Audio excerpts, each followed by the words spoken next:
Good morning, Vietnam. All is good. We are 1 minute till launch. And the world is in order. Kabul has fallen. And so has our stock. Not too bad. Opening up at -2. We survived the bloodbath yesterday, so we're giving back a little bit of our 6.63% we got yesterday, but it's much better than the rest of them. We'll see how this plays out in 20 seconds.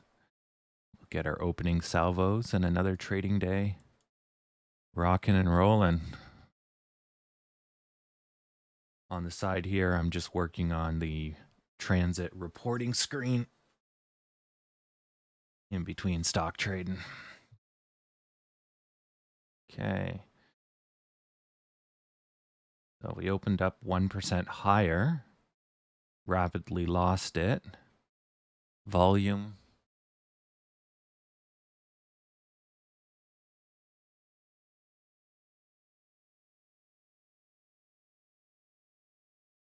Volume is quite high, 13 million on open.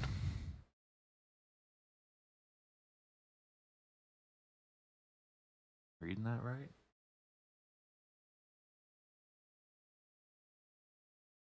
Yeah, I'm reading that right. 13 million on open. Pretty solid volume. Let me fix the ticks.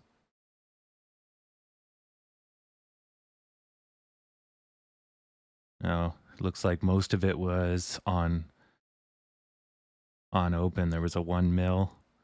The rest of it was overnight. Let's see here. Extended market. There's a big buy-in. So we should be good. Pre-market, there was a buy-in to keep us afloat. That should set us off. Don't know who the hell was doing all that selling then.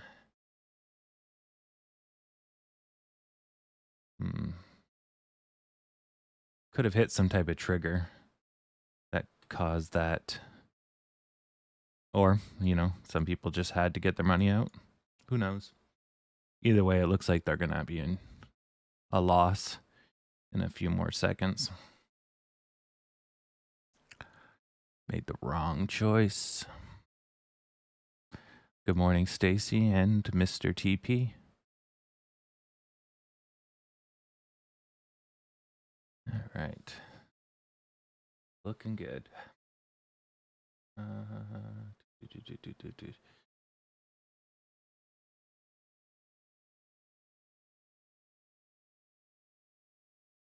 It looks pretty much red for everyone. Hood's doing a little bit of rebound.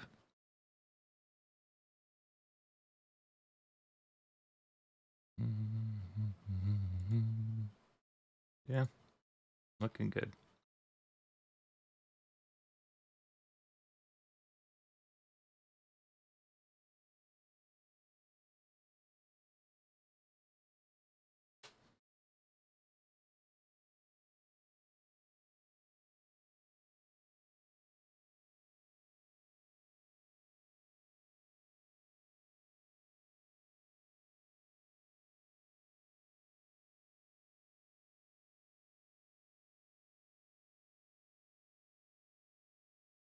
Yeah, I just took a look at that. Somebody did a buy-in on the dip. So yeah, it looks like we'll be back on the horse. So after 10 o'clock, we kind of went sideways. So we can expect a continuation of that. Where is it? Trend line, vertical line, regression trend. I swear it moves around. So I expect us to get back in and probably go on this, and then we'll have a breakout at some point if things are good. If things are bad, we'll stay under this channel, get in, and then try to work our way, or go really far down and spend most of the day trying to get back in.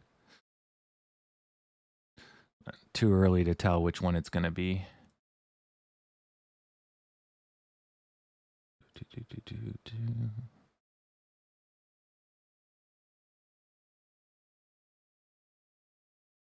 Yeah, we're at 14 mil volume now. That number seems really high.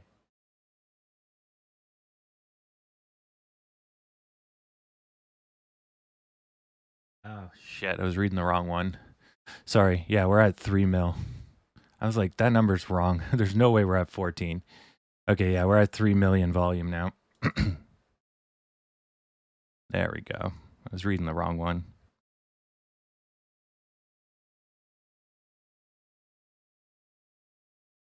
All right, so we probably opened at 1 mil. So we have extremely low volume. Okay.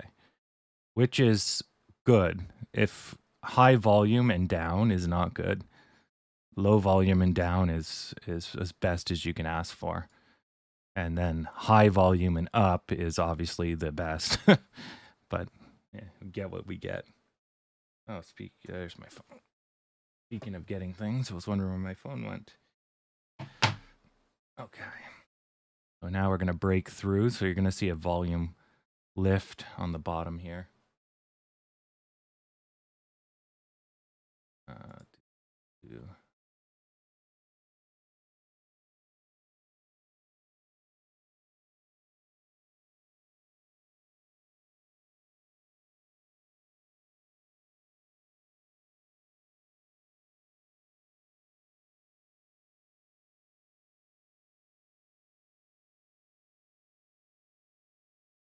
Oof, nice push. No volume increase though. So this might get pushed back to the midline. Oh, I lied. Okay, there was a volume push, except the volume, because of this guy, it didn't quite show. There we go. Yeah, I just realized the numbers here. Those were 280,000s, and we're now trucking around 40,000. Yeah, this guy distorted it a little because he was big. He was 111, 131. He was neutral, so half and half. I want to see this guy just by himself. Yeah, now we're starting to calm down, going around 10,000. We're at 4.3 million now.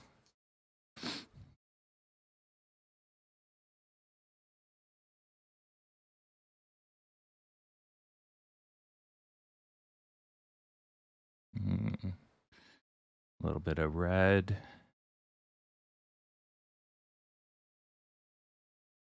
We're not getting pulled back to the midline. It's a good sign. Red's getting swamped. There's a huge buy-in, huge buy-in. Oh, she's going to go.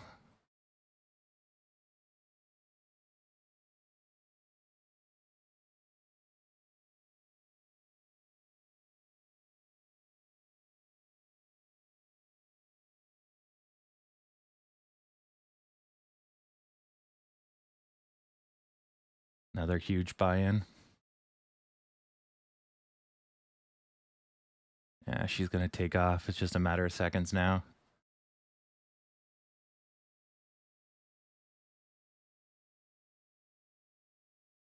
You can't have that many huge buy-ins. Red's not going to be able to stop this. So this is going to be Red's attempt. It's going to be tiny. It's going to get crushed in a second or two. Gone. Yeah, they're fucked. Get fucked, Red. It's going to go up. Come on, Green. This little bit of stalling's a little worrying, though. They're at peak rocket launching. Don't fail us now. They take too much longer. Red's going to jump them. Well, there was Red. So you see Red swatted them, but it wasn't enough. Now it'll be Green's turn to push again. If it doesn't make it on this one, then free ride's probably over. Come on, green.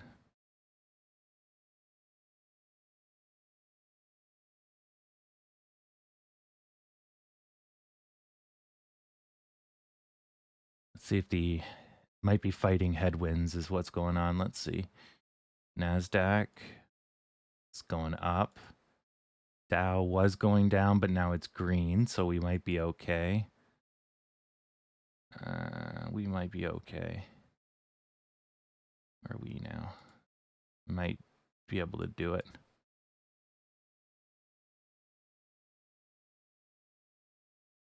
Still good. As long as it doesn't go over that stick to the left, we still have a good chance of going up. No, fuck that. There's a 70,000 sell-off. Green pushed most of it back. Oh, green pushed all of it back. Ooh, very nice. There we go. So I guess what happened there is the people that are playing basically stopped and they waited for the red to buy on discount because we abruptly stopped. But you see how much energy we have? It's clear that we're going to go up, but that was just a very abrupt stop.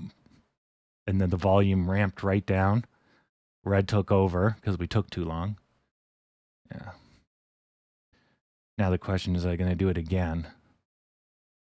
3680.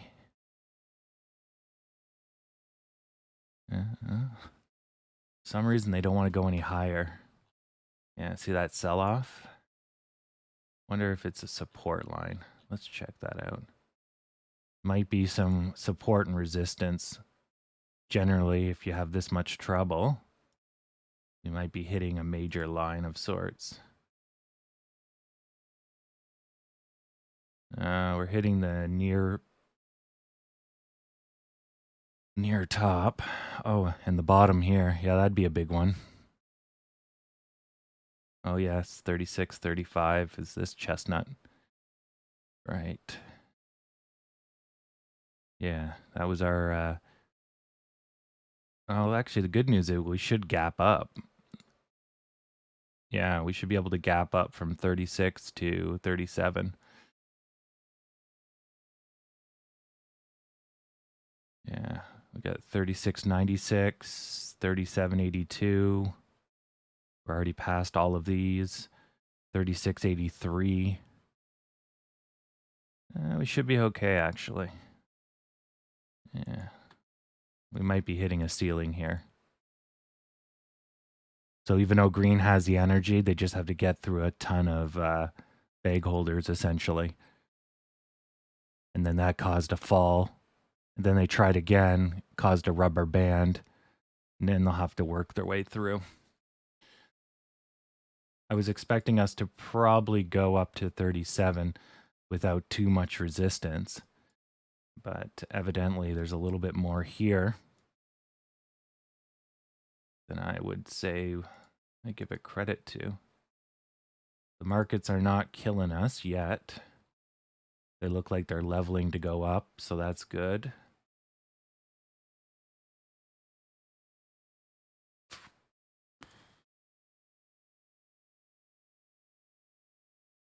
Yeah, I think we're good. So now we're just working our way to break through the line, what you've seen a million times. So we'll tap the line or just go right through it. So generally you'll tap the line, then you'll go through it, but we plowed through it, so that's good.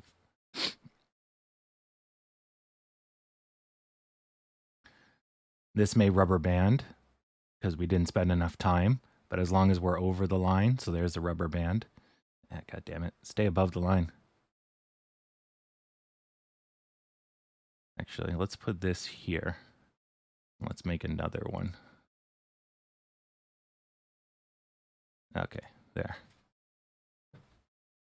That way, that makes more sense. Because I say above the line. Well, it's above one of the lines. Oh, it's below both of them. Okay, now we got to fight, get back up. And it exceeded the green, which means we'll go down. Damn it. You had one job, green. One job.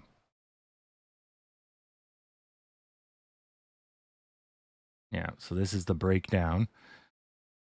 It won't be that big. It'll be at most like this big. So if I take this, pretty much the size it is right now. And then that's a byproduct because you basically broke this guy and this guy. So you get a boost, both in the wrong direction, which landed us here. Then it's green's turn. And now we see if green can put us back up. But once you broke this guy, and because this guy was so close, you're guaranteed for the most part, you're going to go running. This could have held back a little, but it was fast. So we're moving.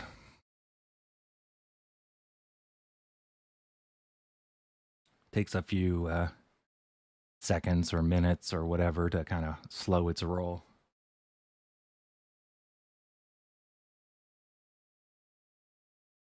All right, so green's in control. Green's making an attempt. Touch the first line.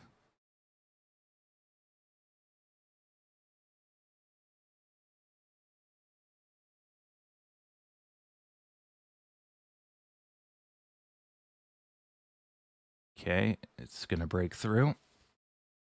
Oh, I beat it by half a second. I could see it touched, retracted, touched again, and I'm like, oh, that's the ticket. This is going to probably pull back.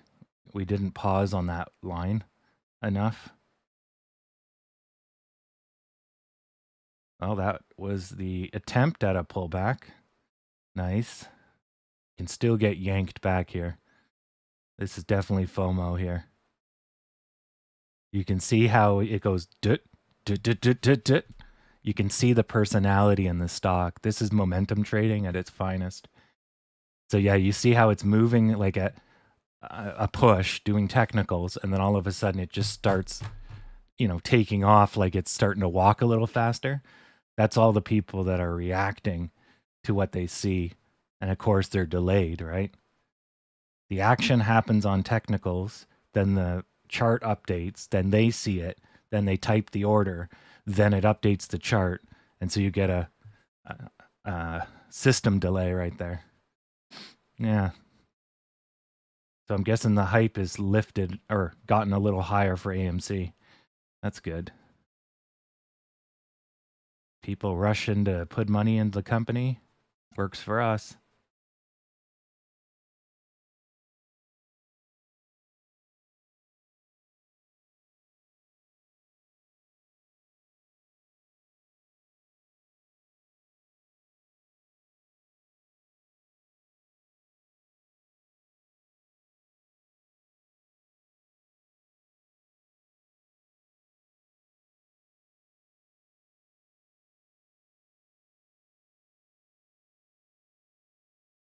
So we're up 4.48%.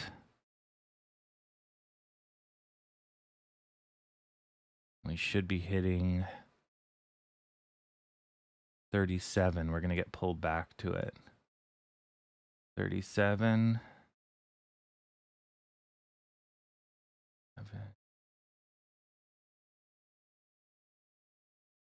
36. That one's done. 37.61. 36.79. 19. That's too low. Yeah, there's 15. 15, 17. That's where we are now. So we're touching the bottoms here. So our next one is probably going to be, oh, Jesus, right to 38, eh? 37.85. We're going to just jump right up. Yeah, there it goes. So we don't have to worry too much until we get to around here. Somewhere around here. And then the next one is around here. Roughly.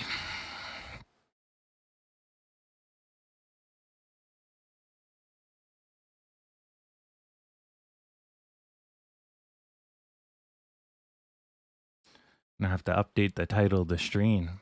Apparently, the fall of Kabul is all we needed.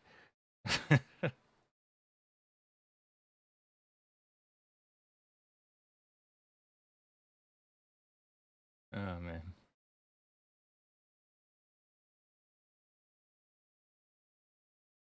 Oof. EENF just got murdered. 17%. Yikes.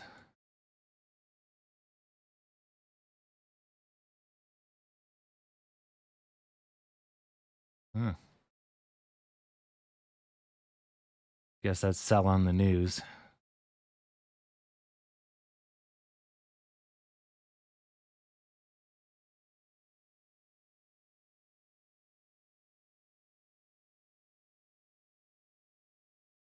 All right. Well, so far, so good. We'll let this baby continue.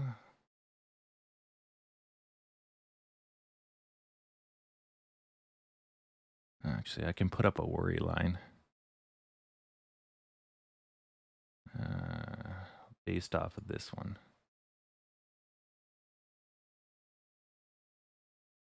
And if I do this, and I do this. Oh, there we go. Give me a general sense of the trend.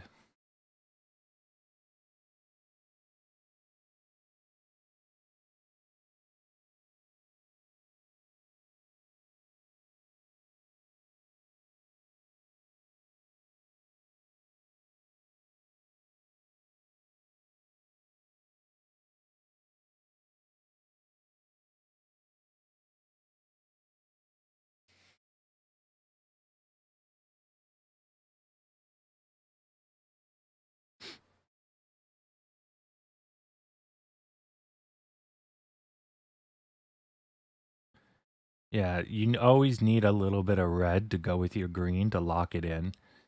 Generally, what you want to avoid is about a 50% retraction or retracement. So here, we went over 50%, so the likelihood that it will continue is high.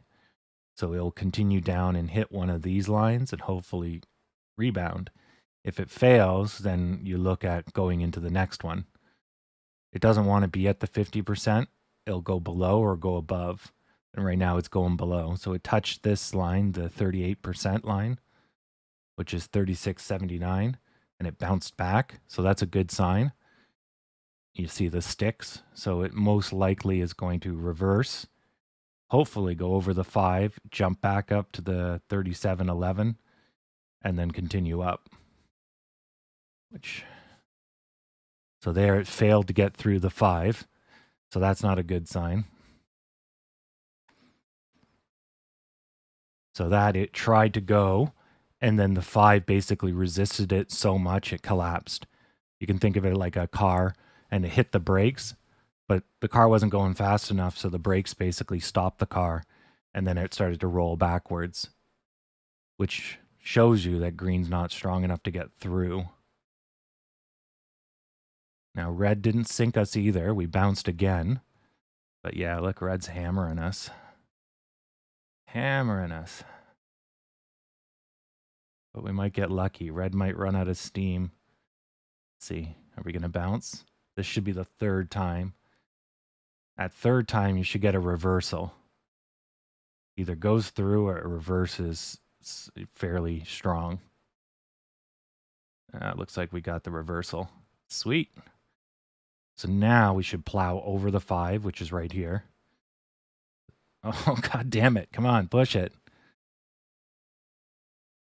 Oh my God, red. Jumped us. Shanked us from the shadows. So normally you get a reversal, so that should have had a little bit more legs. But red hit us with like a 2x4. So it's like, huh? And then clotheslined. Come on. So right now, green is technically boosted, but we're getting swamped, so you can't see it. See if red runs out before green runs out. Usually the boost is only about half a minute, unless it gains new traction. Yeah, I think they might be out of steam. So then if you run out of steam, you'll go into kind of leveling out. and then you'll try for another push. Maybe they're doing what they did earlier where they're just sitting and waiting. That might be the case. Oh, yeah. Let's see the volume here.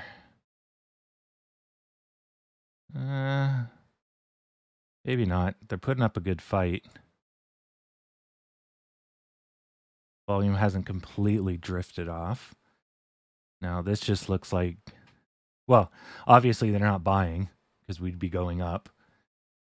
So, but what's stopping them from buying right now might be technicals versus sitting and waiting. But I mean, obviously, if they sell, it goes down. If they buy, it goes up. So obviously they're not buying, right? Or not buying enough. There's a couple of red hits. So that's got us back down to 36.79. We're now through it. Let's see how green reacts. Green pulls us pretty much right back. Yep. Nobody wants to go anywhere. Red's trying again. Let's see if green pulls us back again.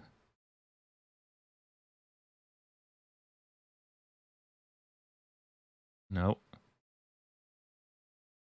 Oh, yeah, a little. 75.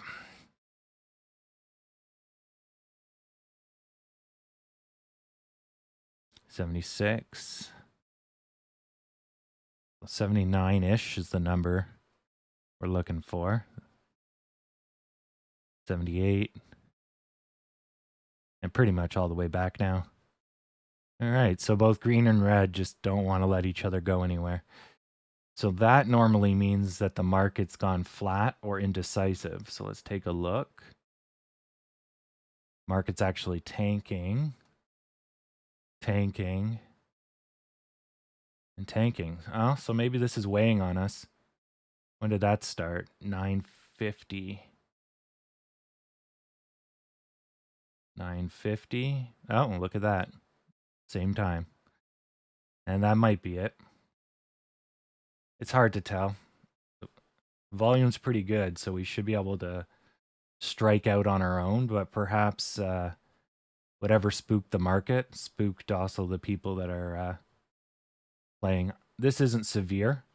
It's short-term headwinds.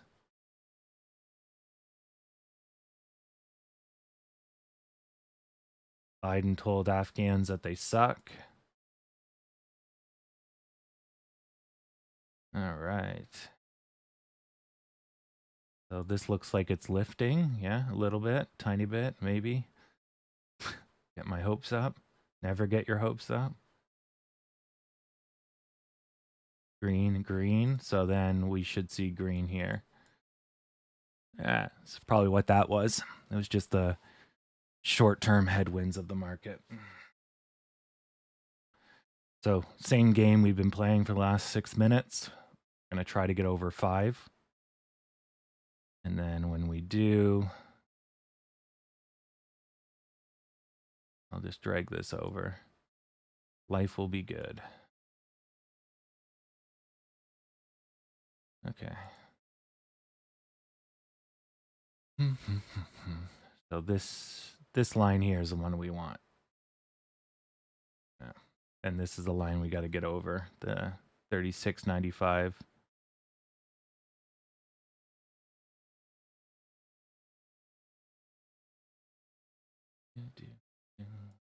Okay. What's my required information?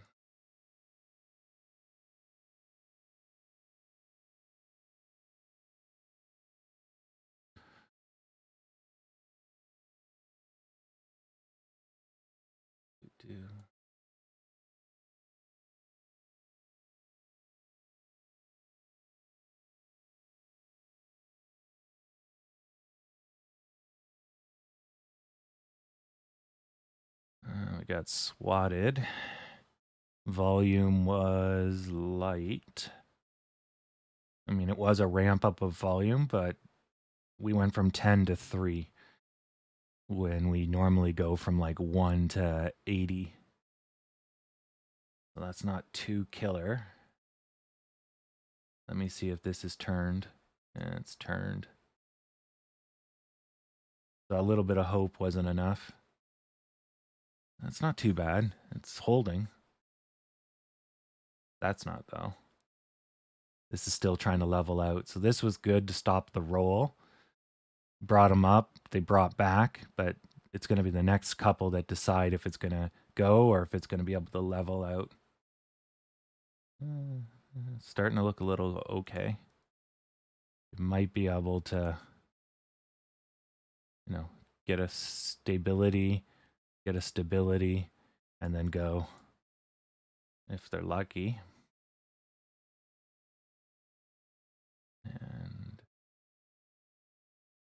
And probably not. These guys are going to bottom out. That's going to drag down the Dow. See? Fuck. Yep. And if it drags down the Dow, generally it drags us down. But in this case, it did not. Or it hasn't hit yet. Let's see. Oh, no. Dow's pushing. We might survive this. The Dow floors it, right? That equals portfolio buying. So we get some of that. So if we're already in a green, we should get more green. Now it's retracting slightly. And that was enough to send us under. Yeah. The amount doesn't really matter. It's the direction it's currently heading is what matters. So if it's going red, that weighs on us. If it goes green, it weighs on us. Or adds to us, I should say. But we never know how much because it's never a direct. It's always in flux, the ratio. But on average, if a shit ton of money leaves the US market, a shit ton of money is going to leave AMC. And that's really the equation.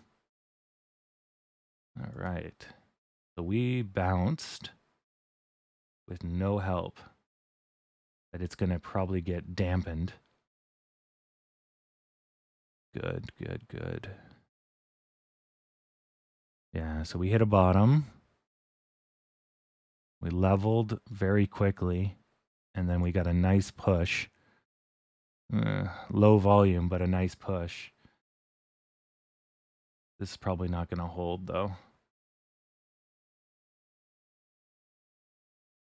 Yeah, it hasn't found its bottom yet.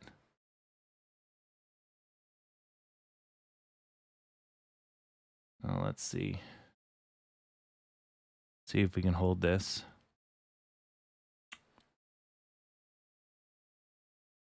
Now we're over the 5, so we should be able to push up to 37.11, which it almost looks like we already did. Oh, no, we didn't touch it, but close. Now we're under the line. So now we run the risk of getting pulled back to 36.80. We can stay over the line, then we should get pushed up because it doesn't want to be on the line one way or the other. And we're getting pulled back. Okay, that's what I figured. This here was basically a low volume push. It looks cool, but it doesn't have the strength to hold. Now, red's not taking it all, though, so green should come and slap it, if we're lucky, and then kick us back over the line, if we're lucky. No, green's taking too long. Red's going to pounce.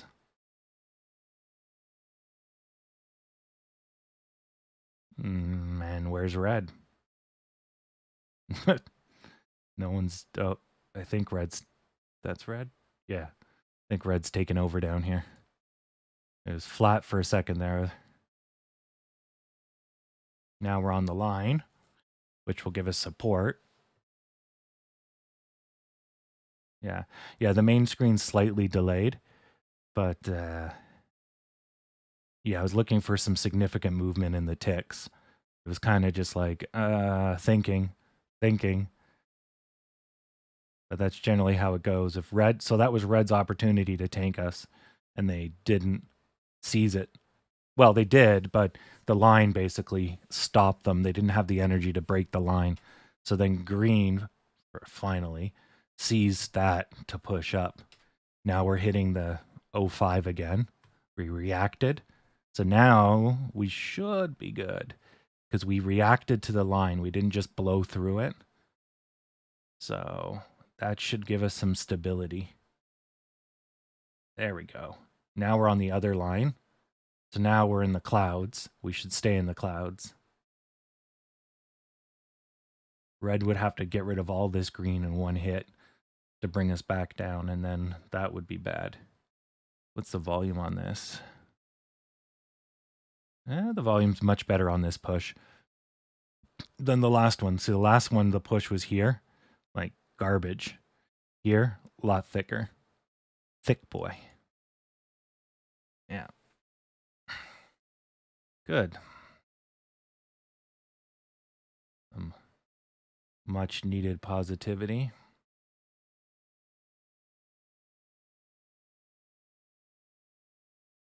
That's some strong red sell.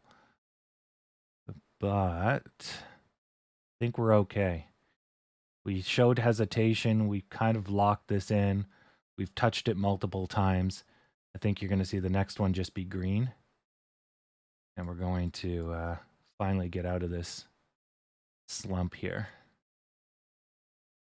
That's just people trying to profit, take, and all that kind of jazz.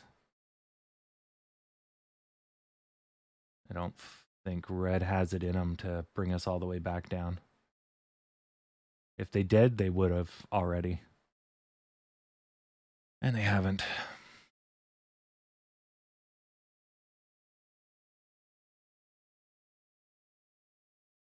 You jump the line.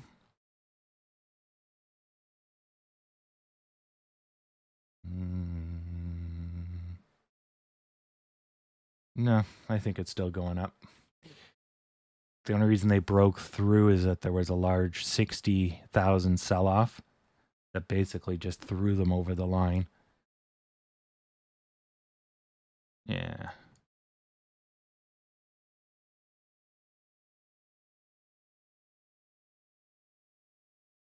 Now, where the hell's green?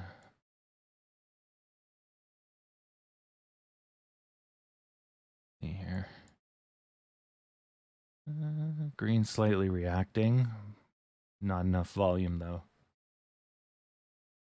Come on, green. Wake up.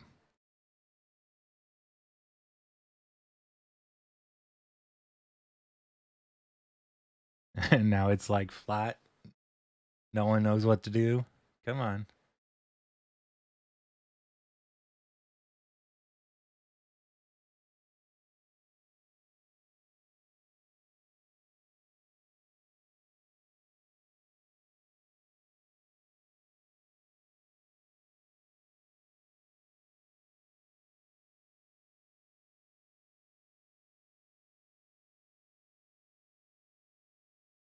Jeez, that's a lot of flat. So red's not doing anything. Green's not doing anything. I think green's going to jump. Red had their chance, and they've apparently just ran out of steam. We're literally going flat.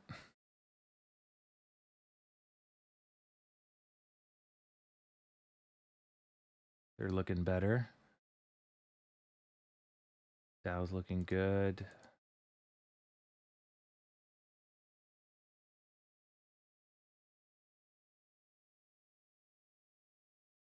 You can see the market. The commonality between these two stocks is the market, the broader market. Down, stop, up.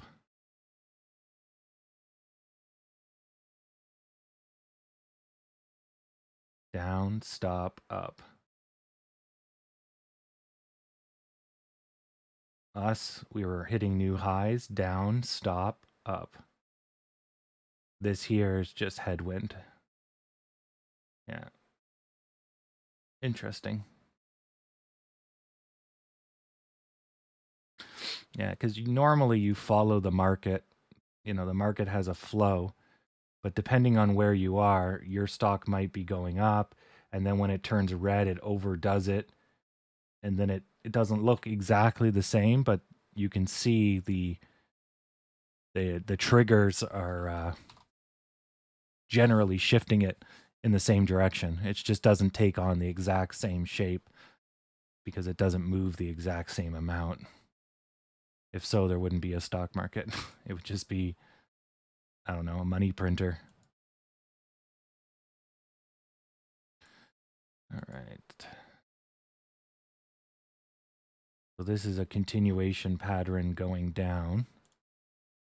Now let's do this. We'll do a wedge.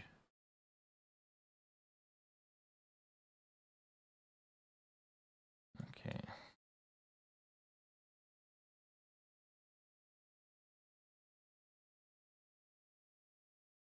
There we go.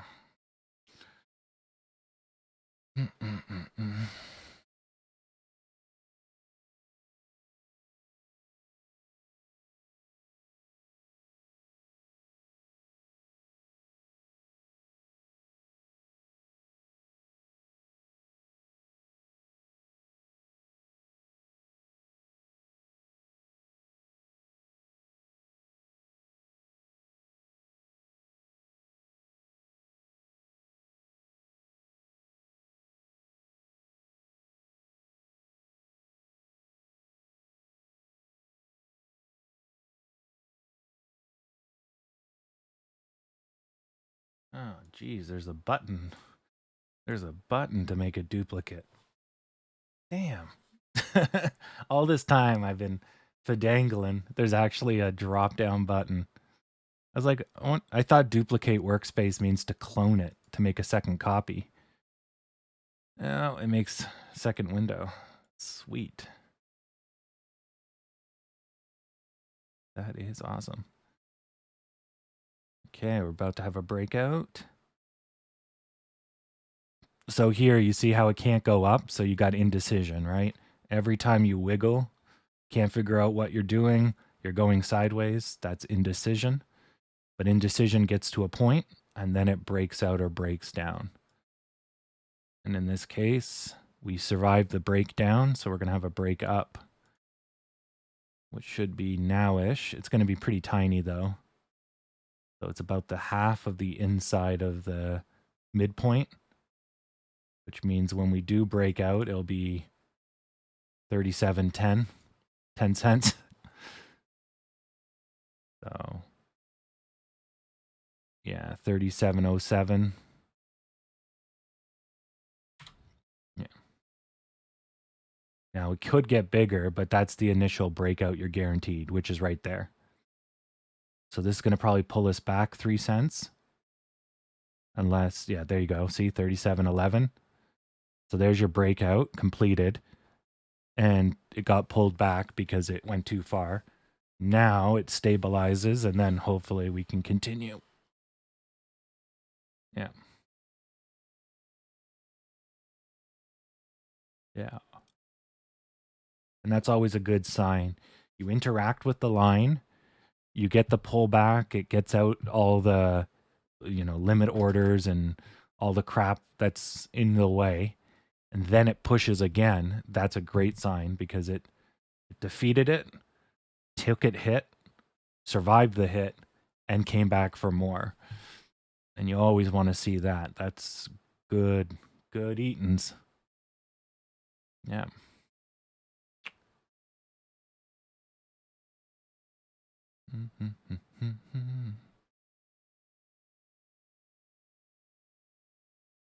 That could be the delayed reaction from red. See how green reacts to it. What's the volume on that? Oof. Oh, no, misread that. That's only half an oof. That one's a neutral. So, not too bad. Looked a lot worse than it was on the bottom there. One is red, one is green, and the other one's a half and half.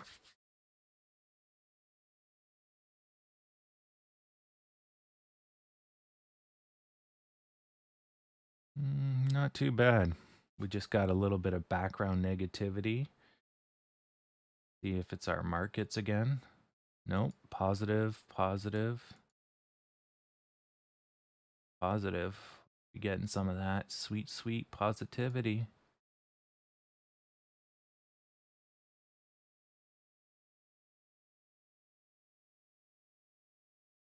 Yet.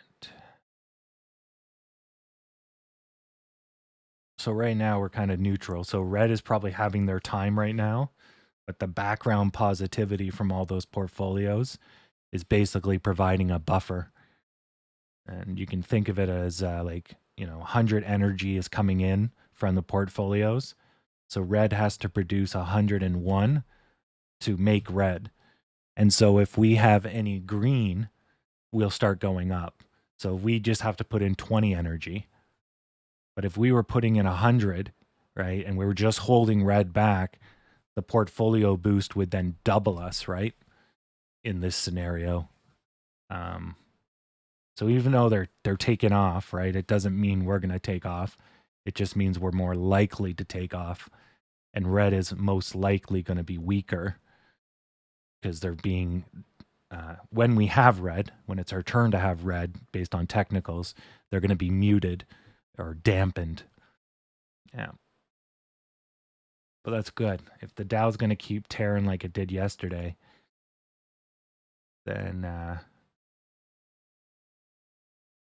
mean, that's not really much of a tear, but, you know, that check mark is one of the best shapes you can have. Except it's only in the Dow. And it still hasn't beat their gap down. But it's still early. One can hope. Looks like we're going to surge too. So here we had our boost. Red had a little bit of pullback. That's normal. We're now over the red. So it's going to boost.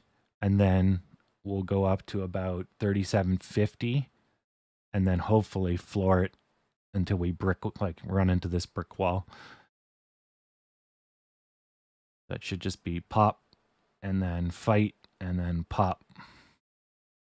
And that should be happening any second now. You'll see a volume spike on the bottom when that happens. Right. We're doing that. I'm going to write a form. People can report shitty buses. Actually, I should do that. I should just write report city buses and put the shitty walk or city walk character right beside it. See if people get the joke. Yeah, just report all those city buses. Every time I do a council meeting, yeah, it's the problem with city buses, and I'll just always say city over and over and over again. Yeah, it'll be an inside joke. Well, it's what you get when you buy city buses. You know, Mongolians. Just every time. When I do a report, I'll just put Mongolians on the PowerPoint. That's the problem. No, it's not gremlins. It's Mongolians. Good stuff. Okay, so vehicle position. Yeah, you got to have some fun. Municipal politics is like shotgun, brain, wall. Horrible. Nothing gets done, and you talk about it over and over again, so nothing gets done. Like, can someone just fucking do it? You could have it done before you have the next meeting.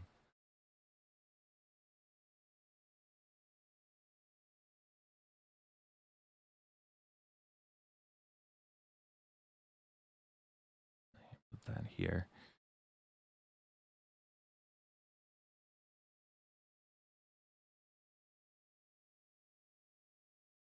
Do do do do do do do do do do do do do.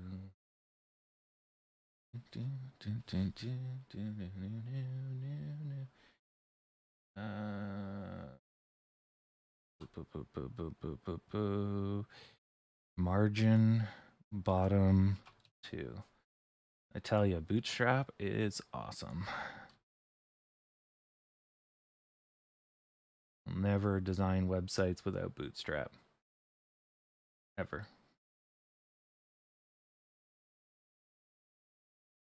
Actually, I need that there too. Just saves so much trouble.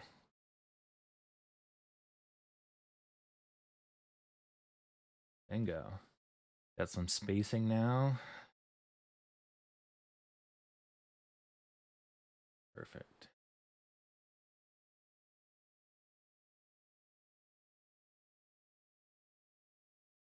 And I also added, if you noticed, punch it chewy. I got engage, make it so, and punch it chewy. You can have some exhilaration when you report the shitty bus.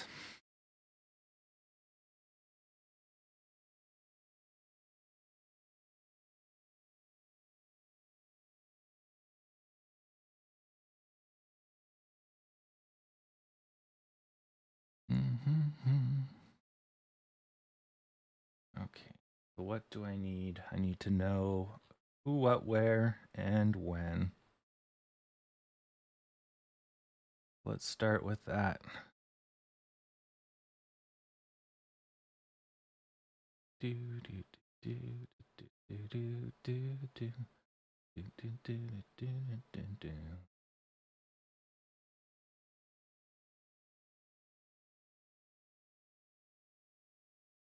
Nope.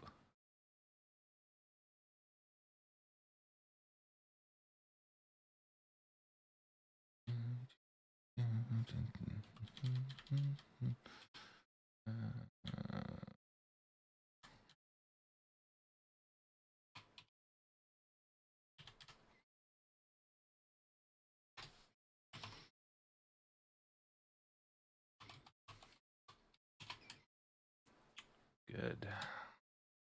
See, nothing to worry about. We should see a volume spike, which we haven't seen yet. This is a little bit of a volume spike, but it should get really heavy duty when it's ready to go over this guy. Which should be any second now.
How's the problem?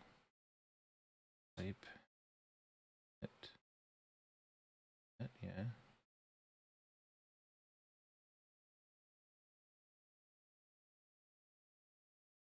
Ugh, fuck yeah. Being a pain in the ass.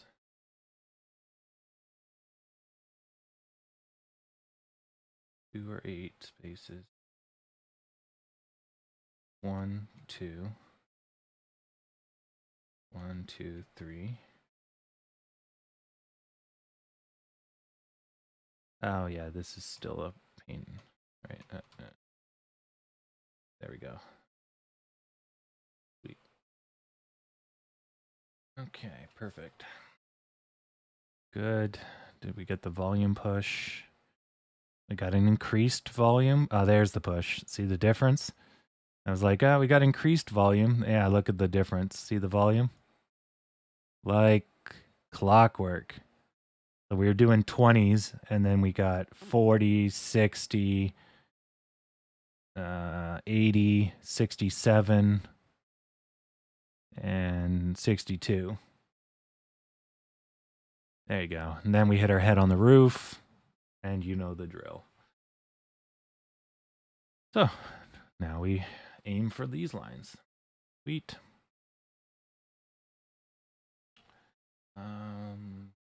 How do I do a drop down?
Okay, good.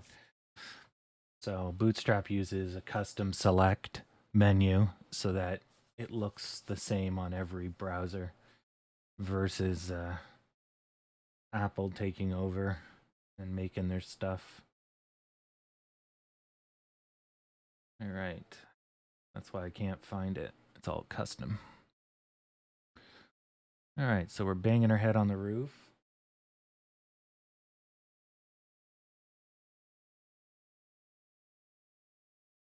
And we'll work our way up.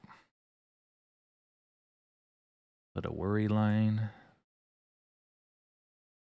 Put a tighter line.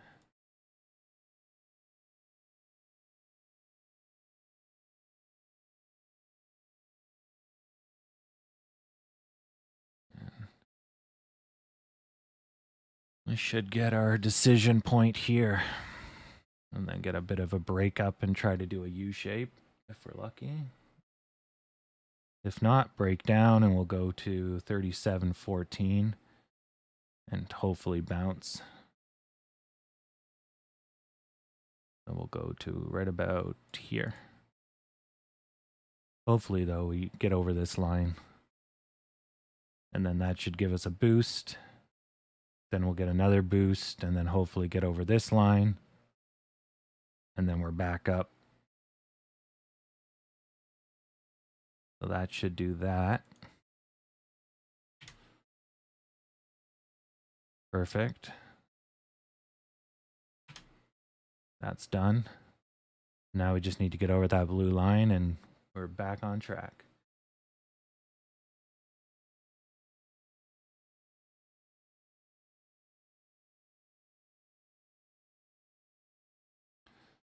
Looking good.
So they changed its name to form select.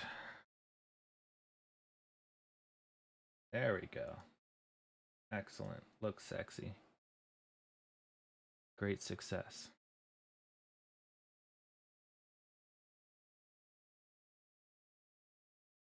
Oh.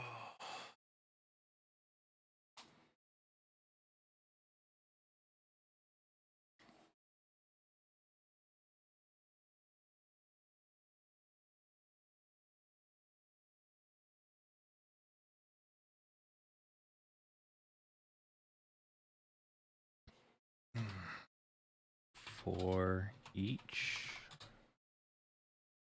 I forgot how to do that. Vehicle stop status.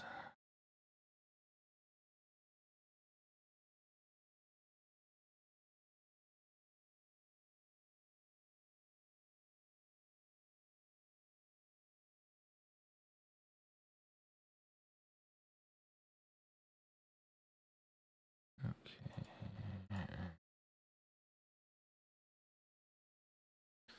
Looking good. Looking good.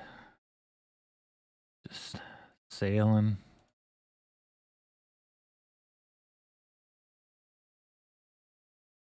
Oh, YouTube does that from time to time.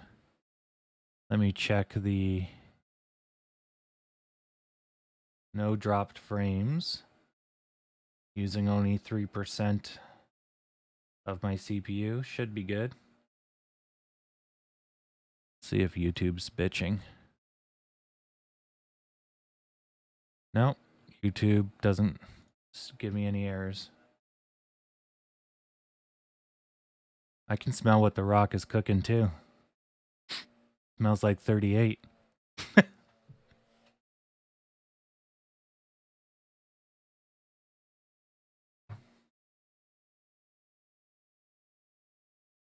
right, how do I do a 4?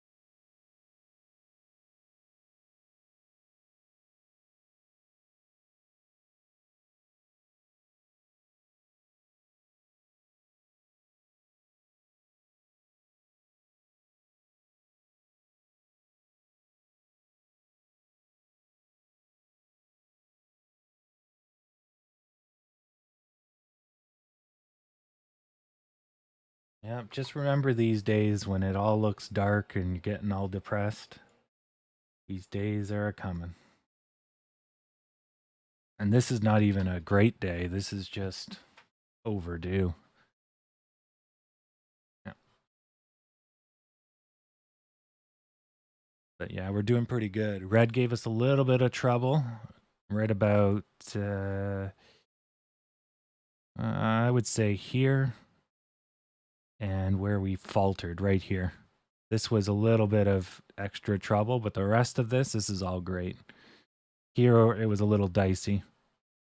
And our 1030 dip, we never had one, so we should expect a retraction at 1040 or 1050. So that's going to be next, since we really haven't had a dip. And it's kind of close.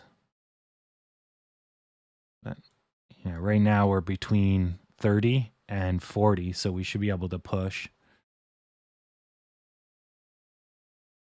Yeah. Well, that's why it pays the dollar cost average down, right? If you bought any time yesterday, you're up 6% today.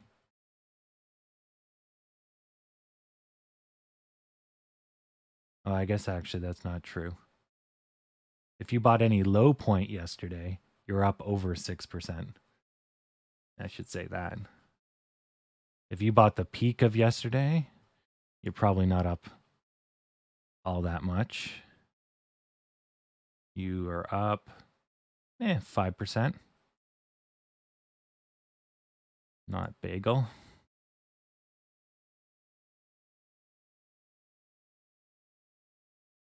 Yeah, we're super close to 38. Oh, yeah, we went over it. Good call. All right, I need index. Index, index, index, index. Where are you? Public? Nope. Roots. Yesh. All right. Top status L1. Perfect. That should actually run. Run. Ooh. All right. Well, I've. Oh. Ah. Right. Yeah, I fucked up. I was like, oh, it's just repeating itself because, yeah, I forgot to assign the values. All right. Yeah.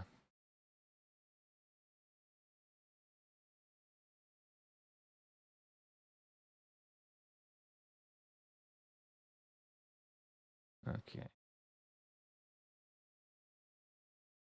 Silly. Silly Billy. Value. Val. Index. I want val key. I think it's might be able.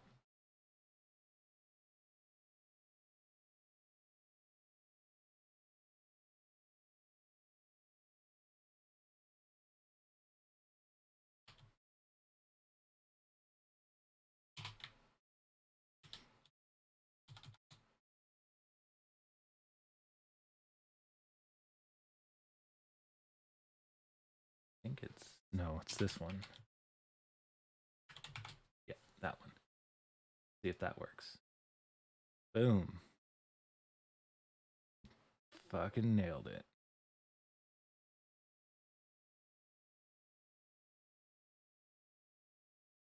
Yeah, that looks on a phone. Whoa, wrong button, but it works. Scrolly, scrolly, scroll. Yeah, drop downs are horrible on phones.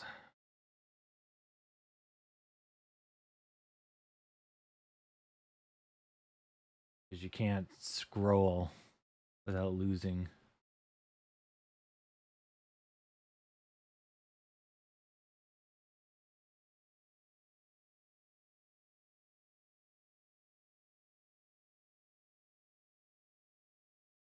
Oh, I guess this window wouldn't be this ridiculously big, actually. Oh, okay. It puts a scroll wheel in. All right, that's good enough. Okay.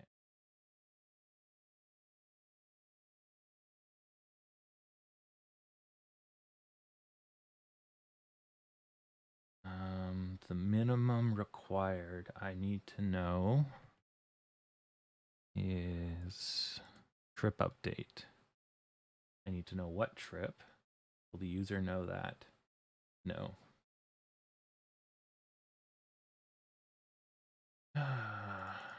More work. Trip.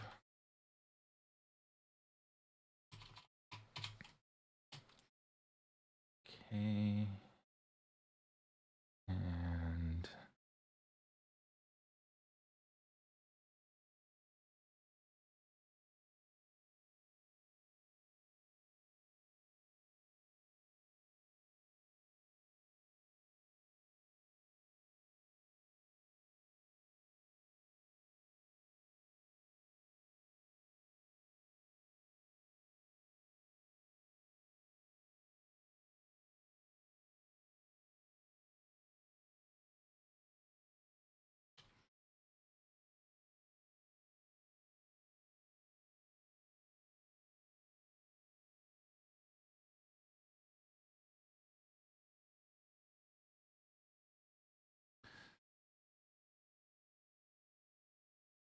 it's looking good so far. This is basically a check mark now.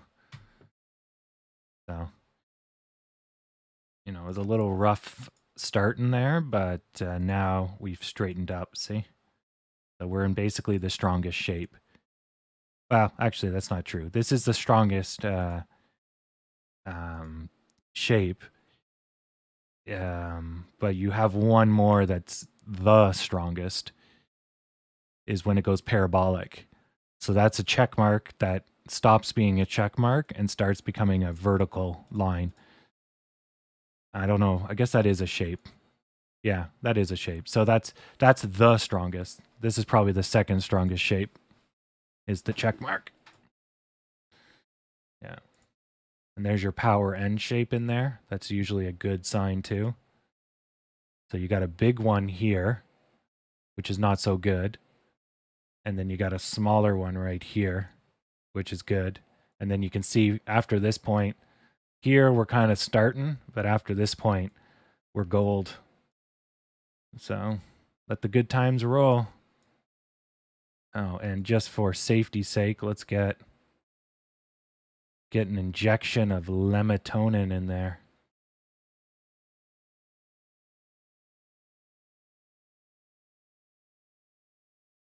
There we go. Just put that lemon right into our veins. Or actually, hold on. We can brush our teeth with lemon fresh. There you go. Brush away the red.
Lemon toning.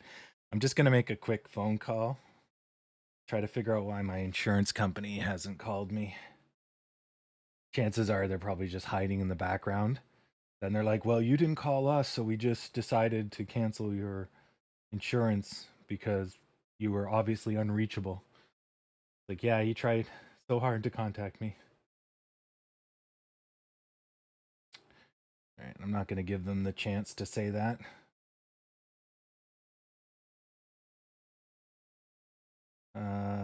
Okay. So I'm just going to put myself on mute and BRB. So for those that are new to technical trading and all that sort of stuff, whenever you have a large green, right, you're generally expecting a red, and they usually happen at key intervals. But because we don't know where the top is, we don't know where these intervals are, which are represented by these lines. So what you can do is you can go back in time. So if you went like 3 months, you went back here, right? And you started from here, you could pick one of these, right? And then you could have your key interval lines, here. So right now, 37.42, and the next big one is 42, whatever. Now you see here, they don't quite line up. That's fine. This one's a little off. So when you have too much off, it's because this and this are not the starting points. So you can keep wiggling it around until you find where it's headed. So here, this one, that's good. That's okay. They should touch exactly. So that one's still too high. So let's wiggle down to the next one. This one is good, good, good. That one's a little above, but good enough, good enough. And here. So this is probably the one we're on right now. So yeah, we're fighting over 37.50. And we're on our way to 39.20, 39.60. Yeah. So that would be the more macro picture. And we might have this, which we've beaten. And how about this? Yeah, this one works out too. See the hesitation, hesitation, hesitation, hesitation. Yeah, this one's actually pretty good too. So this is if we're heading to 40. Our next stop is 37.41, which we're over. So we're heading to 40 basically, whichever way you slice it. And so those give you your major support and resistance lines. So that's what we can expect. And then when you look at the minute chart, you just have to deal with the little stuff that ends up making the chart kind of move left or right or up or down. But the macro says 40, so we're going to try to get there sooner than later. So, but that helps you predict where those reds are going to be. So we should have a red at 70.50, which is these guys. And then we should have another red as we get closer to 40. Yeah. So if you get a red in between, it'll generally bring you back to the last checkpoint, if you will. Yeah. This has been built up, so we shouldn't go under 37.38. Yeah. But we may need a breather. And then this should be strong green if that's the case. Yeah. Anyways, make a phone call here.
All right.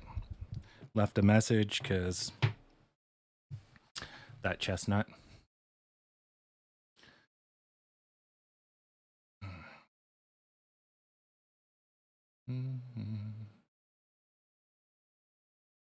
And GME's still putting around. What's our volume now? We're at 50 million. It definitely picked up. So the first 10 minutes was trivial.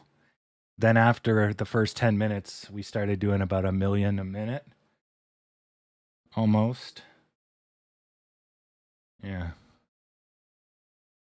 We're now cruising at a low 30,000. Yeah, 30,000 a tick. Not bad. Yeah, 6, 12. Oh no, a low 15,000, not 30, sorry. 24. Yeah, okay. Still pretty good.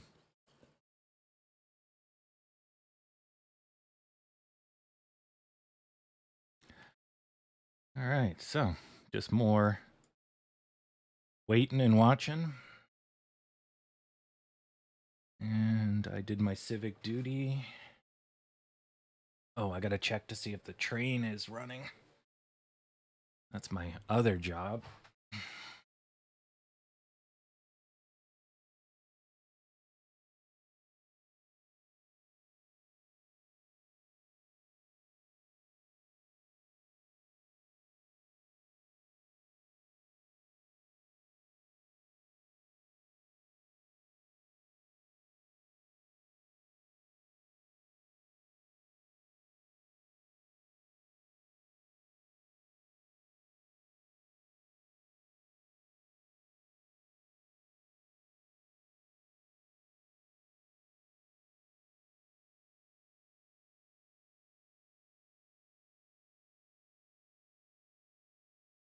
Okay, the train is still functional.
All right.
Responsibly. Can't spell that word. There it is. There we go.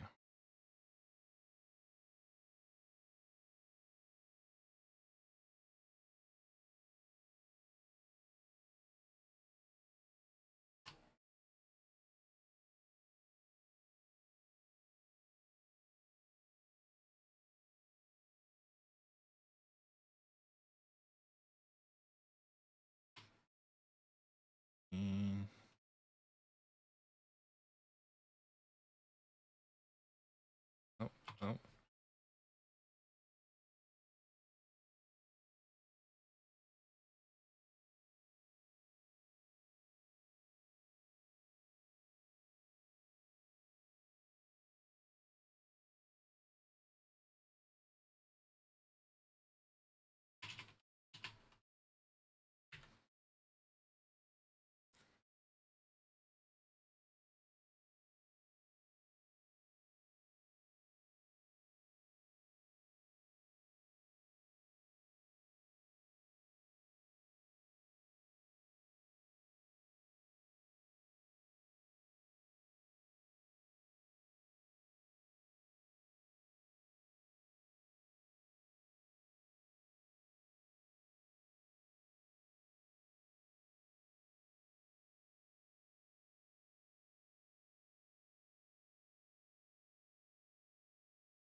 I'm still here. I'm just sending out a tweet.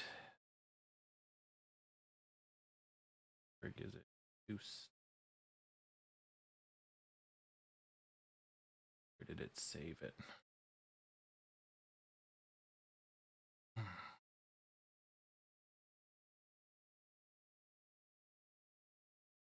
Documents.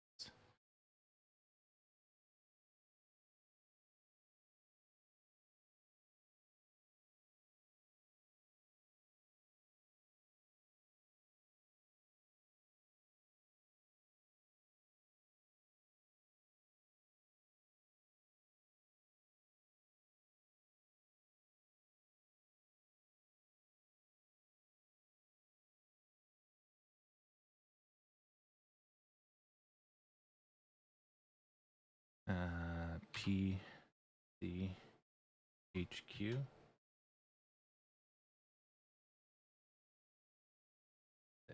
PQCHC.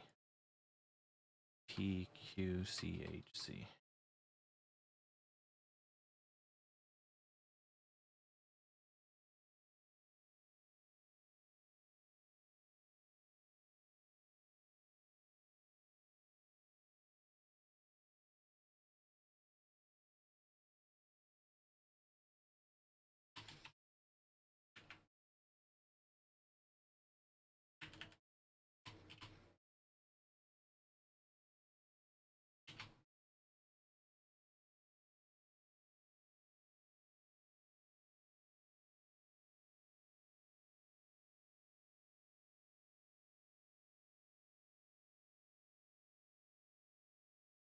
I'm loving the vaccine. I get to call it juicing up.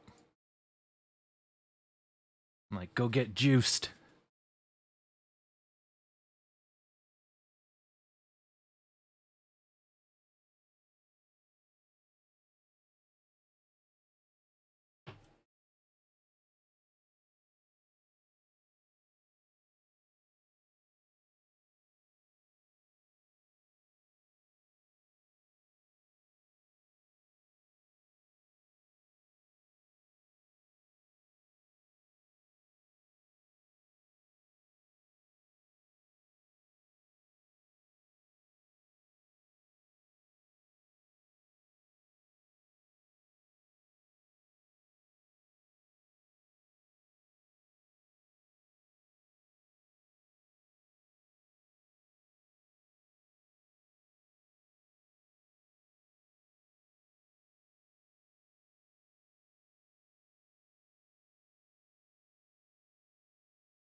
perfect.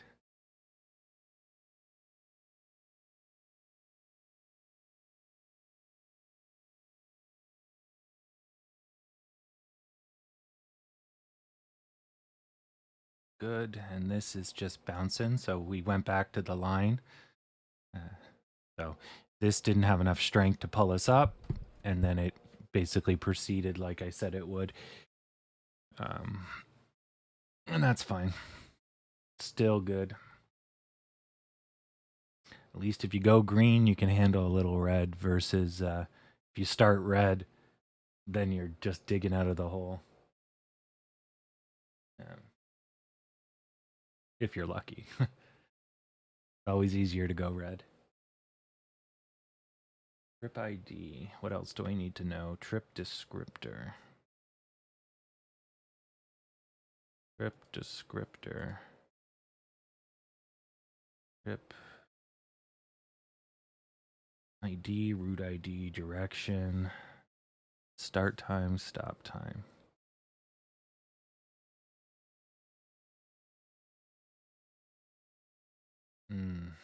Right.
Your next line of resistance, if you go under this, would be 37.16 and 37.29.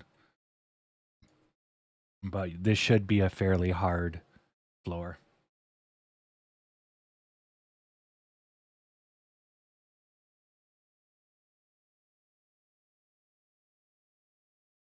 Yeah, if we're going to go under 37, it's going to be at the near the end of the day, I would think. At least post 12 o'clock. We're right now in the prime time. So normally our day doesn't really start till 10:55, which was only 5 minutes ago. 10 minutes ago now. So this is prime time from 10:55 to 12 is generally one of the strongest parts of the day because the fear of a dip is over. Most likely what this is because we never had a dip. So this one triggered at 10:45 and then we didn't recover. There's 10:50. So this is basically the overdue payment for not having a dip. Most likely. Now that we're past 10:55, which is here, and this is probably just a technical breakdown or some other factor dragged us down, but since we're over the 10:55 mark, it should be nothing but green, ish.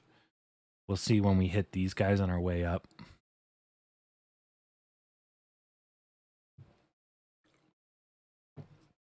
Yeah, you run the risk of a crown shape, but because you had red here solidifying, this part's the part that can crash, and it did. You see, easy come, easy go, right?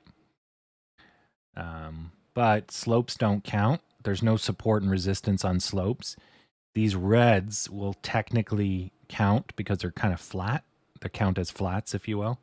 The same thing here. You see the red, there's the green. The red, nothing here. Red, green. So they're countering each other because as they come down, they're whacking into the lines. So this one here is this guy here. This one here doesn't have a corresponding guy. So we should be able to blow from 37.92 to 38 11 in one go. And that's coming up pretty soon, actually. Then from here, it'll go to 38.43. Then we'll make an attempt at 38.73 and break new highs. If all things continue, that should be the game plan. Of course, I don't know how that's going to, it could go like this or it could go like, that. But basically, we're going to go up at some point, hit the top, break through, and, that's really all you need to know. Doesn't matter how it does it as long as it does it. Well, I guess it does matter a little bit how it does it. The end justifies everything, but how it gets to the end will give you clues on how it will continue. But ultimately, if it goes up $300, it doesn't matter how it got there, right?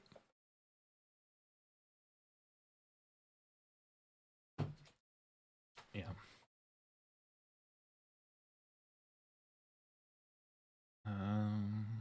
Trip ID, email. Yeah. Support lines will be resistance lines on the way up, but we're seeing good volume buy-in and very little red. Like you can see on the volume on the bottom of the screen, every time it goes red, the volume goes through the floor, which means they're going to go for a push. And you got a check mark. Again, the strongest shape or second strongest shape. You're through a W and it hasn't rolled yet. So I would expect some red here to pull us back to 37.91. This needs to, yeah, there you go. See? That's just because we completed this shape. And you can see where my mouse is in the dashed lines. It pulled back. Then this will turn green. Usually you get 2 or 3 reds if it's going to go down. But if this turns green, pushes just a tiny bit, then this will become a, there you go, a power N shape. And then it's going to go click, click, click, click, click. So this is just hesitation or interaction with completing the shape. See? Like fucking clockwork. It's almost like I know what I'm doing. Almost. Okay, so that's that. And then this is the next one-ish. I'm going to just roughly draw it for my... And we'll put a worry line in here. This one's pretty tight, but it's strong.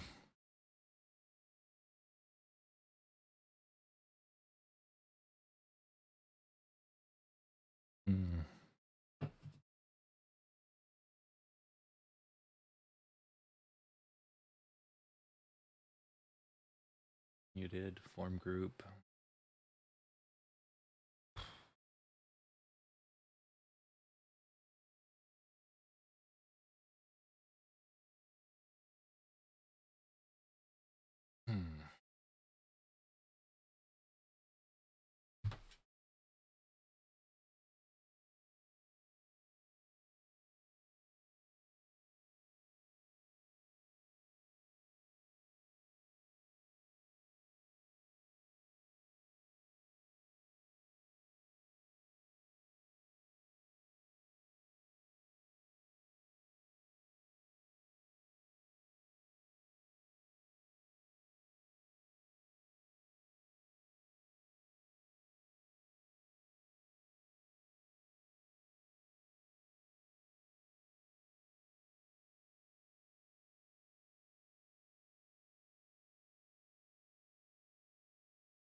Where the hell I wrote down.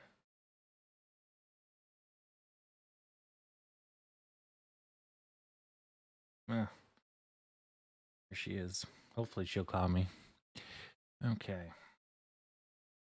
I'm just looking for my insurance phone number.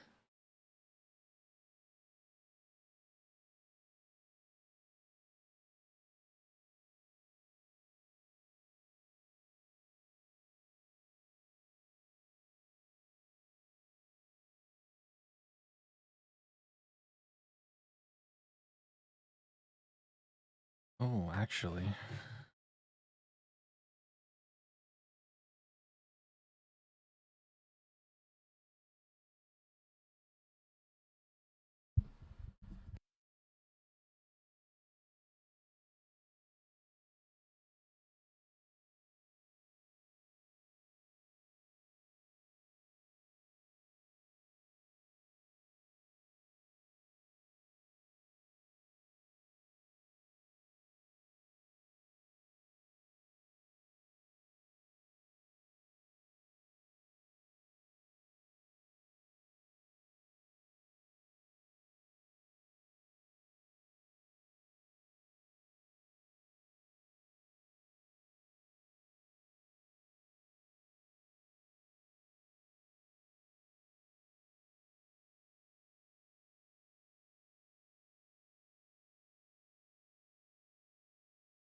I just realized the insurance lady left a voicemail like a week ago, so now I'll be able to call her. It's a side effect of this brain problem. I forget things that have to use long-term memory. Really annoying. Like this paper, I wrote all this shit down. I don't know where it went. Anyways, I'm going to make a phone call. I'll be back.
All right. No answer.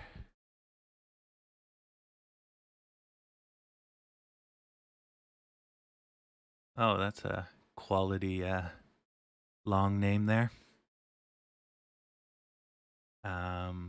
Yep. So still waiting on insurance. This looks like it's just batting its head against the ceiling. I'm gonna go quickly check to see if my shipment came in from China. That should take about 3 or 4 minutes. And I'll be back while we let this baby roll.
All right, back.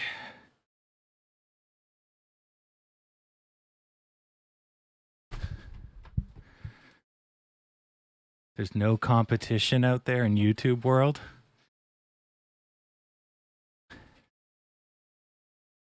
I didn't know I was competing. Been no competition for a while.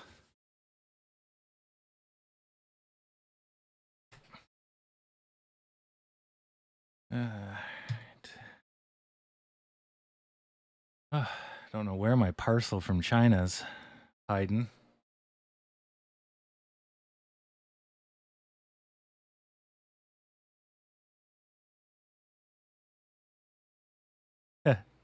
Thanks, Shane.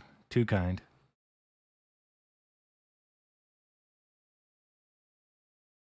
All right.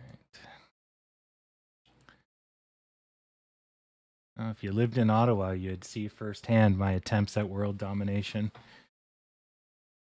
I'm getting there.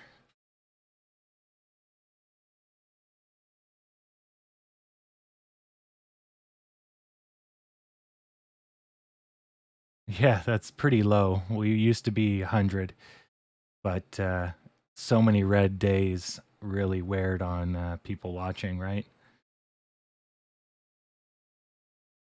But it's good. At least we're back up.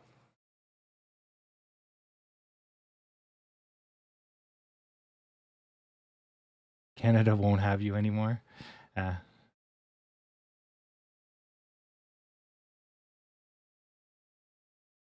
As long as you haven't been banned for some reason.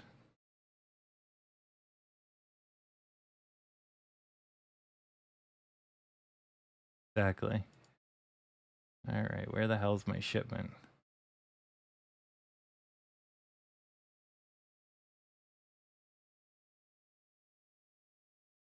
It's still in customs, I guess. Either that or they put it on a friggin' boat.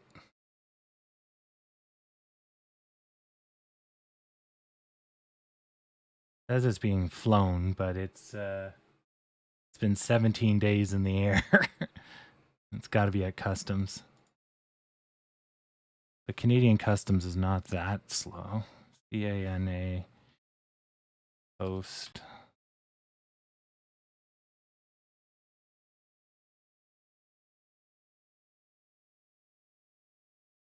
Yeah.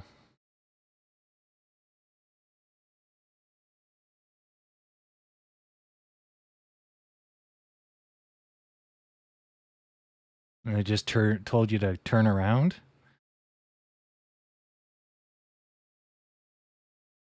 They denied entry. It's very odd for Canada to deny entry.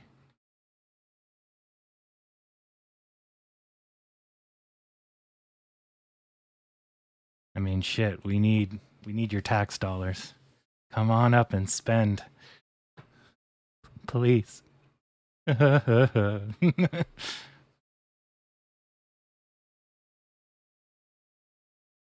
right, well, I hope my package appears sometime.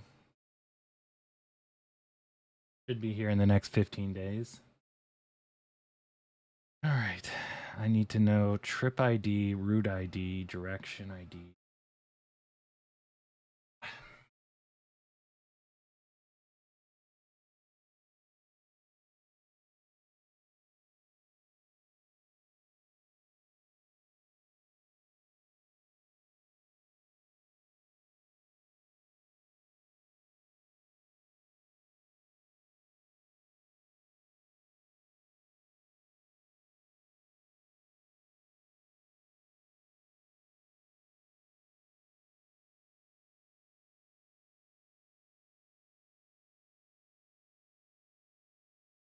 Oh, yeah. Well, that would do it. A failure to appear to court, you're basically a wanted criminal, a fugitive. Yeah. Exactly. They don't care, but they can't let you cross the border if you have any criminal record.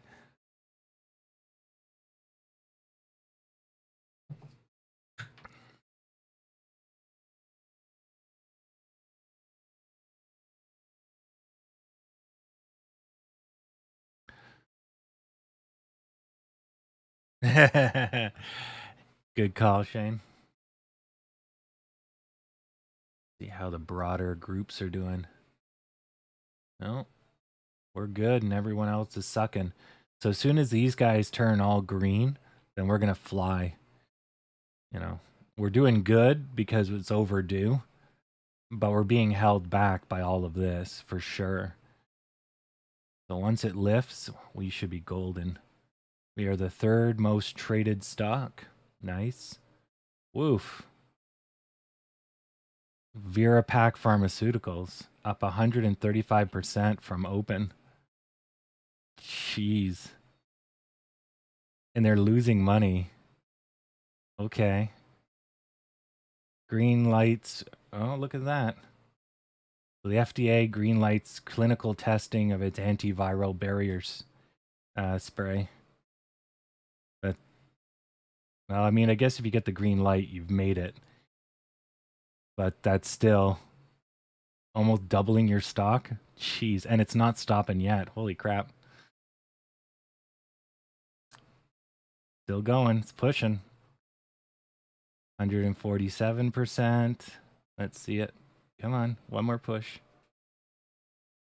148%. 150%. Oh, slight retraction.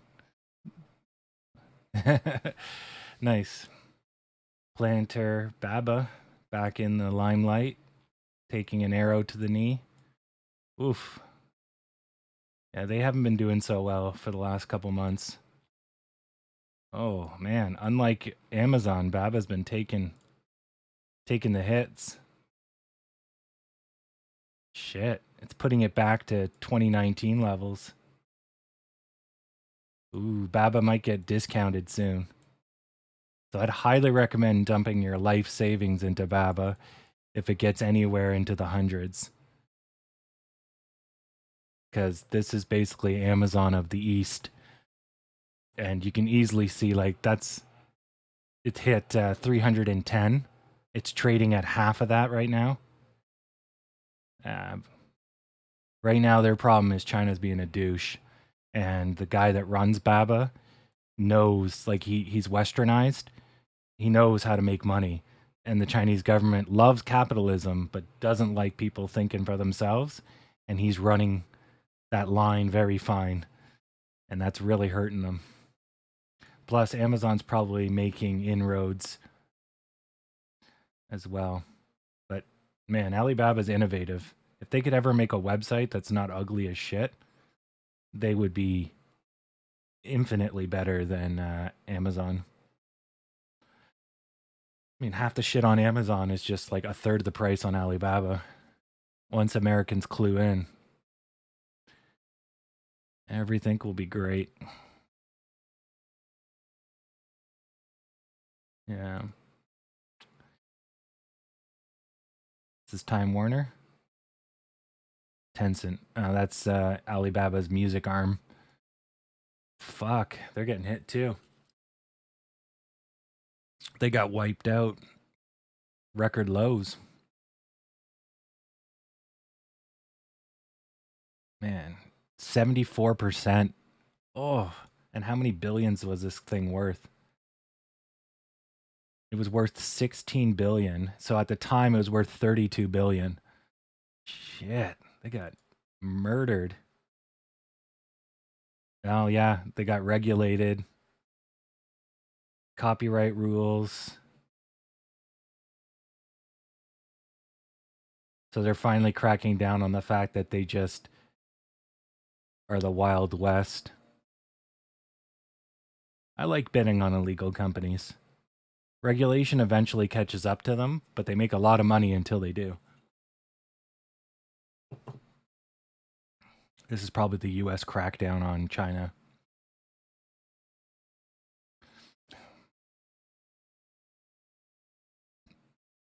And then this is Chinese.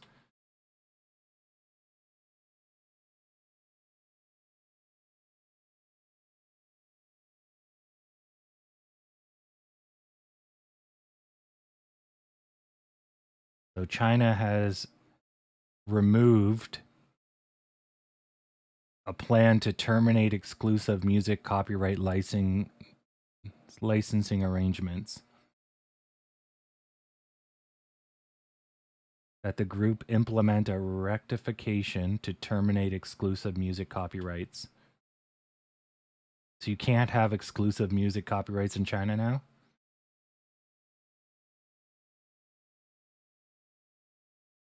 Internet operators cannot implement or assist unfair competition online or disrupt the order of market competition.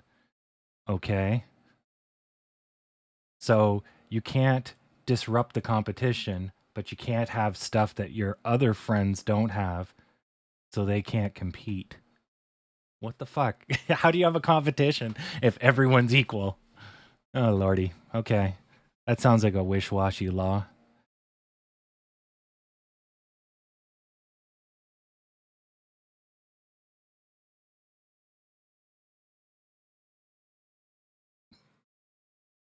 Jeez. 41% increase. That's probably why YouTube's going ham on those free trials for YouTube Music. They're probably trying to mosey in on this. It's like, fuck YouTube Music.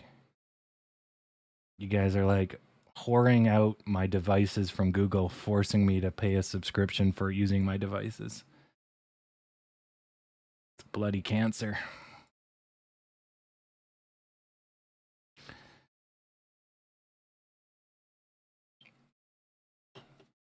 See ya, Stacy.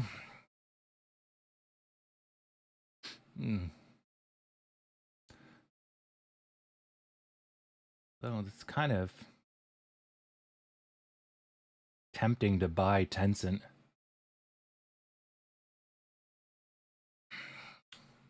I mean, shit. 70% drop in stock price. It's tempting.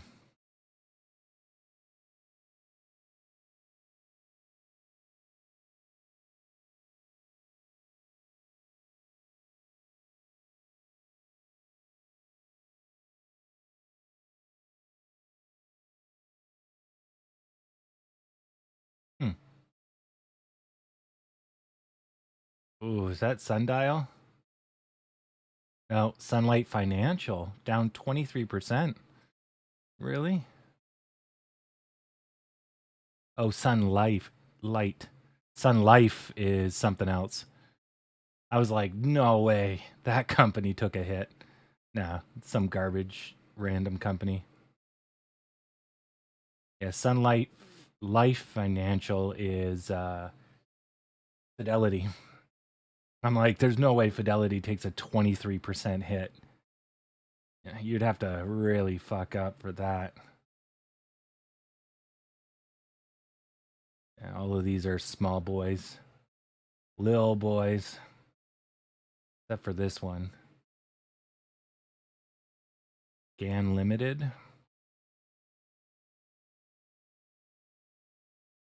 They just opened in June. So they're just trying to find their legs. They sell packaged software. I'm really half tempted to get myself listed on the OTC market. I think it'd be fun. I could put myself up as a ticker and watch myself.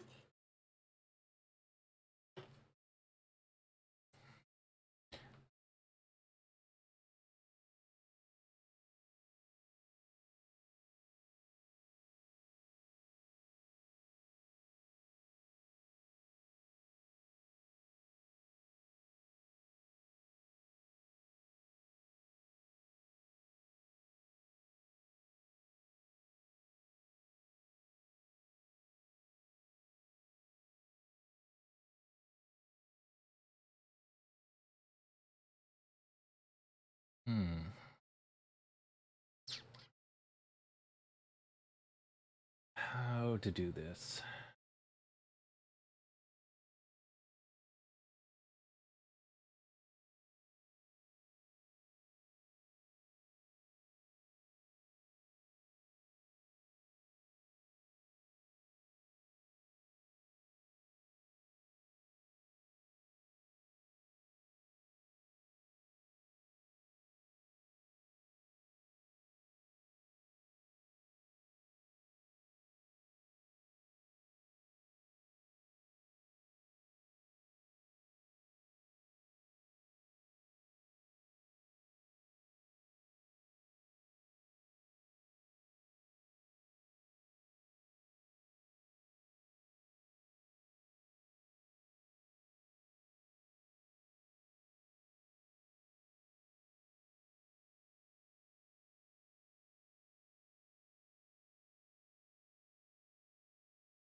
Yeah.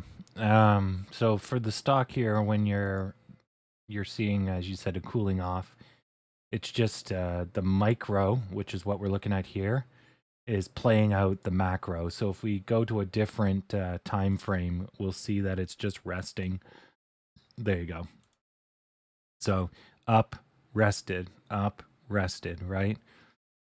Up, it pays the price, resting, up, rest. So that's what we're doing right now.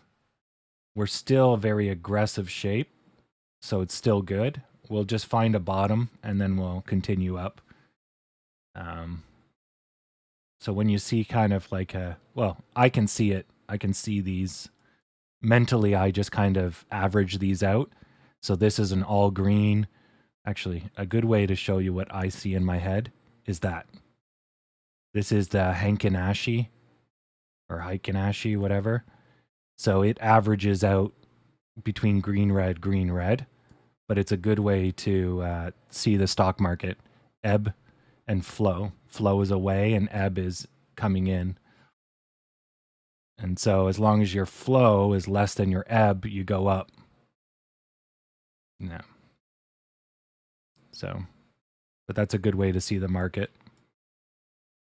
So yeah, this is a bit of a flow, but it's not too much different than this guy here.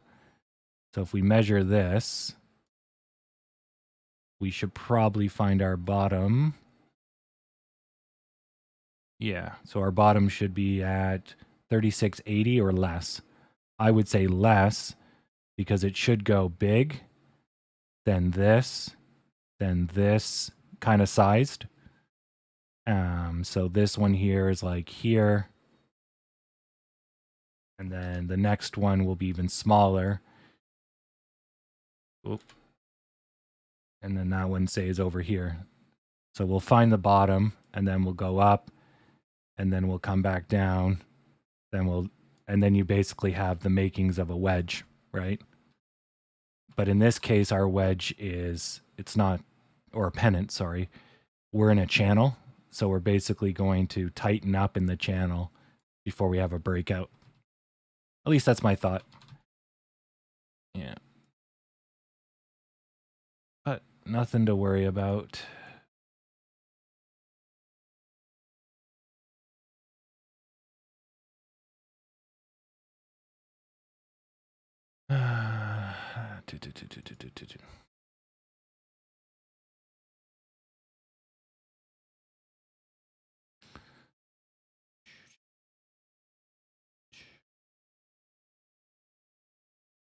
Okay. Do.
Oh man, I cannot ever spell schedule.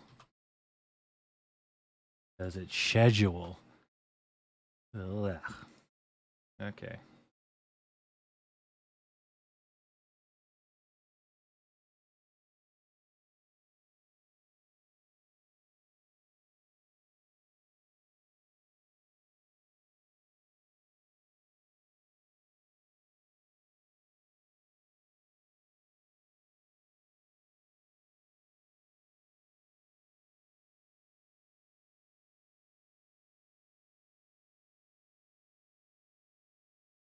CXCD. CXDC. China Plastics, eh? Okay, let's see here. All time.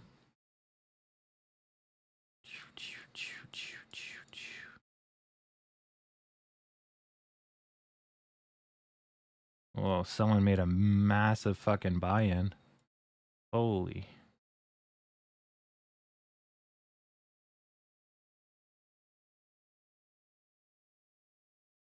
Okay, their performance sucks. And it looks like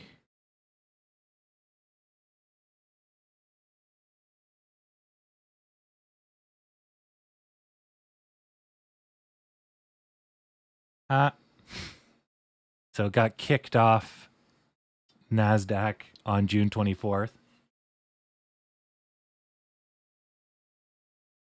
Nice.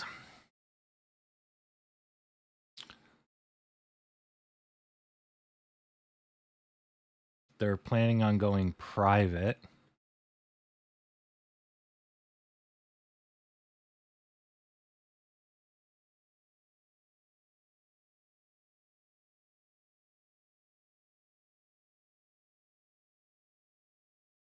Faith Dawn is an exempted company with limited liability under the laws of the Cayman Island. And Faith Horizon, which sounds also sketchy as fuck, is a Nevada corporation and a subsidiary of Faith Dawn. This sounds a lot like Far Cry 5 here. Or 6. China-based specialty chemicals company.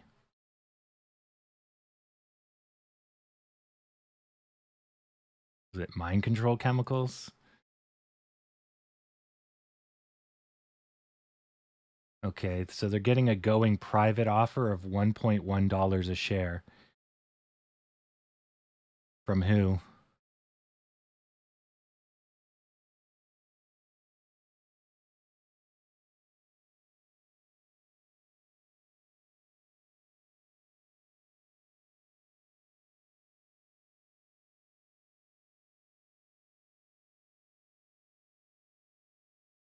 When was that? May 8th? May 8th. Let me zoom in here.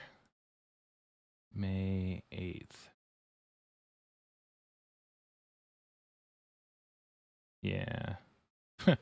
Apparently that's not good enough, but yeah, I think people talking about Wall Street bets, yeah, they got a huge buy-in lately. The volume's never... Yeah, look at that run up.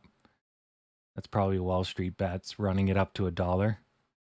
It's already burned off 60%. I don't know anything about this company, but I would say it's risky, but it might pay out. So right now it's overpriced. I would be buying it at 35 cents or maybe 48 cents. Because the company that's offering $1 for it can now ask for like 60 cents, right? So this run up will delay things. So the company will probably just sit and let them burn out because this company's like probably garbage. But if you get in at a low price, they'll have to make an offer above market price. So yeah, you'll probably be able to get at least 64, which is still double your money if you buy in around 30. Yeah, you're looking at 60, 80%, 200%. So I'd let it burn a little, but yeah, that wouldn't be too bad to toss a bit of money into. Because if they're actively trying to find a buyer and they do it sometime soon, as long as it's under $1, I think you'll probably get some money since $1's a good price. Yeah. Once it goes private, you'll get kicked out of the company, but you won't give a crap because you got paid off. Yeah. But you run the risk, like right now, that you're going to lose half your money when it goes back to 35, and there's no reason why it can't keep going down. They got kicked off the NASDAQ because they burned, right? Like they just tanked. They haven't made money since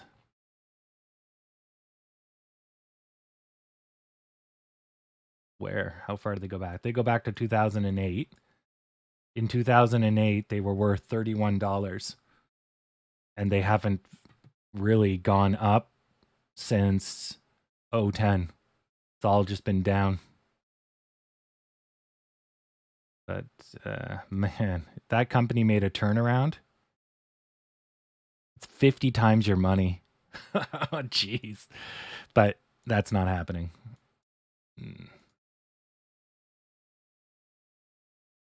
Good times. Yeah. Yeah. I'd probably let it drop some more because it's about to crash. This is not stable enough. But you know, you can see the volume spike. People are going to flood it. They're going to try to get in if it gets down into the 40, 30s. Yeah, you could actually, if you could short sell it. The problem with short selling penny stocks is the margin requirement of penny stocks is usually almost double. So when you go to short it, you have to keep a full share in reserve for every share that you short or more. So you can only short half or less of what you have. So, but yeah, shorting it would not be a bad idea. It's about to drop to 48. So that's an easy 27%.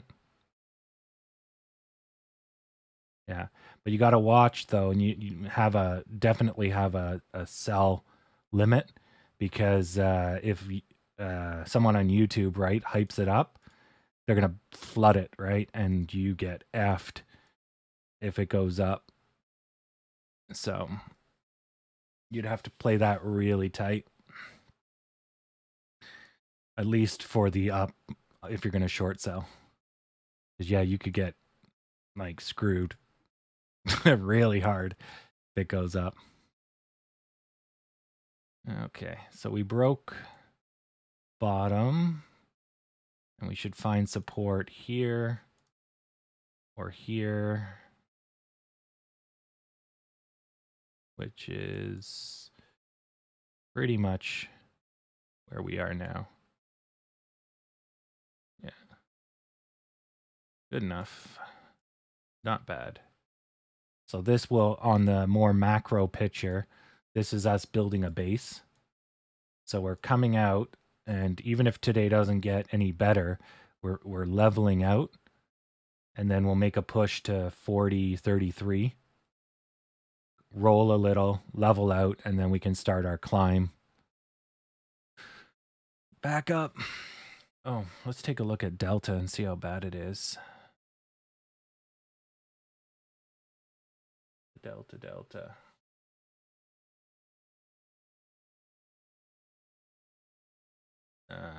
COVID.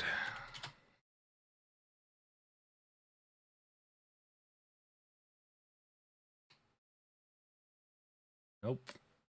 She's on her way up. We had a little bit of a slowdown, and it doesn't look like... No, it's up.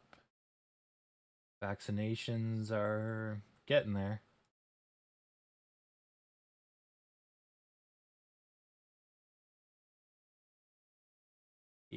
Yeah, she's not doing good.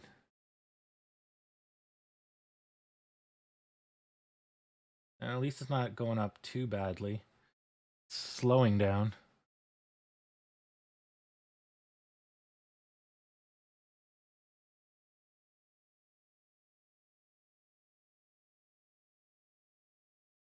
Geez, they're vaccinating about 1 million people a day. That's pretty cool.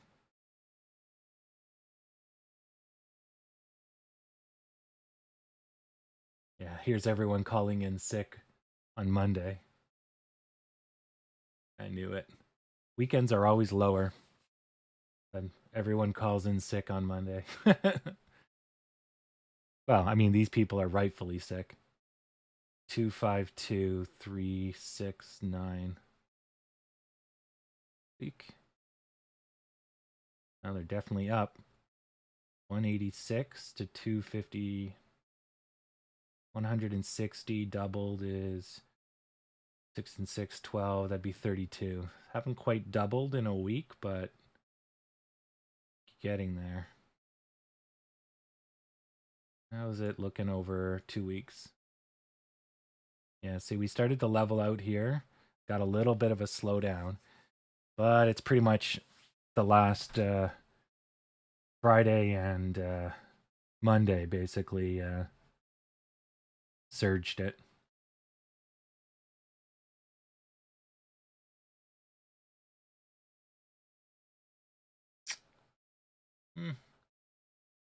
Still not too bad. At least it's not hand over fist.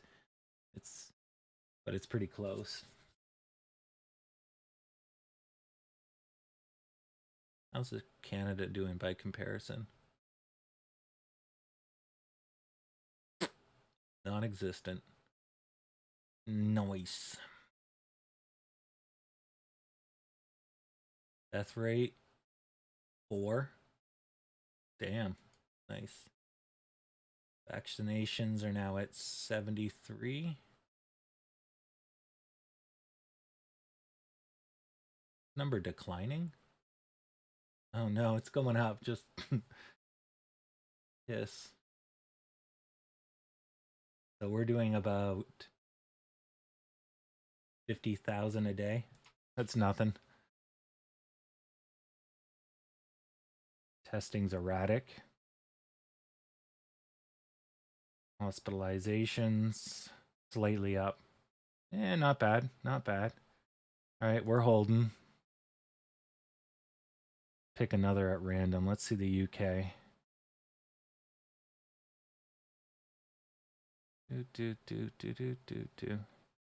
U for United.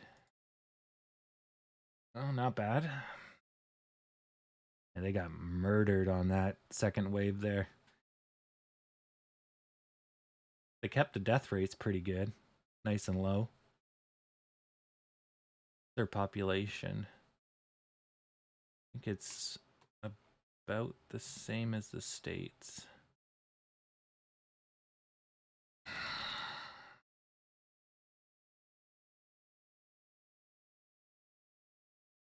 Population 66 million. Okay, so it's a fourth. Double Canada and a fourth of the EU.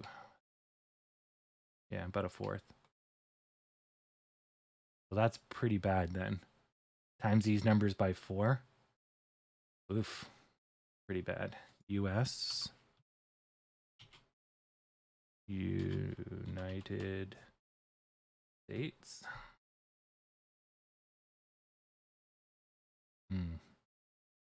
But the States is 255, so they're almost 1/10 of the population.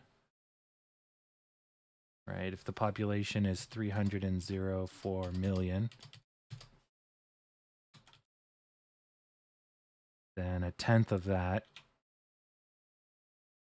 is 304. Geez, 1 in 10. That's bad. How's that sustainable?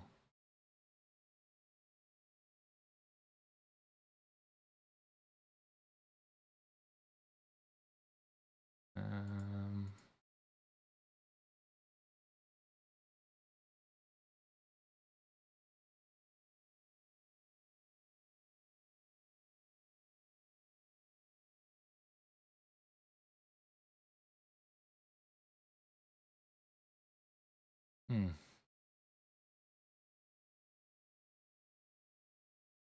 Yeah, basically 10% of the population has gotten COVID. So worldwide, 200 million people have gotten COVID, and 37 million of them are from the US.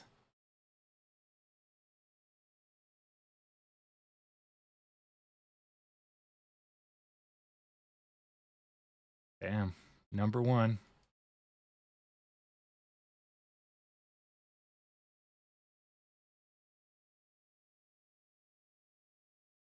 Oh, here we can look at who's clocking the good times.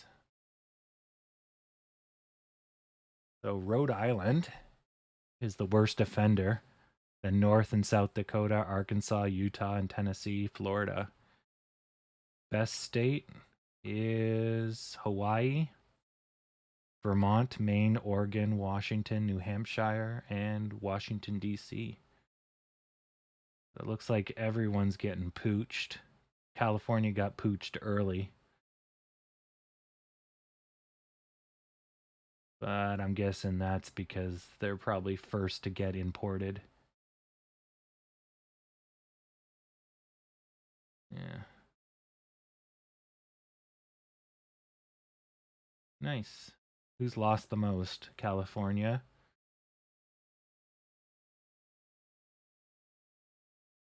So California's not high, way up on the infection scale. Oh, but maybe they're high up on the total. Ah, that's right. Okay. That's why.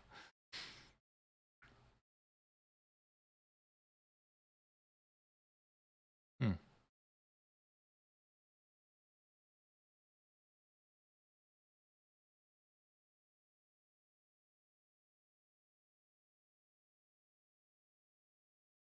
So California is actually doing pretty good at keeping people alive. 4 million cases, but only 64,000 deaths. Texas had 3 million and they got 54 deaths. Florida had 3 million with 41,000. New York had 2.2 with 53,000 deaths. So New York basically not a good place to be if you got COVID.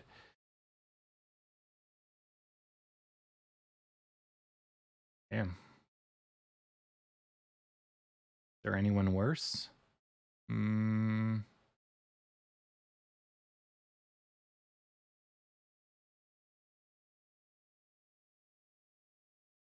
well, Tennessee's not too bad. Indiana's pretty bad.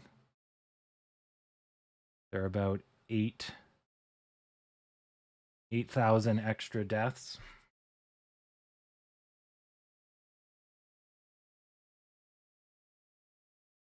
This one's bad.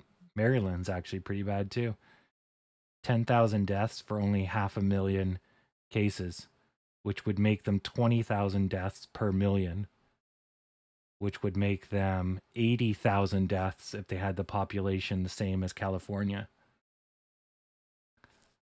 which is pretty bad.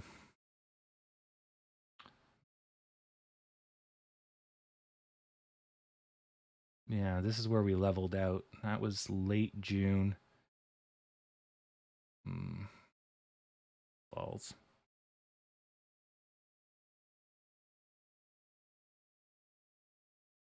Oh, they're tracking mobility by watching your cell phone. Okay, mobility is increasing. Retail's back to normal. Workplaces are still murdered. Residential. Neat. Yeah, this data is just going to be.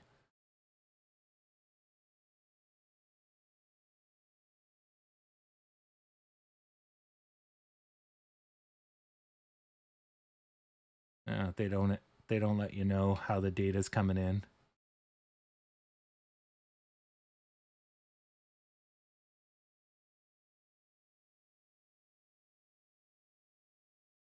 Here you go.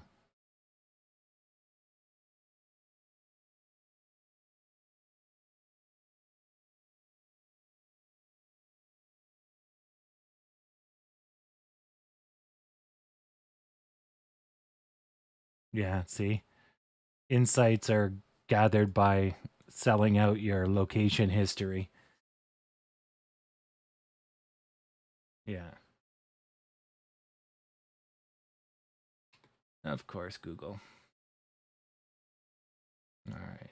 Check. Nothing new. 15 children got COVID. With a symptomatic kid was sent to Ontario Child Care Center. Nice. That's some quality parenting. All right. Go back to this. Yeah. Found our bottom. We're back on the line. Good stuff.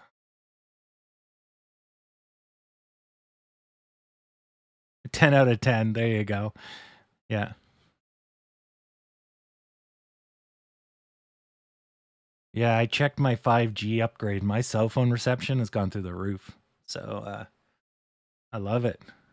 I've never had such good cellular experience. Yeah, I just bring it close to my arm and then the magnets take over. Yeah.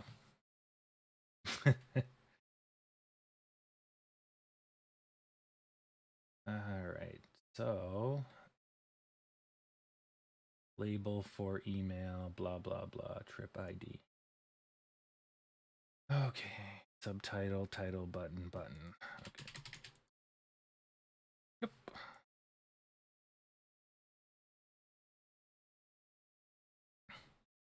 Yeah, I always refer to the vaccine as juicing or your 5G upgrade.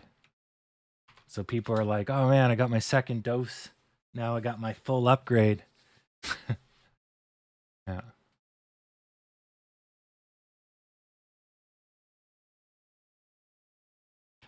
I would say so. Judging by what I can see from COVID, so COVID's ramping up, right? And then the great fear is if they're going to institute lockdowns, right?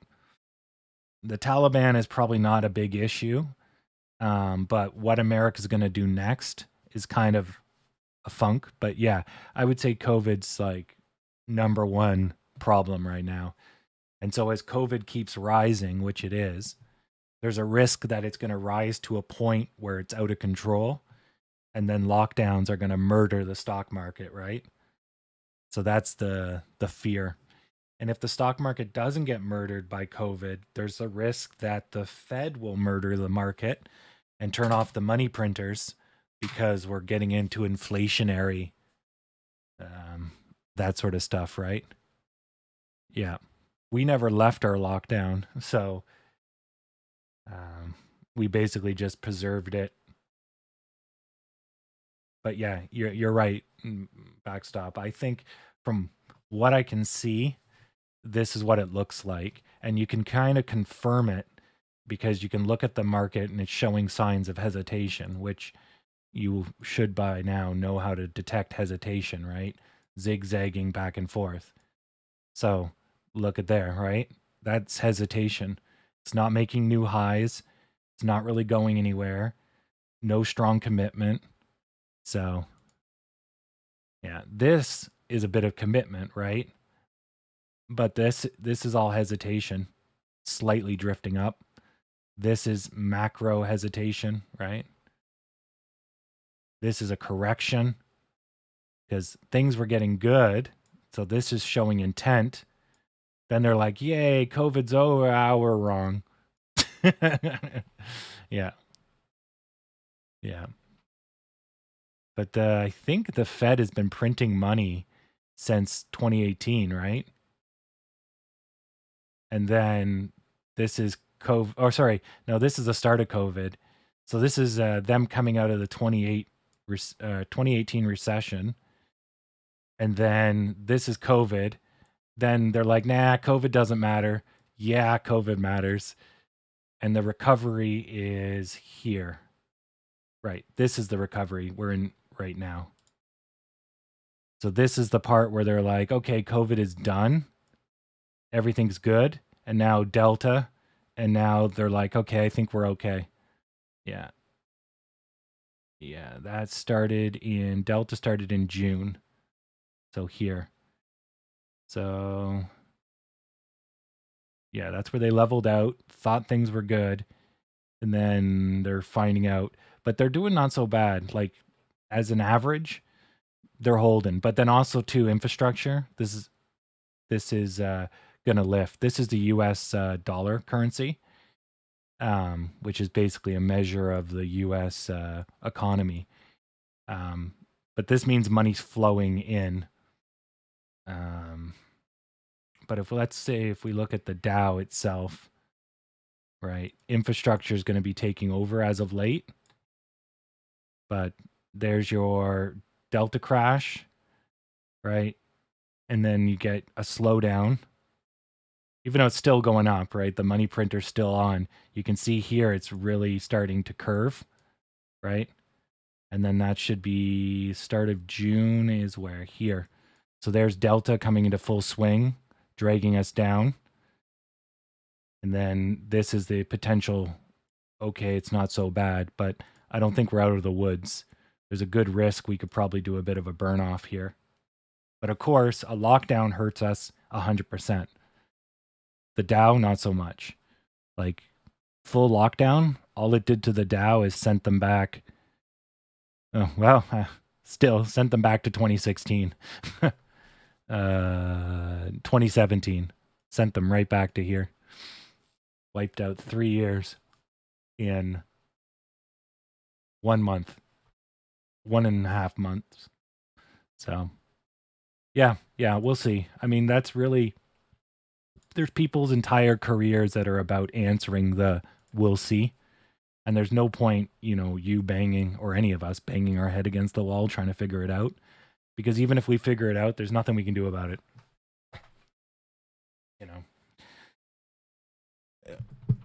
It's like, oh, the market's going to crash. Well, fuck it. What are you going to do about it? Nothing. You don't have enough money to make a difference. Sure, you could play a little differently, but if you're playing in real time, you'll see the market crash. It'll be apparent. So, oh, exactly. Some things like commodities and the broader market, the more abstract you get, I think the better you can predict stuff because it all smooths out. So, like a raging river, eventually all the chaos ends up making sympathetic motion, and you end up, what they call spontaneous synchronization, right? And so, as things try to go extreme, the rest of it averages it, and it eventually then becomes a constructive wave, if you want to think of it that way. So, I think it's easier to predict the big picture. The little picture is full of chaos, right? But they don't have enough strength in the little picture to ruin the big picture most of the time. So, but, the people that control the big picture, Biden, whatever, they could just tomorrow go, you know what? I'm feeling like a lockdown. Let's do it. Executive order. So, how do you predict that, right? You could know Biden, you could know what he's thinking, but he could broadside the market if he wanted to, right? So it's nothing's guaranteed, right?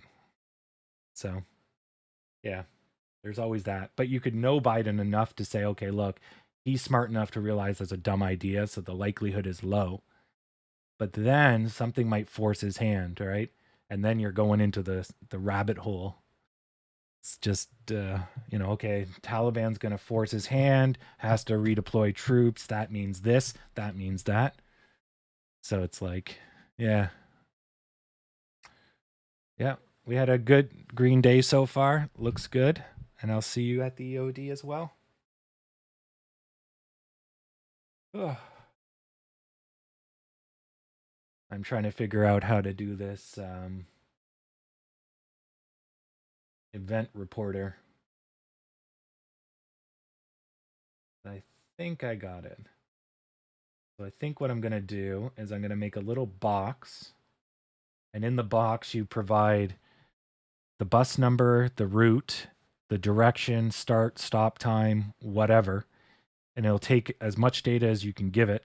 It'll go find, produce a bunch of selections, and you can say, oh, I'm on the 95 bus that picked me up at 5 p.m. That's the bus. That's the one I'm on. And then once I have that, I have the trip ID. But there's no way they would know that ID because it's, they don't fucking care. So I think I'll have to do a little lookup box, which will turn into a bus number that they're familiar with. And then they can input the fields. Yeah.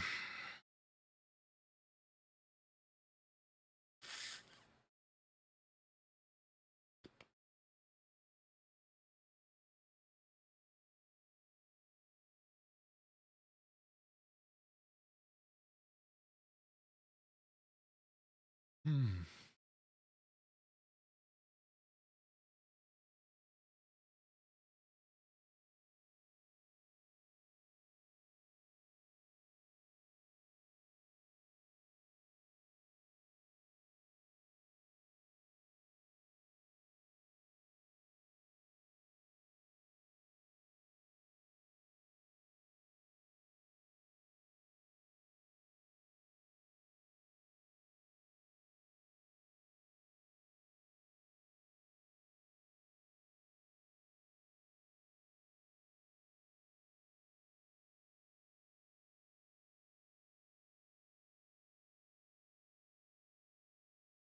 Yeah, markets are in a bit of red. Probably, well, I can almost guarantee you, yeah, that's why we're being dragged down. Here, we'll put the overlay back up.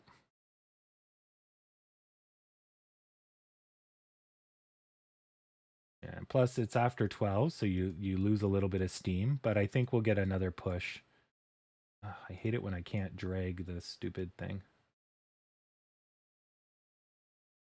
There we go. But yeah, you can see the immediate parallels, right? Right there. So we're leading and the Dow's following in this case. But here we're surging. They start going up. That kicks off our second run. They start showing red. It eventually catches up with us. They don't have a recovery. Then their red, our red match. We get dragged down. Then we hit a bottom. We go up. They go up. So it becomes, what the hell am I looking for? Symbiotic. But then they start showing weakness. We hit, resistance line, the combination of the two. We try again, can't do it. And so then we're just following them. Yeah.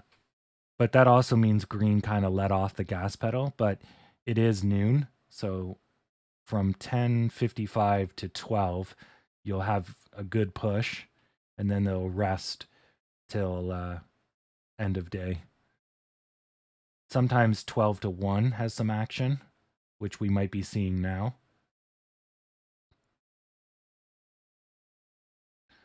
But yeah, the 12:30 period is generally always pretty dead unless it's in the middle of a run. So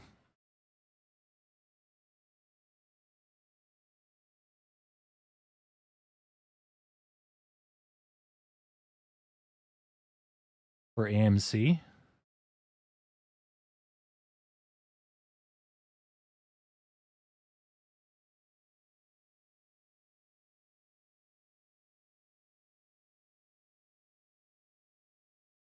yeah, but the part they're leaving out is they're talking about so in generality, absolutely.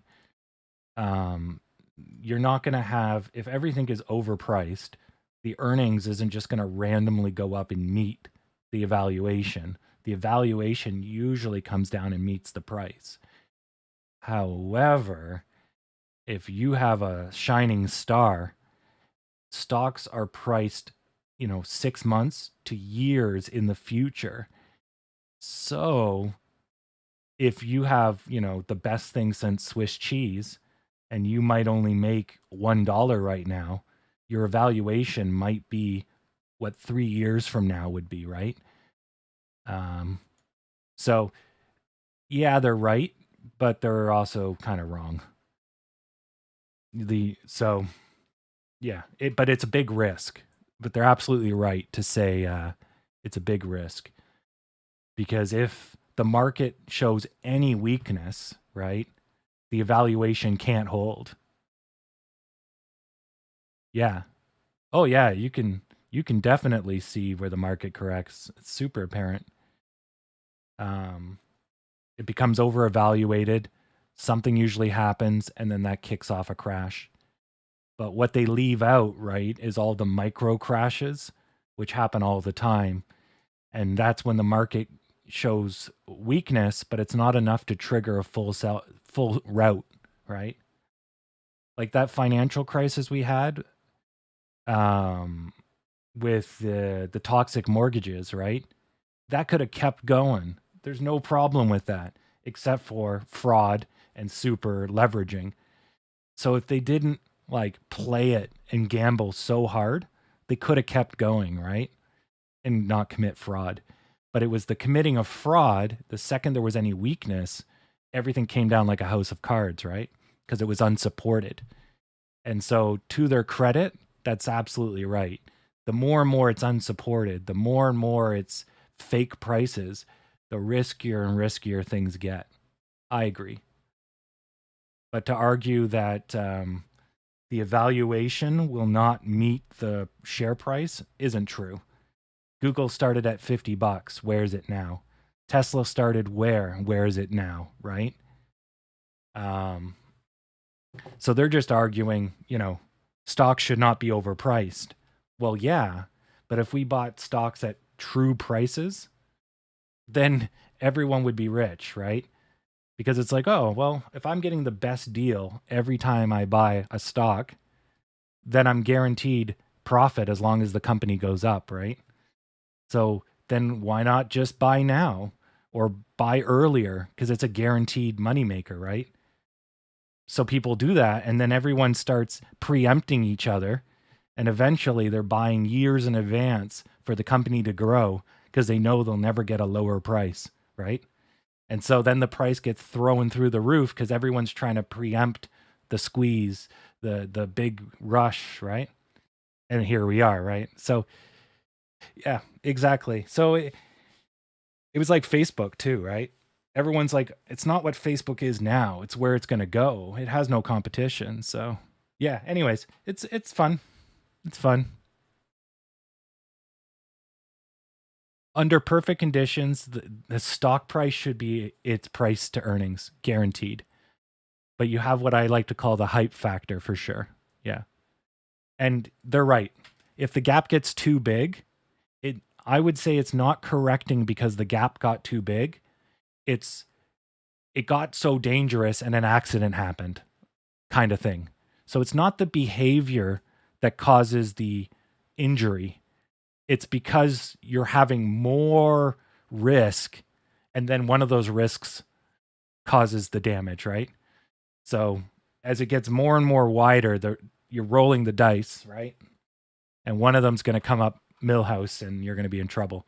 I fully agree with that. But yeah, we're definitely rolling into a dangerous. You're too pricey.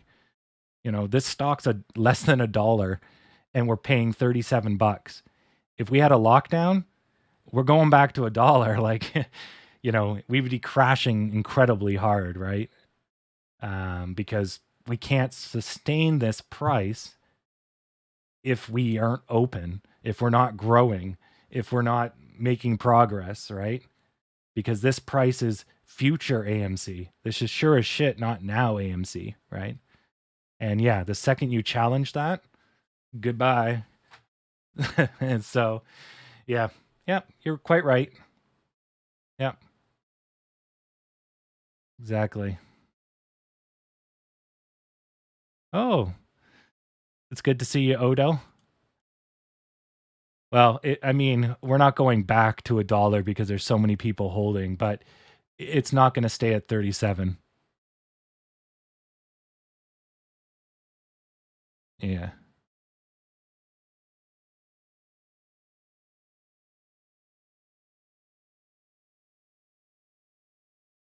Well, the price has a little bit to do with fundamentals. Big business would not be buying into this stock if there was no future or hope. At some level, your fundamentals always matter, and the fundamentals always win in the end. Like, we definitely have a big pile of hype that's keeping us up, which is good. But yeah, a lockdown would murder us for sure. Although, I wonder though, if they're smart, if we had a lockdown, let their competition, flounder, and then Aaron with his war chest just goes on a hunting spree. Like, make a power play, take out your competition while they're weak because you have more money. Yeah, exactly. I think that's really where they're headed. Yeah. Yeah. Well, they're buying it at 33 for a return, right? But we haven't really seen full institutional buy-in. We're not seeing retirement funds, schools, hospitals, billion-dollar, trillion-dollar funds buying AMC, right? We're still too high risk. So what we're seeing is the gambling arms of Vanguard or BlackRock. Wait until we get the full-fledged. It will be crazy. But they're not going to do that, right? They're going to do that when we get low. Yeah. 20 out of how many gazillion pension funds, right? Yeah. That's not bad. 250. That's good. Yeah. I bet you they bought the dip. But yeah. Yeah, they're starting to, exactly. When it becomes full tilt, we'll see it. Yeah, exactly. Exactly. Exactly. Yeah. Yeah, I'm not saying there's none. I'm just saying we haven't got to the point where we're uh what is it? A first choice or a safe bet, right? But people realize that this company has great value. And so eventually we become that safe bet. And I've been talking about that for a month. That's the next stage of our recovery plan. Once that switch flips, however it flips, then holy crap, buckle up. Yeah, it's going to be fun, fun, fun. So that's why I keep buying shares, because I'm like, eventually, forget the squeeze. You're going to have institutional buy in, and then it's going to be over. It won't look back. Okay. Damn.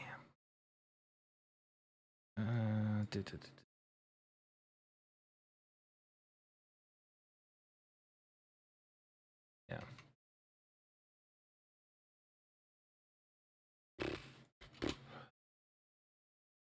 Oh yeah, I would say so. Yeah.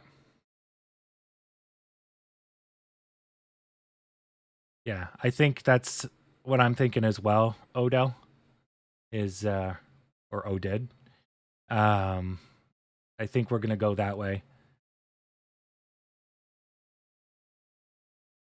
Yeah. I think they're going to sneak in, and then they're going to attempt to basically force the rush. So right now they're just doing the stealth buy-ins, right? And then they're waiting for then a point where they can push, then they'll floor it, and then they'll use their money to run it up, but they already had their money in weeks or months ago. Yeah. So, yeah.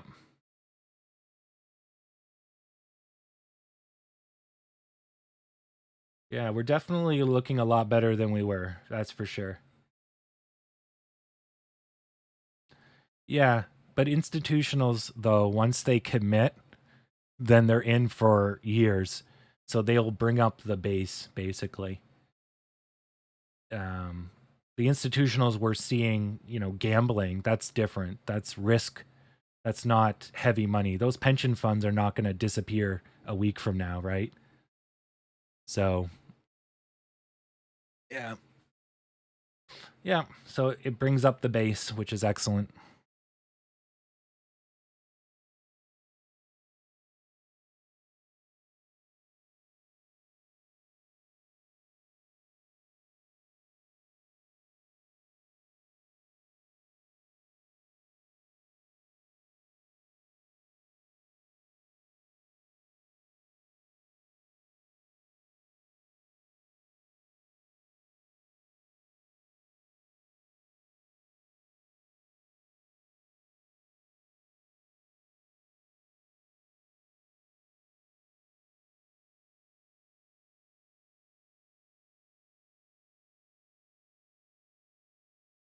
Ooh, pay in the UK jumped 8.8%, why retail sales in the US are slumping.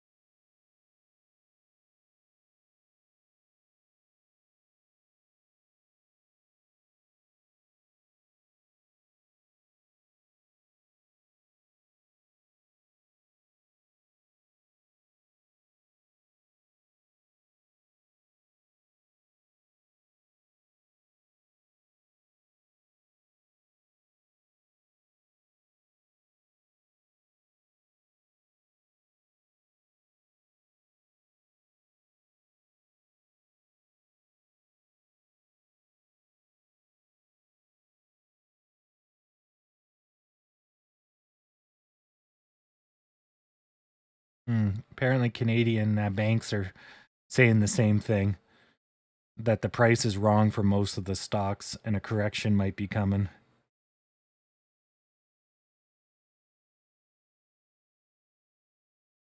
That just came across my news feed.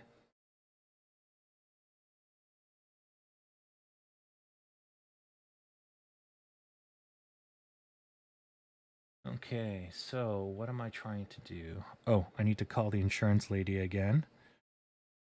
All right, let's try that again. Put you guys on mute. Let's see if I can get her.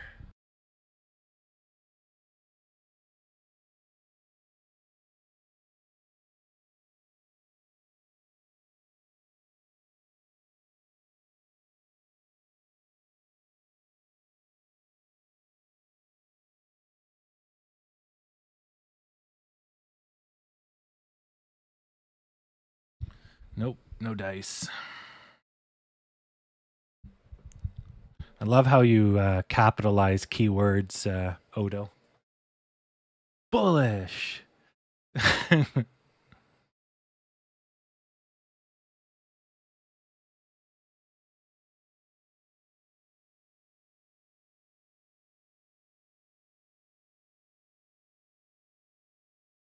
Yeah.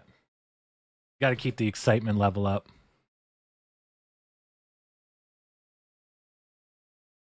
Yeah, because I'm definitely anti-hype. If you follow this channel at all, I'm calm, cool, and collected. No excitement here. uh,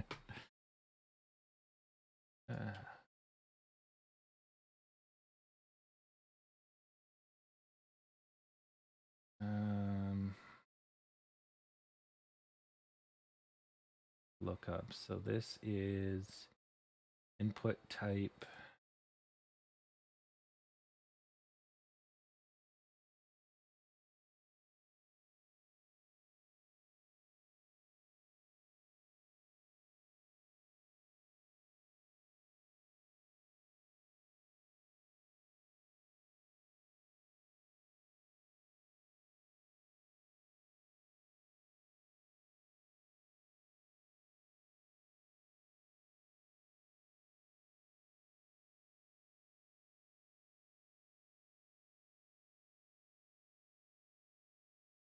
Text. Text is the generic one.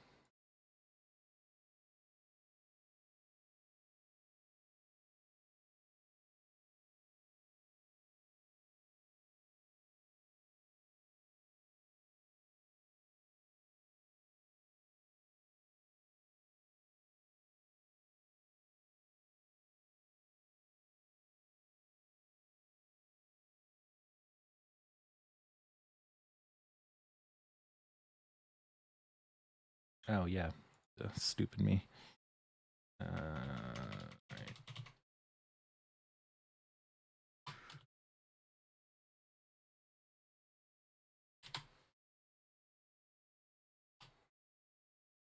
I think that's no. Okay.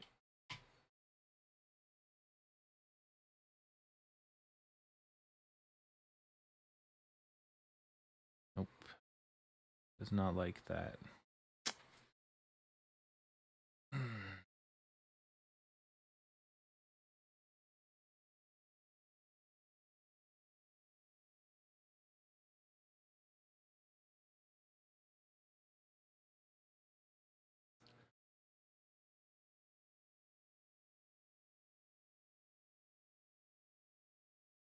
All right, let me close another door. They're grinding like mad outside.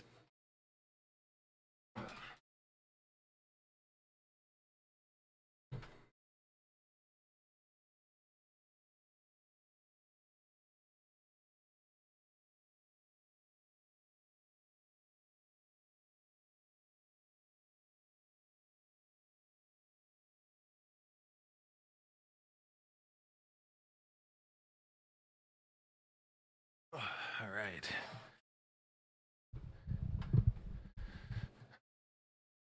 I'll keep that. I'll keep that in the wheelhouse.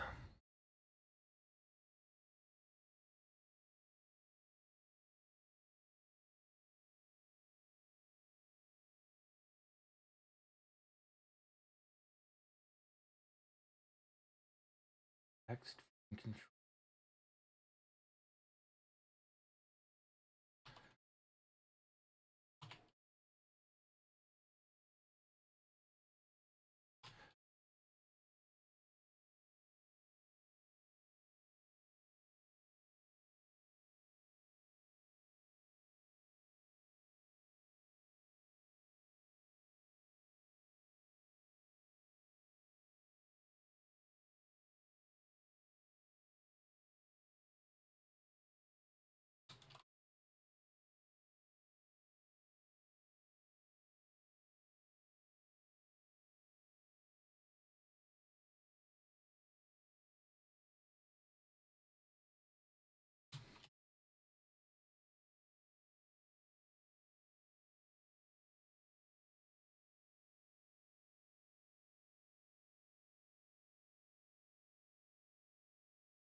Perfect.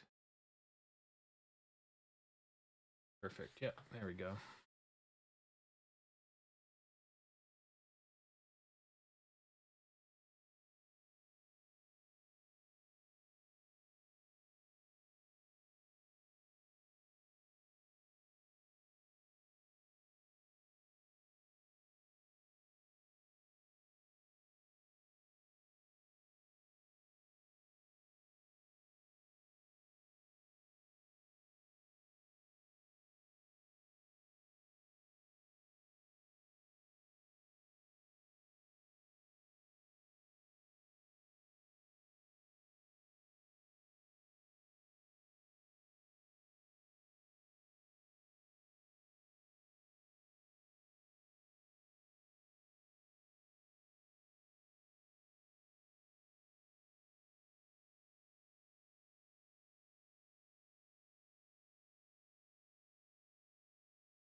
There we go.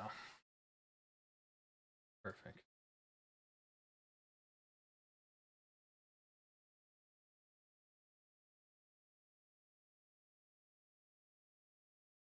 Tab this in.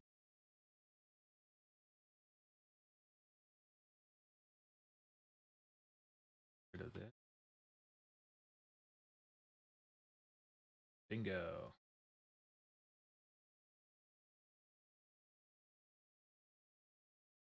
I had a dog. His name was Bingo.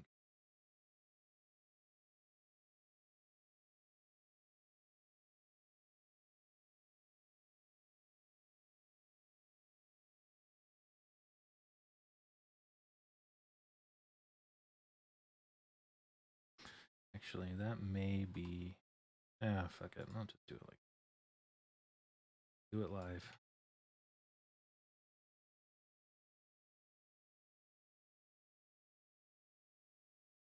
If I learned anything from that crazy guy, it's to screw it and do it live.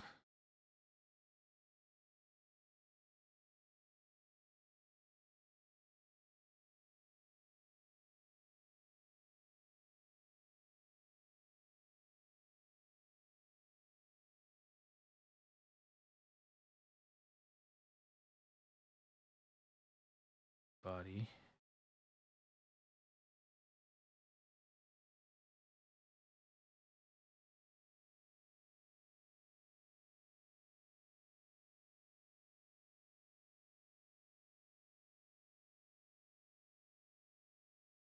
Oh, that's Bill O'Reilly. Now that my brain chalk that up.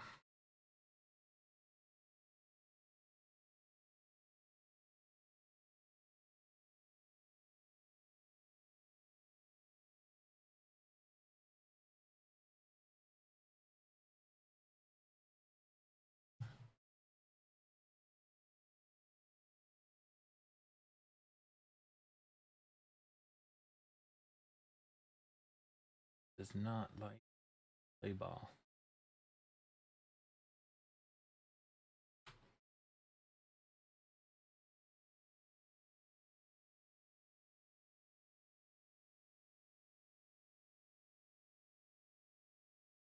Better. Okay.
Perfect.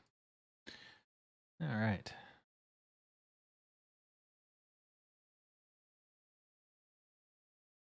We should find a bottom soon. Probably close to where we are now.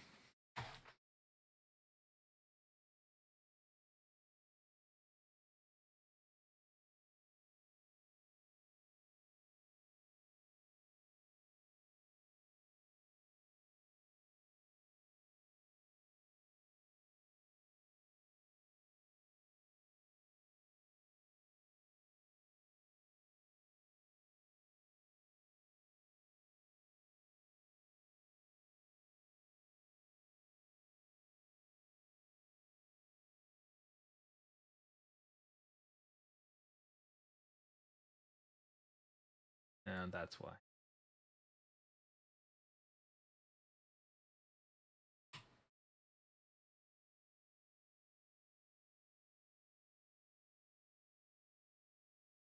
Oh, let's.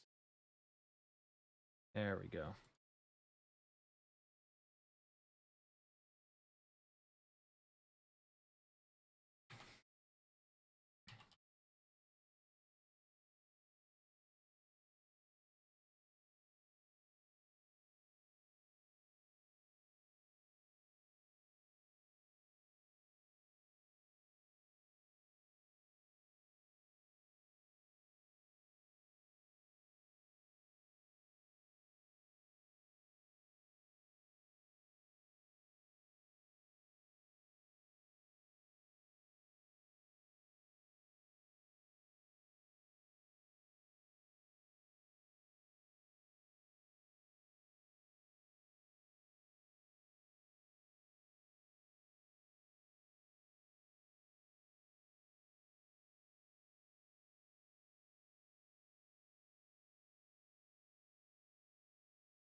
Changed form label.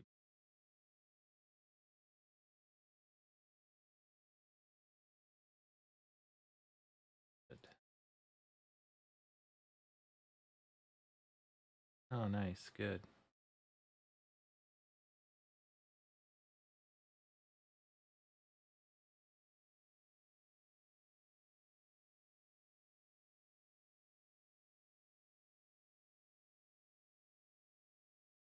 I'm upgrading from Bootstrap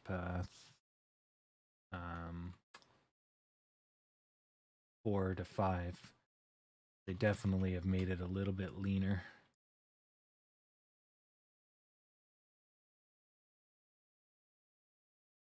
Oh, that looks so much better. Good.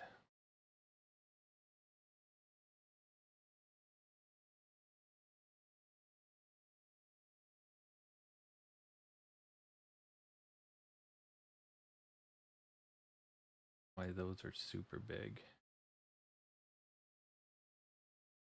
Oh, that's why. Right.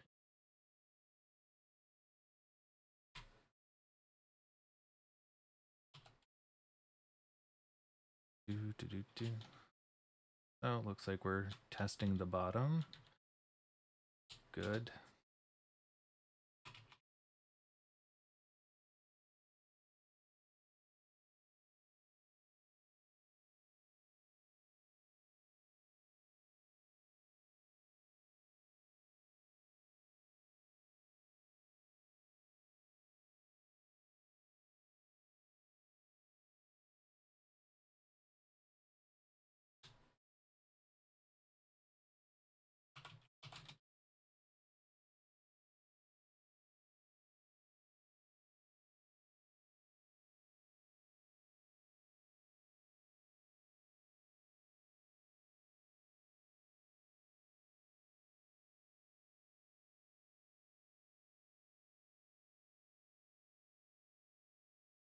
Me?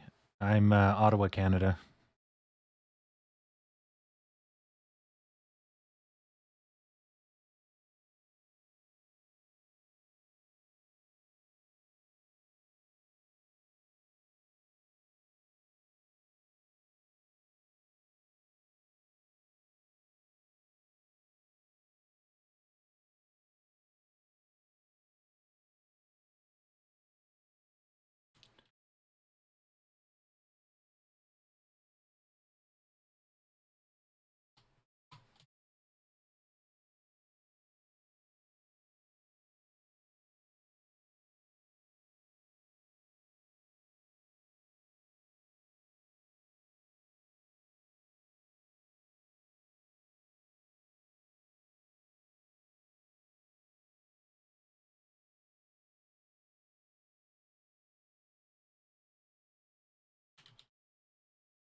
Navo? No.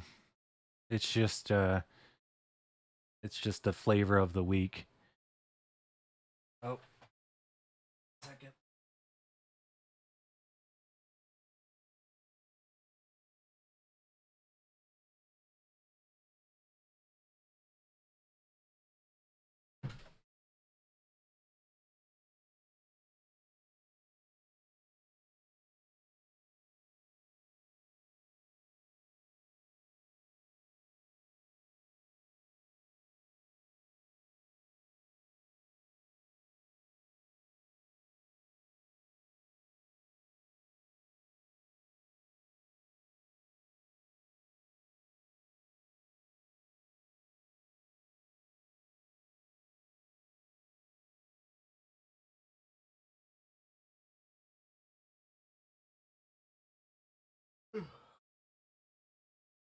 Here I thought they were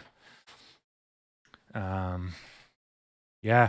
I know I noticed that I saw it this morning when it was at 150 and I'm like it's not right here. I was like it's not stopping.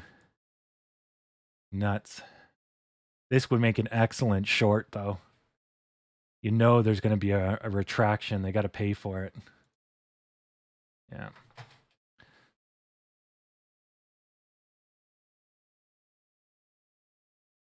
But it's good. It's good you made a little bit off of the I wouldn't say it's all hype, but Lady Luck smiled upon ye. Yeah, from what I can see of, we looked at Navo or whatever yesterday, and they got green lighted. And I think Verpack is the same thing, right? Yeah, they got green lighted as well. And Navo, yeah, exactly. So this is like almost all pharmaceutical companies. When they finally get to a certain point, they like to jump. But they still have to, I wouldn't say sustain it, but the product has to go to market. The product has to be liked, right? So it could be the start of a great future or it just flops. But either way, at least it got approved. So there's some utility. It's got at least a chance. But yeah, pharmaceuticals are pretty gambly unless you have inside information and you get in real early. Then you can make a killing. Imagine you got in with Pfizer when they first started. Oh my lord.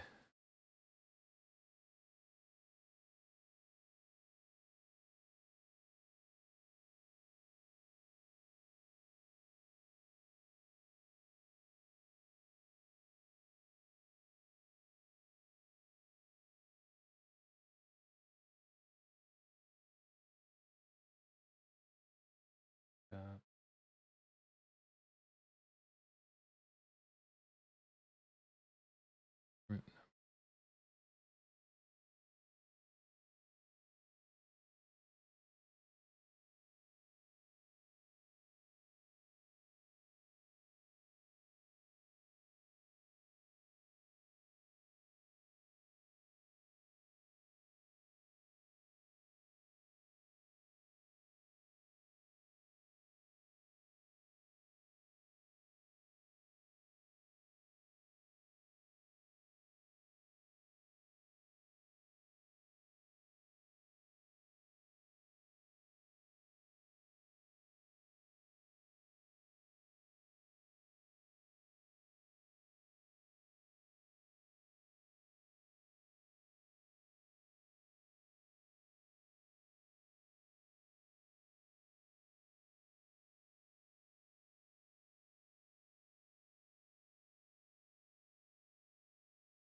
what they're doing.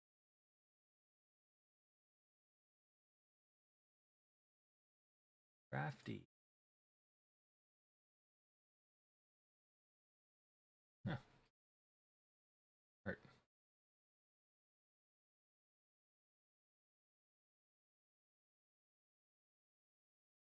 Huh. Works really well. Oh, neat. So to do a horizontal form where you have the text on the left and the form on the right, you essentially use the measuring block system, and you just assign it to the object, and so it makes it a certain size. And as long as you make everything a certain size, they'll just fit, kind of like putting blocks in a row. Crafty. And then it stays together because you have blocks in a row. That's smart. Should have thought of that a long time ago. All right, so if I make that 4, then this is 8.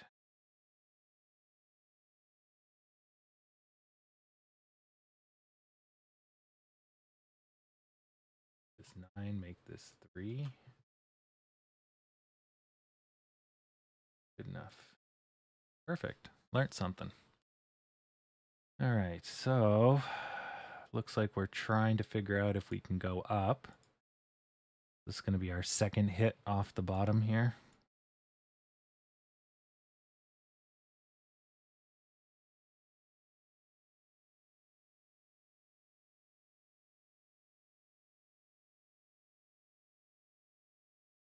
Let's drag this up. That one never touched. This is probably a different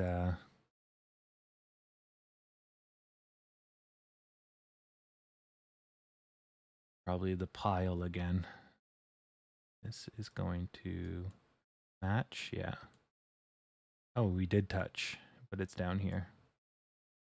This is what we just came through earlier today. The 85 till we hit 36. Nice. All right, so that should be our lines for here. Rest of the market is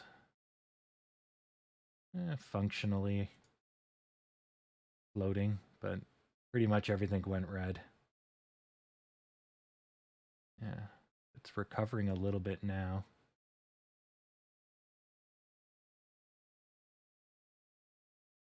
Yeah, everything seemed to have taken a nosedive from 12:30 to 1. You can see the similarity. Everyone has a down tick to about here. Even Hood, not so much Roblox, and even us. We were a little delayed, but we did the exact same thing. But now that everyone's finding green, we might be out of the woods here. Yeah, we'll see. I wonder if they got nailed too. A little bit, but these guys, no. They're still going to go up some more. Holy crap. That's still looking good.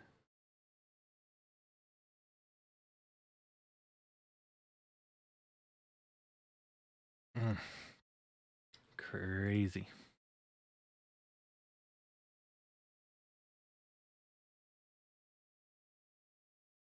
Three.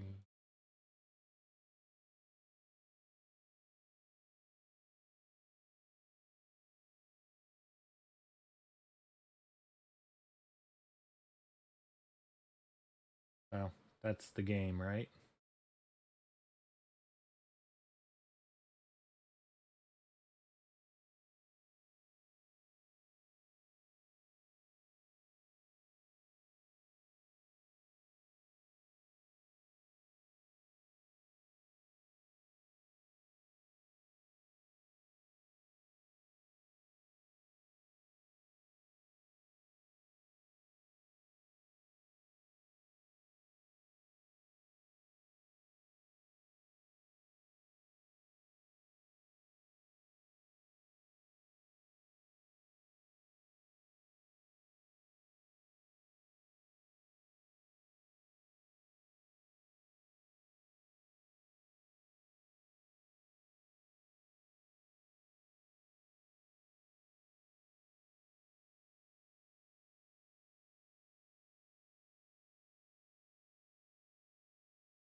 Looks like we might be getting the bounce finally.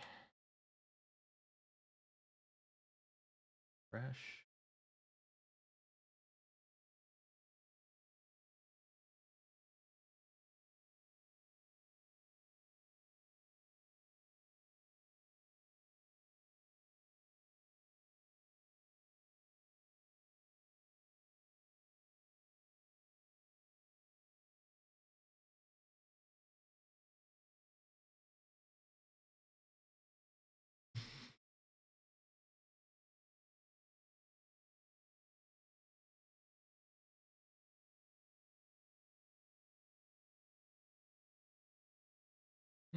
Not bad.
need that.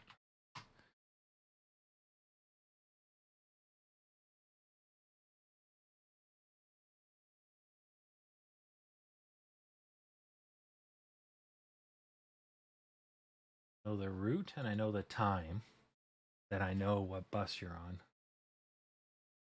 Unless the bus is super late or early. Hmm.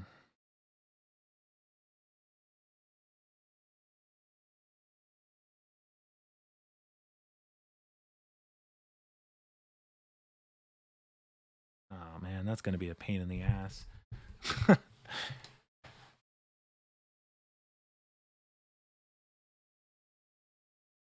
Hmm.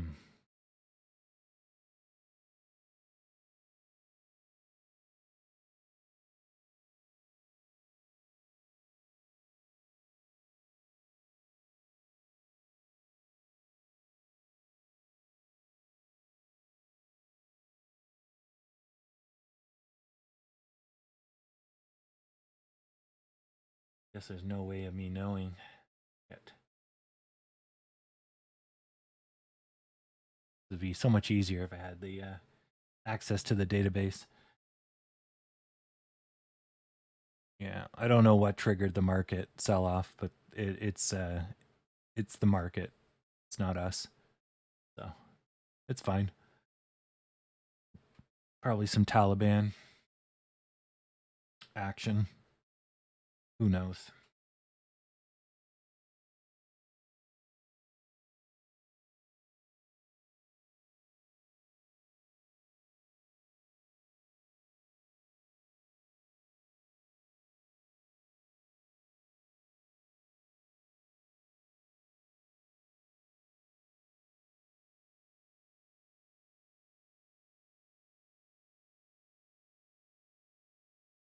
Mm. The market's doing pretty good. I think war would have probably tanked the market, at least temporarily. But I think it's the fear that they might go to war or COVID, right? Yeah. Now, when you have things like Powell talking, J Powell, you're more likely to see the market go flat. It shouldn't course correct unless they released a statement early and then they talk about it. They do that sometimes. They'll release a statement 30 minutes or an hour before so people can have their questions ready. Then you'll see the market react before they talk, and then we'll see it react when they talk.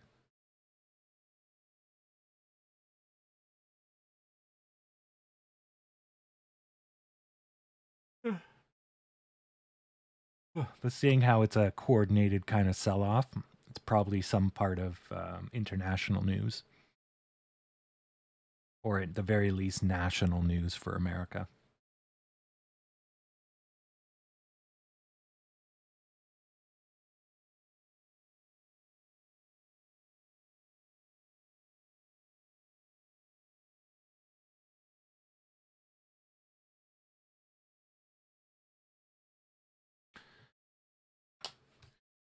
This is my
Right.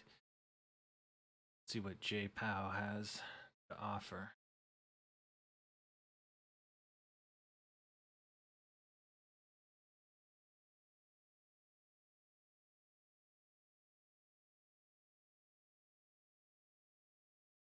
JPOW mini printer.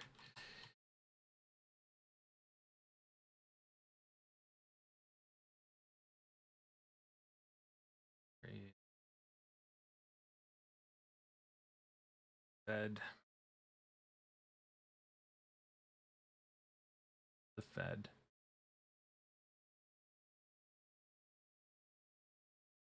Okay, so this is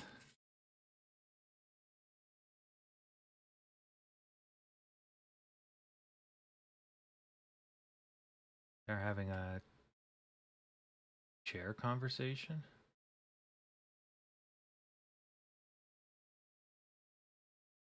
So it's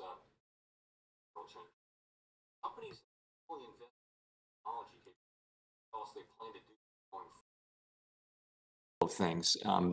One is there'll be more jobs associated with providing and maintaining that technology. It also, though, means that some of the jobs that were held by people, for example, in industries that involved close in-person contact, they may be moving more to an automated or no contact model. And that shows up in the fact that the jobs recovery has been slower among jobs that rely on public interaction, especially travel, leisure, and hospitality. I shouldn't say slower. Actually, tremendous job loss happened in those areas, and the inflow back into work is also very strong. But we're well below the levels of employment in those areas that we were at in early 2020.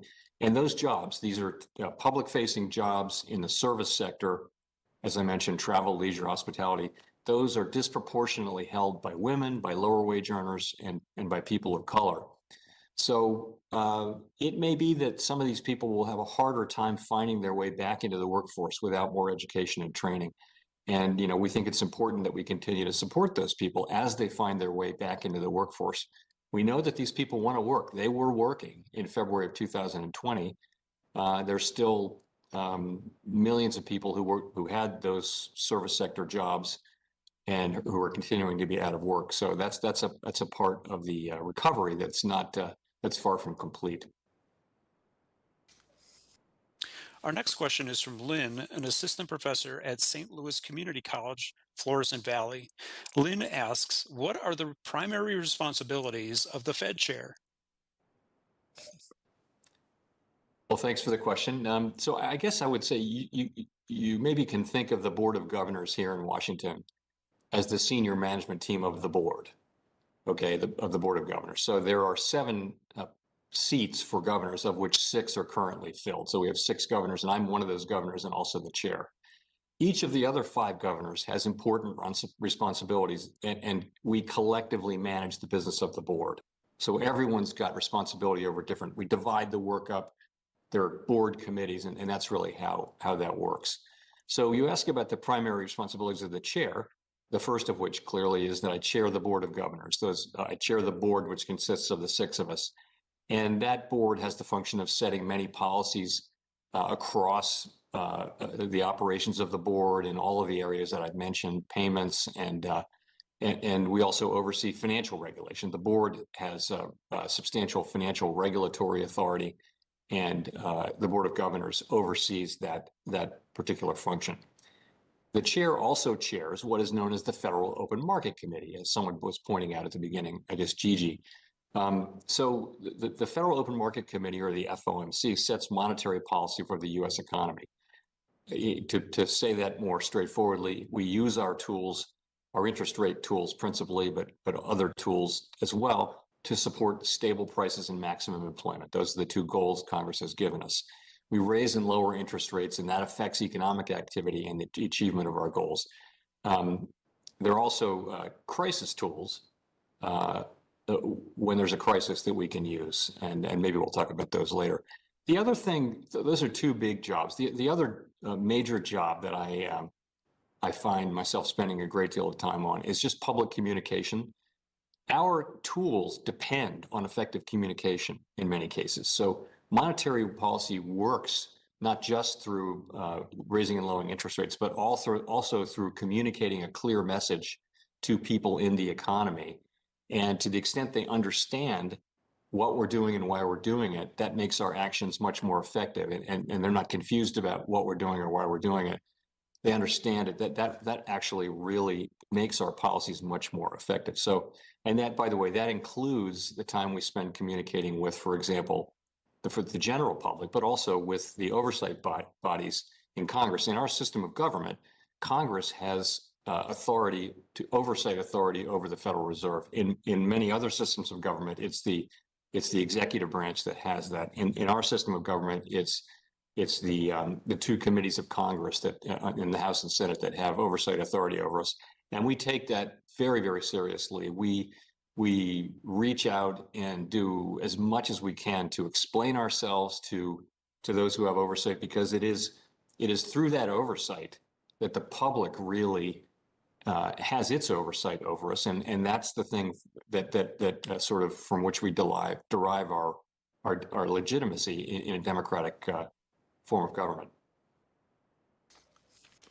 Our next question comes from Michelle at Peoria Unified School District.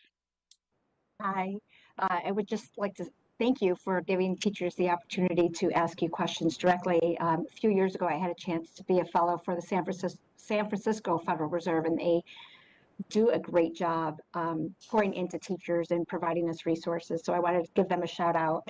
But my question is, what do students need to know about the Fed's response to the coronavirus pandemic and subsequent recession? Thank you for your nice comments, Michelle, and thanks for your question. So the pandemic was many things, and it was certainly in a way, a global emergency that really called on all parts of government to respond, and the private sector, government and the private sector to respond. From the overall standpoint, though, the pandemic is primarily a health crisis. So the initial and most important response to the pandemic came in healthcare. Doctors, healthcare policymakers, and the researchers who created the vaccines. Second were the powerful actions taken by Congress in the CARES Act. Effectively, Congress very quickly and very strongly acted, and it replaced the lost income for the tens of millions of people who lost their jobs, and also replaced that income for the many, many small businesses that had to close temporarily. So this was incredibly important, and I think history will look back on it as a uniquely important and successful set of initiatives. There's also a role for the Fed, and that's what you're asking about. So what we did was guided by, again, everything we do in monetary policy is guided by our dual mandate to promote maximum employment and price stability for the benefit of the American people, along with our financial stability responsibilities. We acted very quickly, very aggressively as soon as the pandemic really manifested itself in a serious way in early March. We rapidly lowered interest rates to near zero, and that has the effect of supporting economic activity. Lower interest rates make it cheaper to borrow. They give people more money. They spend less money servicing debt, and they generally support economic activity. Lower interest rates also feed into other asset prices and create financial conditions that are generally more supportive of economic activity. We also took very aggressive steps to stabilize the financial system, which consists of capital markets and banks and lots of different institutions. So at the beginning of the pandemic, investors all over the world were selling everything they had in the financial markets and trying to just accumulate cash. And so really important, critical financial markets were starting to lose market function. We stepped in and we stabilized those systems. We also launched a bunch of programs to support the flow of credit in the economy to small businesses, large businesses, nonprofits, state and local governments. And in that case, just the very fact that we started those programs, which were really unique in our history, it was something we hadn't done before. That really reassured the private markets, which then began to function again very quickly. So simply by creating these facilities as a backstop, they had the desired effect in restarting the capital markets. So that really helped, organizations from closing, and it put employers in a better position to keep their workers on and to hire them back as the recovery continues. The other thing I'll say is that, as it sounds like, some of these tools are, as a matter of law, only available to be used by us in an emergency situation. And we used them, I think, very effectively after COVID forced a near shutdown of the economy. But so as the emergency has receded, we are required to put those tools away. And we've done that almost completely now, but we're in the process of fully putting away those tools, which are really reserved for, actual emergencies. Our next question is from Lisa, a business teacher at Jackson Memorial High School.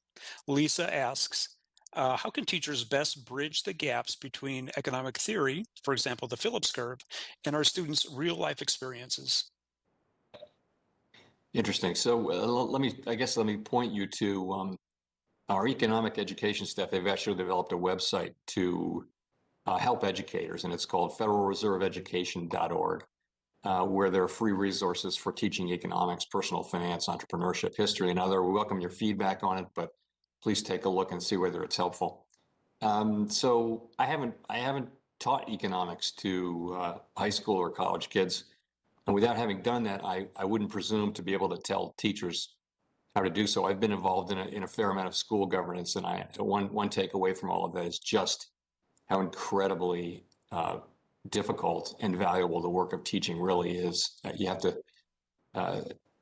just have to start with that. So, but I studied some economics, and I can attest that economics, I can agree, it can seem dry and abstract, and it really makes it more interesting if a student can see why economics matters and how it affects people's lives.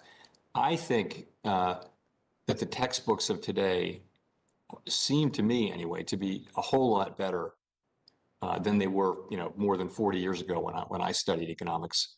And I'm not an econ PhD. I just took basic economics in college, macro and micro. But I find the textbooks of today to be much more accessible and useful and user friendly. So we've got this enormous, diverse, and rapidly evolving economy. And economic policy has important effects on everyone's lives. To contribute as citizens, students need that understanding of the basics of the economy, how it's changing, and how different policies might affect those things. You can think of economics as about understanding and weighing costs and benefits and making decisions, something people do every day. We do use a lot of economic theories and models, which are just simplified versions of reality. Those models need to be kept up to date, and our research staff spends a lot of time asking and analyzing whether the theories and the models actually reflect the world. But I would say this, that these theories and models are actually quite relevant to students' experiences. For example, your students probably think they don't care about maximum employment and price stability, because what is that? But in those terms, it doesn't ring a bell. But people care about finding a summer job, for example. And they'll care as you come out of college or high school. You'll care a lot about the job market and the policies of economic policies, both fiscal but which is Congress, and monetary policy by the Fed. They'll really matter for that over time. So I guess I would say, ideally, it seems to me that you would link what could seem to be challenging economic concepts with situations or events in students' lives to help them see the connection. This is probably something you do every day. I mean, and the point is that every student is already an economist in a way. Every student responds to incentives, understands trade-offs, and although you may not use those concepts as a student or have a framework for thinking about it in those terms, that's what's going on. So that's what economists do on a daily basis. I mean, you mentioned the Phillips curve. It's the relationship between employment and inflation. I think you could explain that in terms that people would understand, just around job, the way inflation moves up and what it does in the economy, and the prevalence of jobs, the tightness of the labor market. So I'll think some more about that one, but I think it's a great question. Our next question comes from Tammy from Bellevue High School. Hello there, from the Seattle area. Last spring, I was working with my students, and when we were talking about the demand for money, I was confused about some things, and they were confused about some things. So I promised I would do a little research over the summer, and I guess I haven't had much luck. So I'm going right to the top. I'm going to ask you, what role do non-cash transactions like direct deposit, online bill pay, credit cards, phone apps, etc., play in monetary policy, as well as the amount of currency that is printed and minted? Okay. Great question. So we do, just let me explain, we have a role. One of our many roles is to promote a safe, efficient, and accessible payment system. That's really where your question falls. We actually provide all of the physical currency, so folding money, and we also operate some elements of the payment system that enable physical cash and electronic transactions to move reliably through the economy. Now, historically, our payment functions have evolved over time as payment methods have changed. When the Fed was founded in 1913, cash and checks were really the predominant means of payment. Today, as you note, non-cash electronic payments are quite large. In fact, are much larger both in number and quantity than physical cash payments. And they're also growing faster. Notwithstanding that, Americans still like to hold paper money and some coins as well. The use of physical cash is growing here, but it's growing very slowly. And in many cases, interesting, particularly in some of the Northern European countries, the use of physical cash is really declining. And that explains some of their interest in wanting to have more digitized financial systems. So,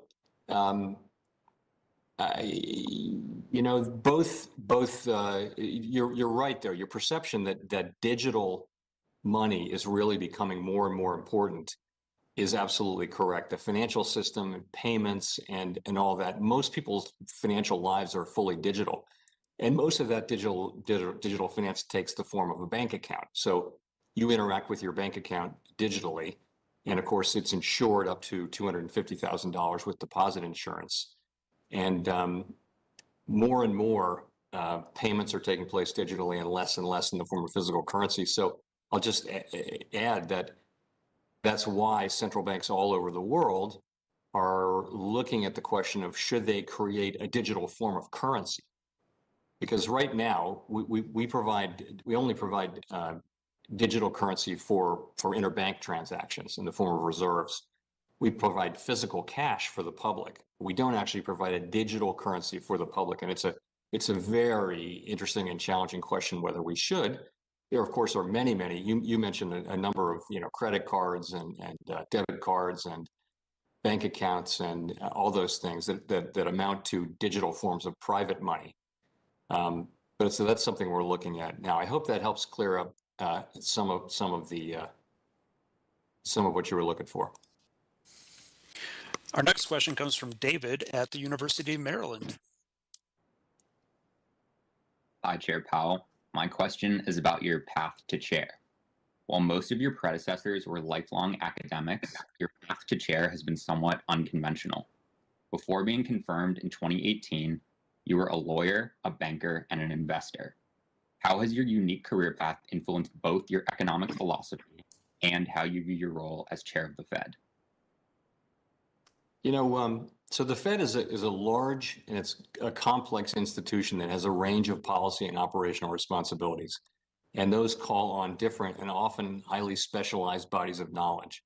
So this may surprise some, but even for most economists, most of what the Fed actually does requires a great deal of specific study and learning on the job. So there are many macroeconomists who come to the Fed to be a governor or a staffer, realize that a lot of what we actually do is very specialized and requires years. So I was fortunate enough before I became chair to serve for almost 6 years on the Board of Governors under two great chairs, Chairs Bernanke and Yellen. And over the course of those years, I chaired almost all of the board committees that deal with our policy responsibilities. Of course, I didn't chair the Federal Open Market Committee, which is always chaired by the chair. So I had the benefit of those nearly 6 years. I had a pretty good understanding of all of the Fed's policy responsibilities and operations before I became chair. I would also say, if you look around this FOMC table, look at the now 18 members, you see a real element of diversity of backgrounds. You see people who have spent, there are a number of very, very strong economists from different parts of the economics field, but also there are people who have worked in business, people who have worked in finance, in academia. And I think that diversity really brings, and you see those people be very effective on monetary policy. I've almost 10 years at the Fed. I've seen people from different walks of life come to the Fed and be very effective in understanding and articulating and contributing to the monetary policy discussion. In terms of my own career, I do feel like all of the different parts of my career have helped inform and helped me in my career. Having been in the business world and been at a regulated institution, I see the other. I can see what that informs my understanding of regulation to some extent. I would add, when I first came here, I spent an outsized amount of time in my early years studying the parts of economics that are most relevant to the Fed's role. So I think you have to do that if you want to be part of the discussion about monetary policy around here. So those are some of the ways I think about that question. And again, we benefit from having many, many great economists in the Fed, and we couldn't do our work without them. But a number of other kinds of people are able to contribute as well, and I think that diversity is really a healthy thing. All right, now we go to Samuel at UC Berkeley. Hi, Chairman Powell. I'm currently an undergraduate student at UC Berkeley, and I also had the great privilege to serve as a student instructor last semester for our intermediate macroeconomic course. It's really a pleasure to be here, and thank you so much for your time. The question I have is, what do you think are the most crucial concepts students should take away and understand when they are learning about monetary policy, especially given how much monetary policy has changed over the last decades? Thank you so much. Yeah. Okay, so monetary policy is as you suggest, a fascinating and also a complex subject, and I'll talk about that in a little more depth. If you ask me the one thing I would want people to understand about monetary policy, it would be, though, that monetary policy operates to support overall economic activity by changing financial conditions, by acting on financial conditions to make them more or less supportive of economic activity, by raising and lowering the cost of borrowing in particular, and affecting other financial conditions as well, as I mentioned earlier. I think it's important to say that monetary policy decisions can and should take into account economic conditions in a broad and inclusive way across the whole economy, including all groups and not just at the aggregate level. But it's critical to understand that monetary policy is not able to provide targeted benefits to particular groups or individuals. It's fiscal policy that needs to decide what benefits to provide to particular groups and how to pay for it. Fiscal policy, in other words, government policy on spending and taxation. And fiscal policy is ultimately much more powerful, and it lies appropriately in the hands of elected officials, not in the Fed's hands.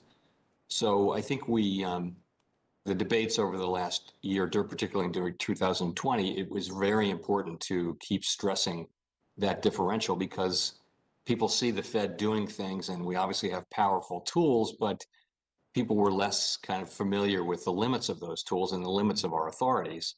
And I think it's very important for us to stick to our existing authorities.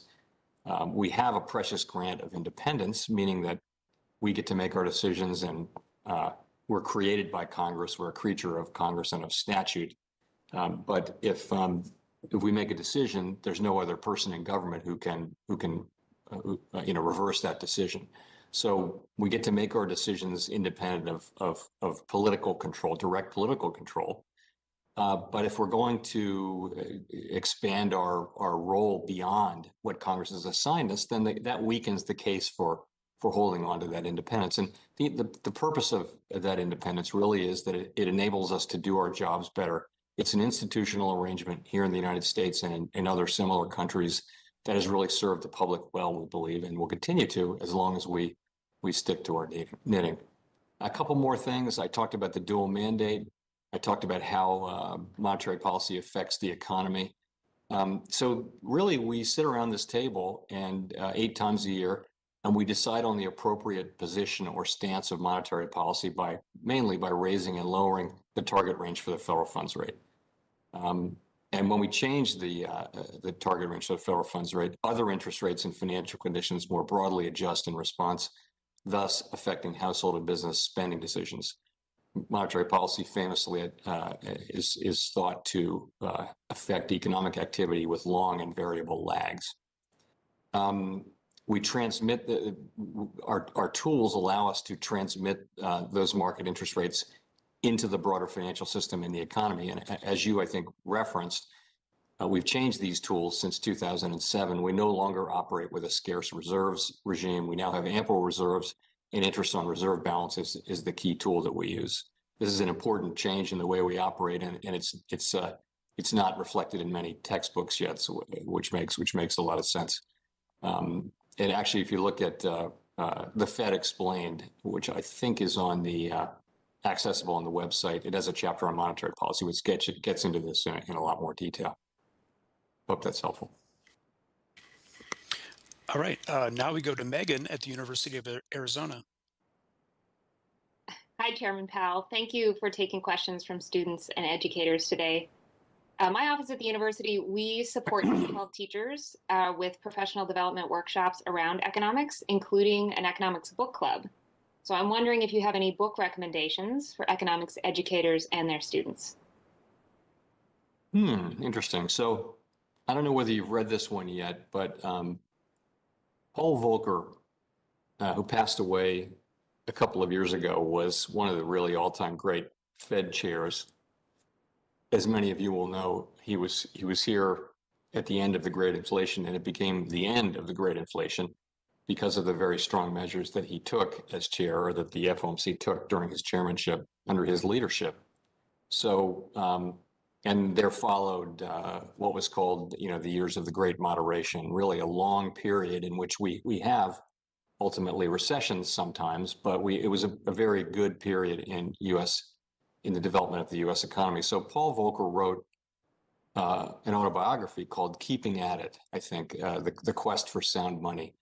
And I thought for a couple of reasons I recommend that. First, you get the sense of the way he approached public policy, which really was to do what he thought was the right thing at all times and let history be the judge. He was very unpopular. He took a tremendous amount of criticism and bashing, and he just quietly went about his business. And the only thing he ever thought about is, it seems, is what's going to be the best thing in the medium and longer term for the country. That's what my job is. And he did that, and I think history has really shows him in a terrific light as a result. So I strongly recommend that book. Forget about that. It's about economics. There's a lot of great economic stuff in there, but it's just also about public life in a truly great man. I mean, maybe the most distinguished public servant in the economic sphere in my lifetime, I would say, close to it. Really, truly a great man. If you want a book recommendation about the Fed, Roger Lowenstein's book is worth looking at, which is a few years old. It's called America's Bank, and it's got a lot of the backstory about the founding of the Fed. There were two failed attempts to create a lasting central bank for the United States, the first Bank of the United States and the second Bank of the United States. The second Bank of the United States lapsed, I think, in 1836, and the United States didn't have a central bank until 1913. And the result was that there wasn't a central source of liquidity.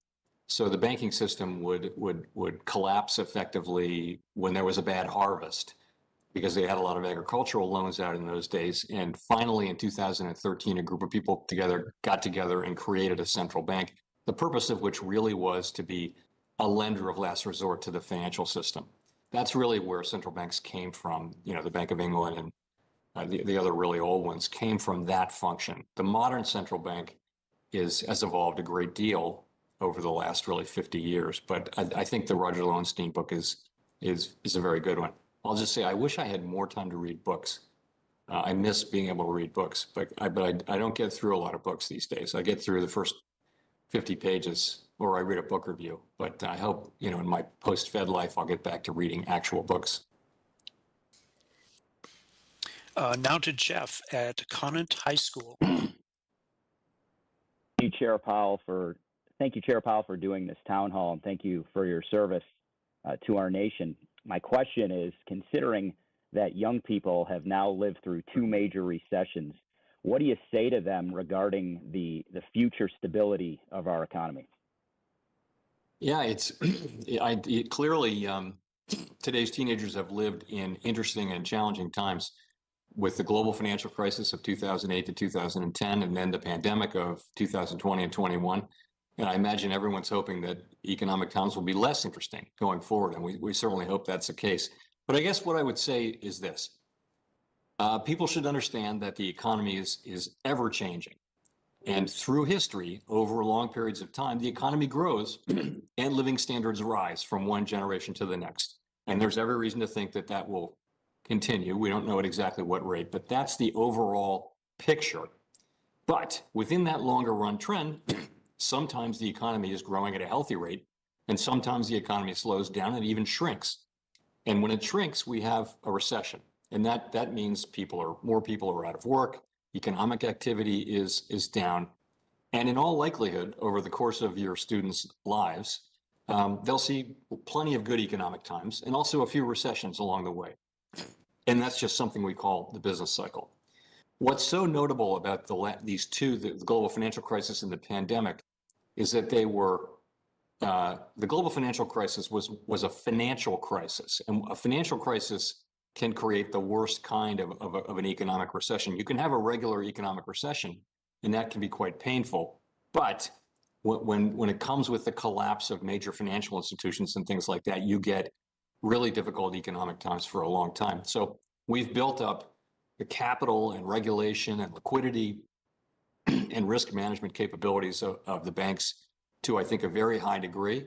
And I think that the financial system is strong now, and the financial system made it through the pandemic crisis as a source of strength. So that work, I think, was borne out. So I don't see the financial sector as being a source of risk to the economy like it clearly was for the global financial crisis.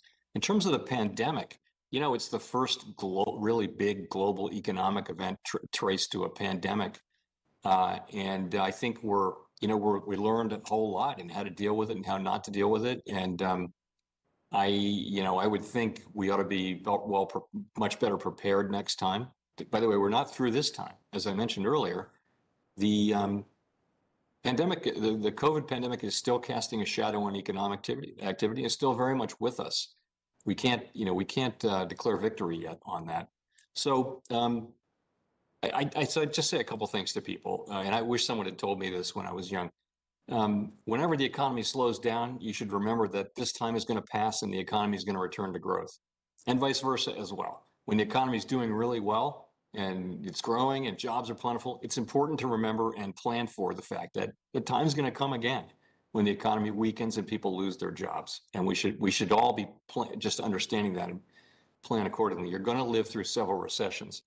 I think it's absolutely critical to do everything we can to avoid financial crises and now pandemics as well, because we now see that pandemics can destroy trillions of dollars of wealth and economic activity, just vaporize it, as happened in last February and March. So the last thing I'll say is I know living through the COVID pandemic, our youngest child is just out of college, and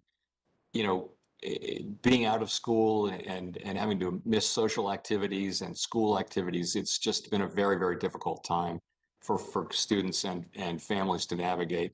I know there's a lot of anxiety about that, and also the effects are not felt equally by everyone. I have a lot of sympathy and support for everyone who's had to deal with these things, particularly younger people and students. All right, now we go to Jacob at Arizona State University. Hello, Professor. Chairman Powell. This is Jacob Gold. I'm a professor at Arizona State University. My question for you is, how important is it to teach financial literacy to students in the classroom?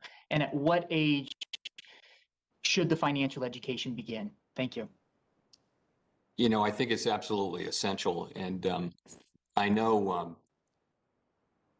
in the time in my life when I started to understand what a mortgage was, what a car loan was, I mean, it was I should have. I wish I had a financial literacy course early on. It's just such an essential thing for students to have as they come up and become adults. They're going to face important choices that will affect the course of their lives. And I think also because parents have varying degrees of financial literacy themselves, it's important that economic and financial literacy be taught in the classroom so students of all backgrounds can have access to high quality information. You know, what it means to be financially literate also changes over time. So financial literacy that's grounded in the economic way of thinking will enable students to apply their knowledge to new financial challenges as they grow up. I'm not an educational expert, but I don't think you could begin too early with this. Kids can be really interested in stuff that they find interesting, and I've seen very young kids be able to understand. I tried some of this on my kids, and to a different degree, they were interested in these basic concepts of economics and finance, like trade-offs and choice, scarcity, and things like that. And then more and more as they get, I think it's much more common now to teach economics in high school. There was no economics taught in my high school, which is a pretty good high school in those days, and for many years after I went there. Now it's much more common to teach basic economics and financial literacy, and I think that's fantastic. Now to our last question from Elon at the University of Michigan. Thank you for taking my question, Chair Powell, and for giving students this opportunity. My question is, as a college student, what would be the best way to prepare for a future position with the Federal Reserve System? So I guess I'll just say that there are many opportunities within the Federal Reserve System for you name it, researchers, economists, lawyers, IT specialists, communications people, and a good resource is, I think, called fedeconjobs.org. As you probably know, the system is structured with a board of governors here in Washington and 12 independent reserve banks. And we hire a lot of people. It's close to 30,000 people in the whole system, plus or minus. And I think you can look on the websites of the reserve banks. You can look on our website, and I hope you'll find it easy to get access to answers to questions like that. So we're very much in the hiring business, and I think it's I'll just say it's a terrific place to work because people who work here and in the system as well have a great sense of mission. I think good private sector companies have a great sense of mission as well. They feel like they're doing something important and serving their clients and customers well. We really feel that way here at the Fed, and we know that our work is important. We know that it's a little bit obscure often to the general public, but the surveys we do show that people derive a lot of satisfaction from working here and doing that public service. So I hope you can find those places on the website. And again, thanks to everybody for your great questions, and thanks for taking part in today's event. It's really good to be with you. Thank you. Thank you, Chair Powell. That concludes our question and answer segment. Gigi, I'll turn it back over to you to close out the session.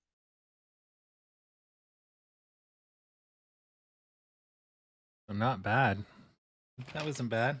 So he was just having some learning with Larry moments, but I definitely love J Powell. That guy can speak English. Like, financial policy is not hard. You see me every day, explain it in dumb terms. But yeah, it's nice to have someone at the higher levels that can at least come out and say, look, we know, we understand, and here you go. It was good. Because yeah, some of the other friggin' chairs have been like, just trust us. So what are you gonna just trust us? It's like, okay, that's not going to instill confidence. Like, you're cutting people off. You're not explaining yourself. It's all smoke and mirrors. Yeah, it's good. Yeah. In the States, it's argued that the most successful people are those that are relatable and understanding. That's what people gravitate to, right? And you'll see it too with any public person. It's what they can sympathize with.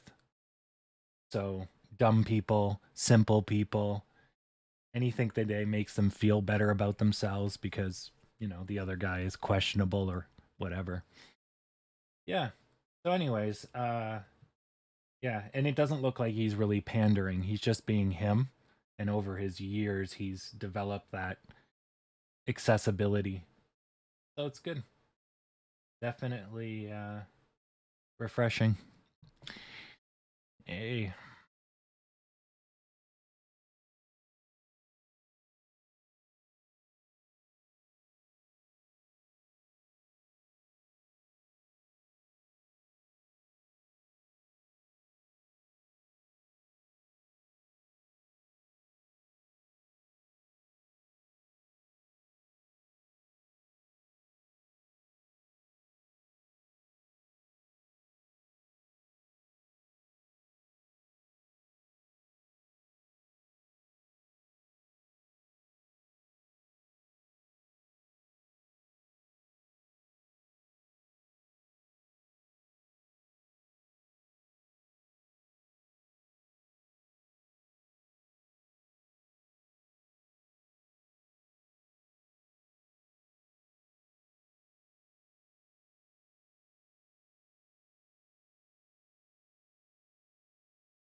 Right, so 30 minutes and then we start the final stretch.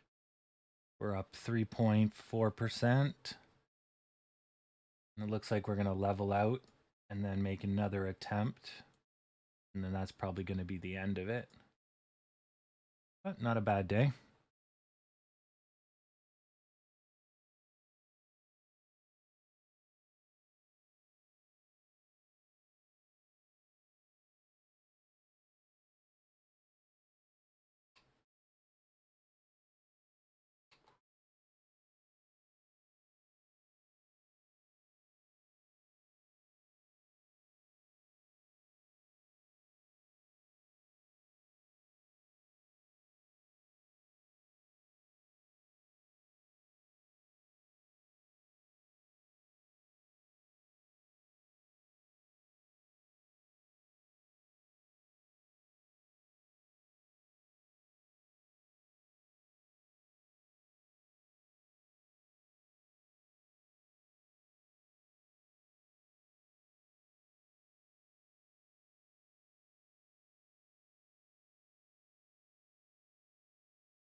Had a dog.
Good.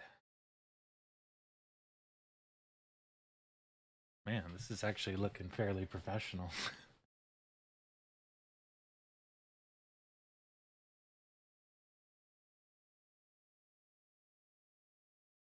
Lucky that transit-related stuff tends to be clunky and generic, so it really looks like every other transit website, at least this part.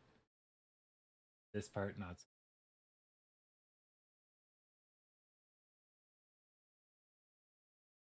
But yeah, this looks just like any thousands of sites. Nice. All right. We get to 39. I would say no. Anything's possible, but the likelihood of breaking new highs post 12 o'clock is hard. And we only made it to 38.78. So the best we should expect is 38.78. Because the second we get up there, there'll be major selling pressure. So even if we do go up that way, you're going to have all that selling pressure from breaking a new high. And then that's going to push you back down, which is why it's hard to break new highs at the end of the day. Because you're out of steam. Yeah. Yeah, I can put you in for 38. Yeah. No problem.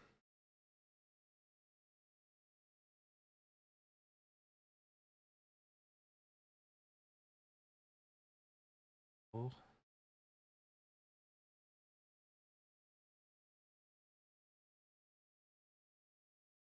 No problem.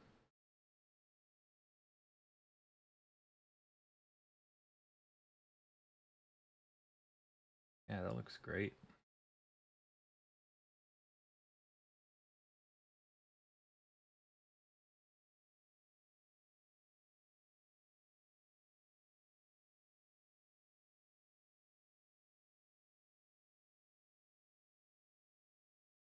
No such thing on the stock market. No hope. Only tears. No dreams.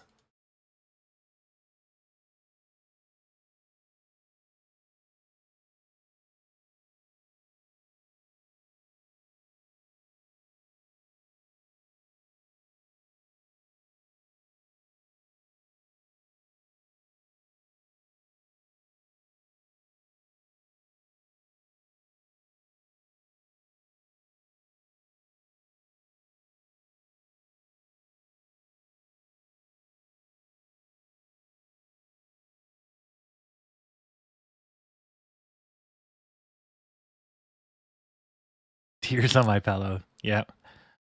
You gotta bite the pillow because we're going in. Yep. Classics. The Highway of Broken Dreams. I like Boulevard of Broken Dreams. You're gonna walk this boulevard of broken dreams? Or welcome to the Black Parade?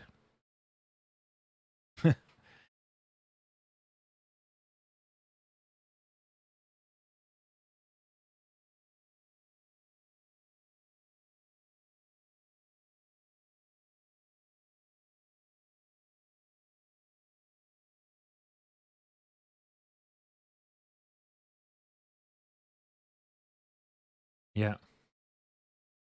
Or this castle of glass.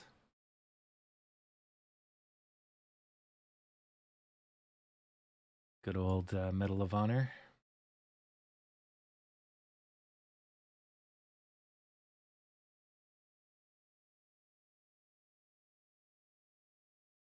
But yeah, that's emo-tastic music though.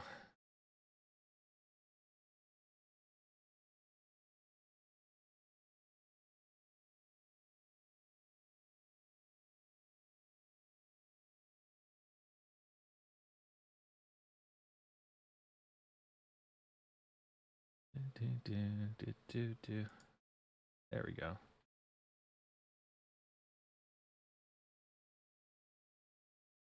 That looks pretty good.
Um,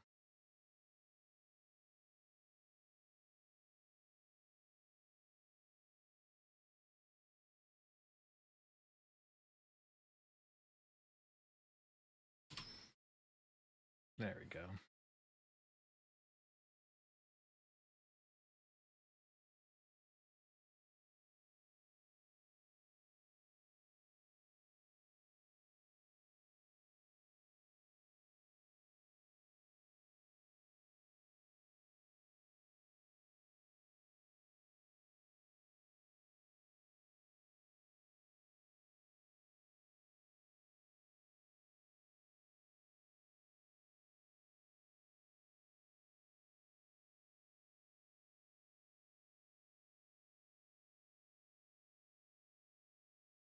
Lord.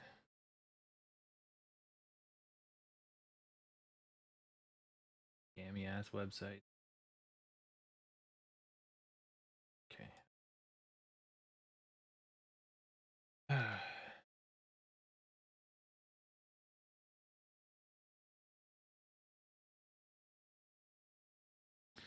Oh no, you've stopped me from viewing the image. Oh, you really got me. If you can see it, you can steal it.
Yeah, a little bit of slowdown, but that's good. You got a little bit of breather. It's all good.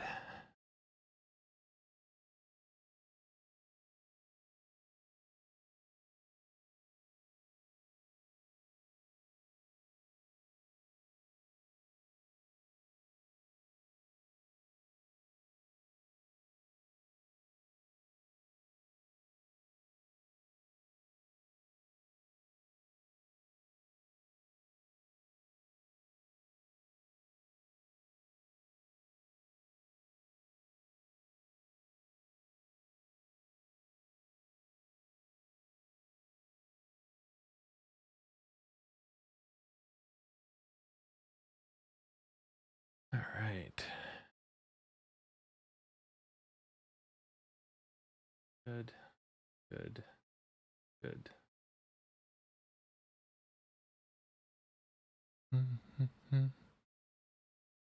Yeah, it's the end of the day. Things should slow down. But pretty good day. Hopefully this sets us up for what's to come.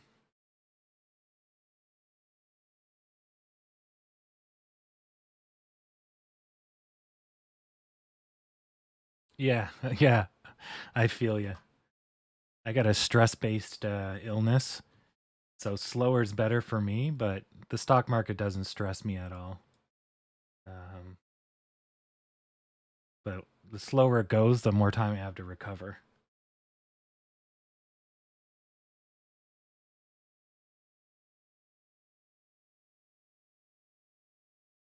Virgin River? Don't know what that means.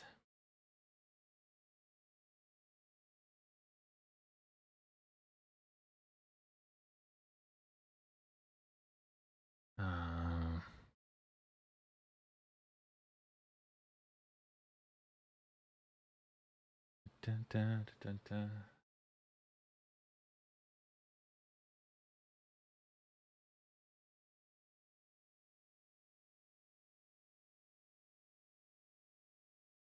Series. Oh yeah, I saw it on Netflix.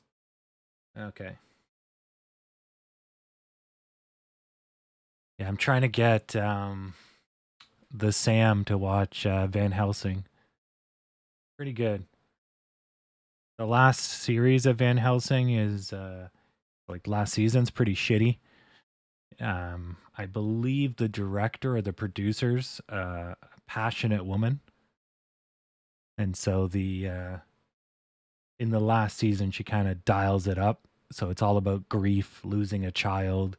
There's a lot of women's issues coming up, and it's like I'm here for the vampires and the story, but you get like 3 episodes of just everyone crying their eyes out and having heart to hearts and then crying their eyes out. And it's like, okay, come on. It wasn't too bad in the first I guess 3 seasons or 2 seasons, but the last one, holy crap, killed me. I'm just like, come on. And then when the male character comes in, you're like, oh fuck, finally. And he's just like, all right, let's go. And you're like, yes, that's the right answer. Oh, we're being hunted by evil demons. You know what we should do? Spend about 4 hours talking about our feelings. Aren't you being hunted? Like, aren't they just around the corner? No. Feelings time. Like, are you fucking kidding me? Bottle that shit up. We'll deal with it later. Like, God. Or it's like you're fighting Dracula. It's only you versus Dracula. And then you're falling apart because, you know, you have family issues or you're thinking about your daughters too much. And it's like, if I was in the situation where it's like God versus devil and I'm the God, you know, your pedestrian problems, you're fighting like hell itself. Nothing else is pretty much on the worry scale. But yeah, I don't get it. But, you know, it's TV, right? But yeah, it was killing me. I had to fast forward a few parts because it's like, oh, 10 minutes of heart to heart's killing me.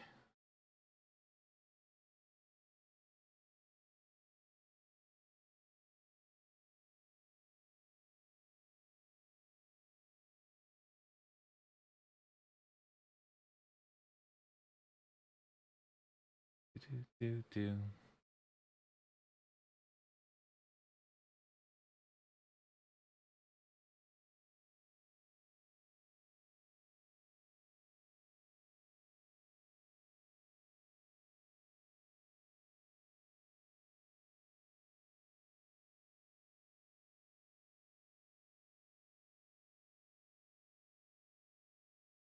Okay.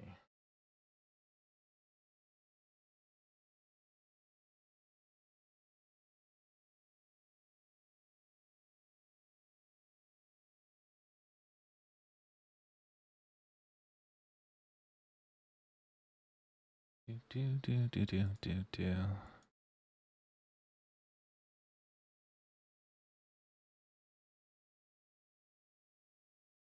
Forget Green Day. I'm here for Red Day.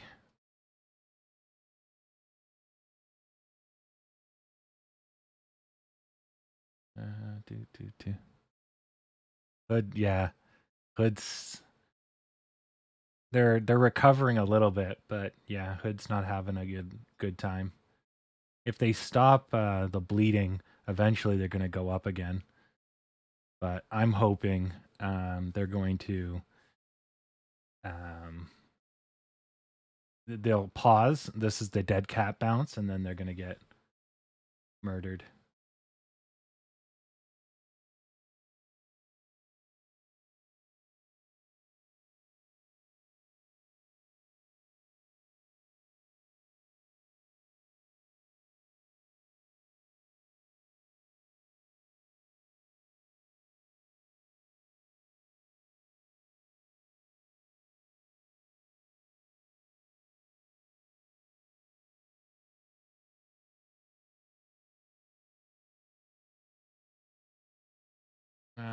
Is this crashing?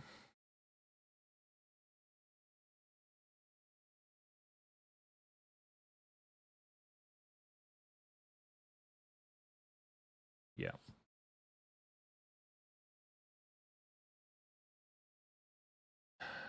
Perspective warp.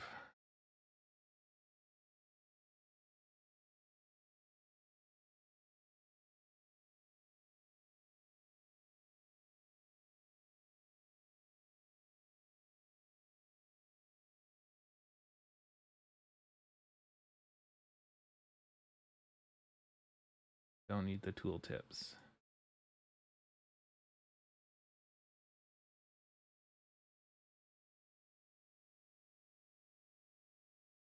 Everything matter of perspective.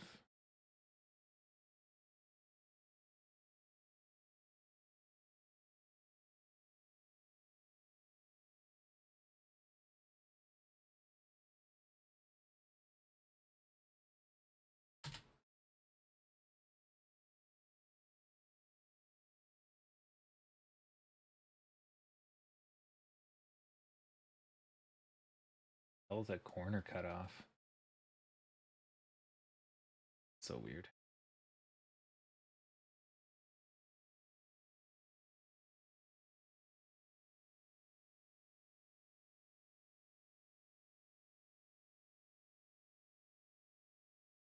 Perspective warp.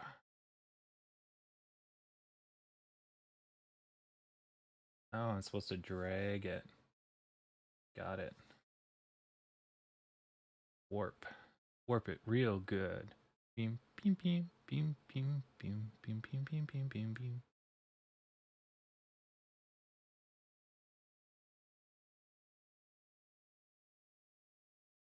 Yeah, what the hell?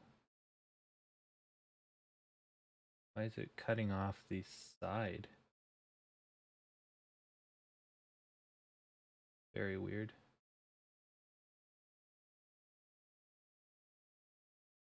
Oh, is there a mask?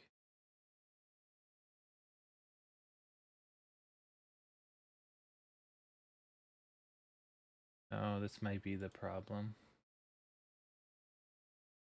Still.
That's not too bad.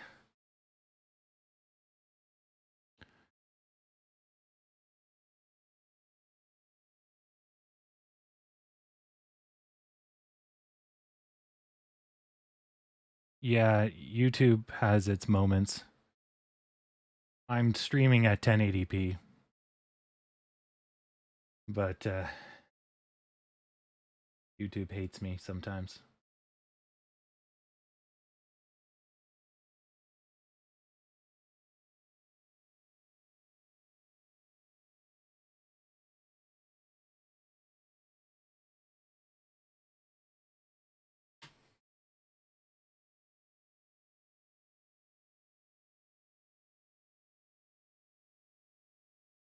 And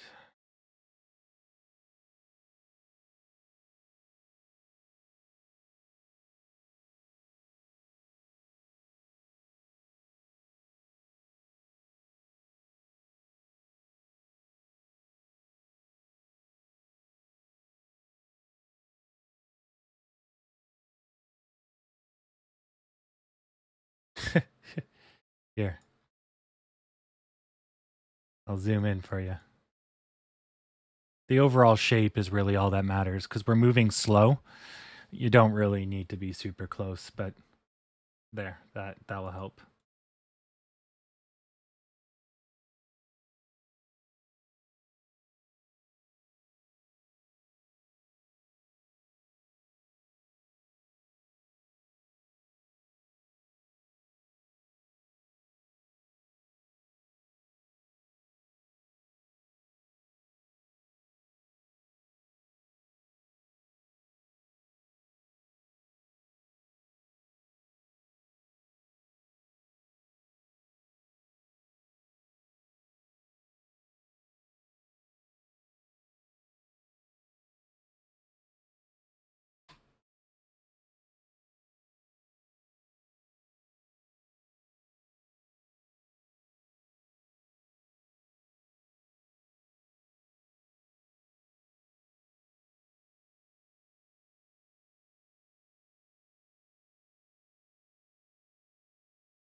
That looks pretty nice.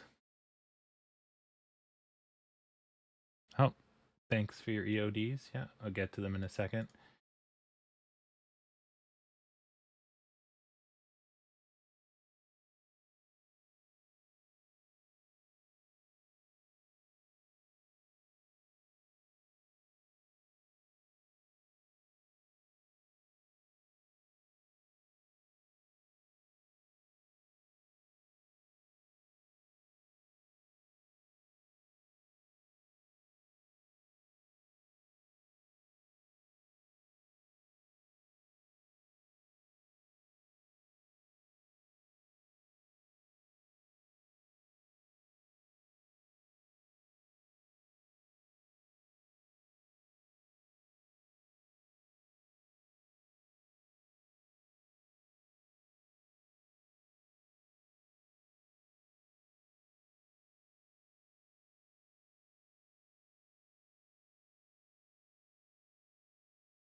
Yeah, it is weird, backstop. It was like the other day I had a huge craving for potatoes. Psychologists think what it is you don't have a craving for chicken wings. You have a craving for the sugar that's probably on the chicken wings.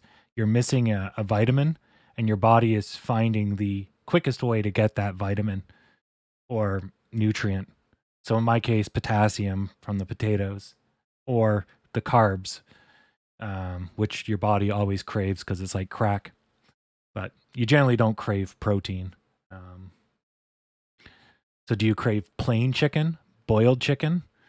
But yeah, anyways, that's their best guess is why people have those weird ass cravings. Is because your body's trying to plug a hole and it doesn't know how to do it. So it just goes, well, this has it. You know, it's why you crave a banana once in a while or an apple or, yeah. Yeah, I had to look that up because I just had like the weirdest craving for fucking potatoes, pickles, anything with vinegar for the longest time. Just I couldn't get enough vinegar. Tons of vinegar. I could drink the stuff. Now I can't. I have no idea why, but it could be that my pH was so alkaline, so it's telling me to drink acid. Like I don't know. But yeah, I couldn't get enough vinegar. Yeah, well that's really what I said. I'm like, nah, it's genomes. To which they've actually proven, or at least more proven, that the DNA has a memory. And so they are postulating that memories can be stored within DNA, which means if your ancestors ate a lot of potatoes, you'll be predestined to have memories about potatoes and fondness of them. So there is actually validity to, well, they did it in the past and therefore you're doomed to do it again. Yeah, because your DNA actually holds memories. Yeah, so that's pretty cool. I've always argued that your genetic code dictates your choice structure, but that's just how your body is built. But they're taking it one level lower. So I'm saying your body's built this way, therefore, when you go and do this, your body reacts a certain way because you're built a certain way. But you go one lower and you say you're built that way because your DNA reinforced, and even so far as to hold memories of your past. And so those ideas that you're reliving your past life are valid. In my past life, I was a painter. Technically, it's valid. They've proven that your DNA holds that essence. Now, how much? How does it get there? Blah, blah, blah. I don't think they know that yet. But you can argue now with science that, yeah, your DNA dictates more than just being how you built, how you think right from the beginning, which is pretty cool. That opens up a lot of doors. It also means people that have a tendency of murderins, it's going down the chain. So, yikes. Yeah, yeah. Yeah, that came out 2 weeks ago, 3 weeks ago. And I was like, huh, I've always suspected it. But yeah. I love human psych. It's one of my favorite fields. The world's run by humans, so understanding humans, you understand the world. It's pretty simplistic. It's paid dividends all throughout my life.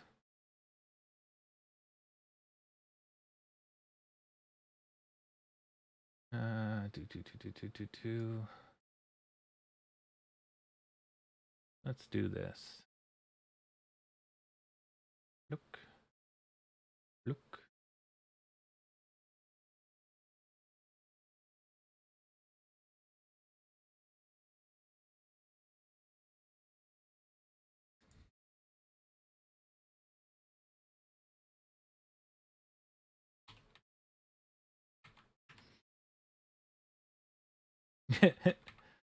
Gotta grease the modem.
No, here we eat way more meat than we ever did before. Canada has the cheapest meat, pretty much. Like, we don't have access to a lot of growing seasons. So, even though we have a huge country, we can't grow most things. And so, we basically are stuck importing it from the States for the most part. But one thing we can do is cows, because cows don't freeze. And so we got a lot of cows. And so as a result, meat is cheap. In Canada, at least. In the States, it's a little bit different because their problem is change in diet. And that's a bigger issue. And there's no benefit to corporations to make healthy foods kind of deal. It's getting better, but it was really bad in the 80s and the 90s. And the effects are now apparent. The most farmed animal is always going to be chickens, and then pigs, then cows. Yeah. Chickens just because they're easy. Pigs just because they breed fast. And cows always come last of the regular farm animals because they're expensive. But predominantly, we have one of the largest beef herds in the world. I think Brazil is the world record. And I think we might be even third. I don't know where the US is. Largest beef herds. India. Okay. And they call it cattle inventory. India, Brazil, China. And where are we? We were pretty high. United States is 4th. We're 11th. And we're tied with Uruguay. We hold 1% of the world's cows. US holds 9. China holds 9. Brazil holds 25. And India has 30. After Canada, it's New Zealand, and then it goes down the drain. Now, how old is this story? 2021. Okay. Yeah. Anyways, so yeah, here's the little chart here. But yeah, we do a lot of cows. So we have 1 cow for every 2 people in Canada. No. For every 3 people, you get 1 cow. There you go. Neat. The US has almost 3 to 1. Same.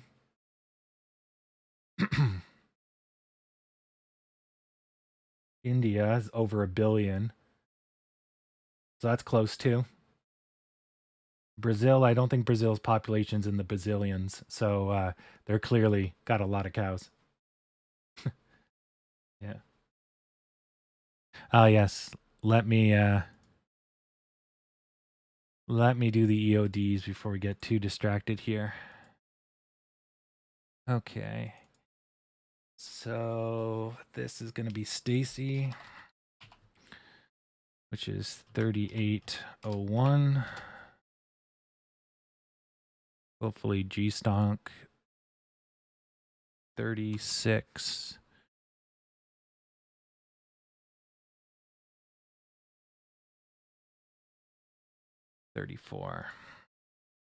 Did someone just say tears in the rain? Tears on my pillow. Ah, here I thought Sam was making an awesome reference. For all this will be lost like tears in the rain. One of my favorite quotes.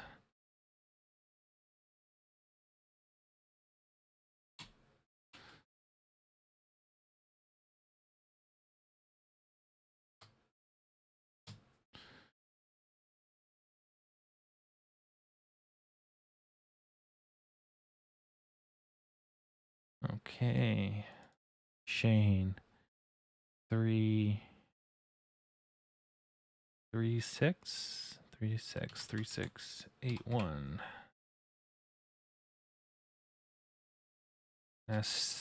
STD. All right. That's going to be your horse name.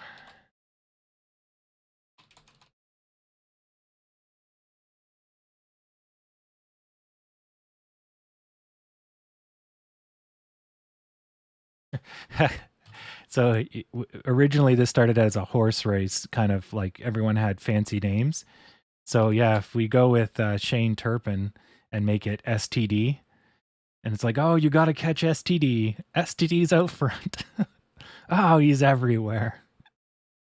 Wow, look at that spread. That would be a pretty good name.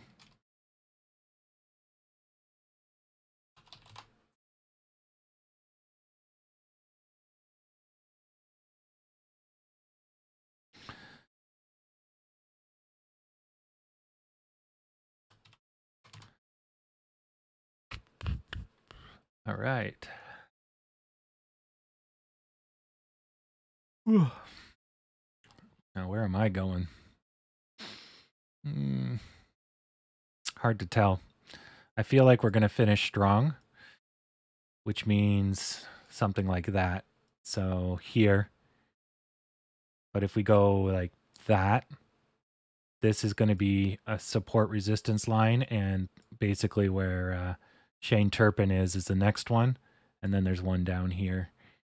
If we break this, then we could probably end up following this line. Could end up here, which is Trent. So it's almost good to bank here. If not, bank here. It's hard to tell. I haven't won in a while. I've gotten close. I guess I could just play it safe. I'll hedge.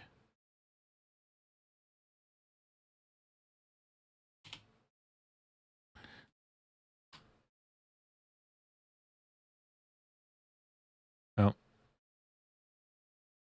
37.25. Oh, I already got that one. Okay, good.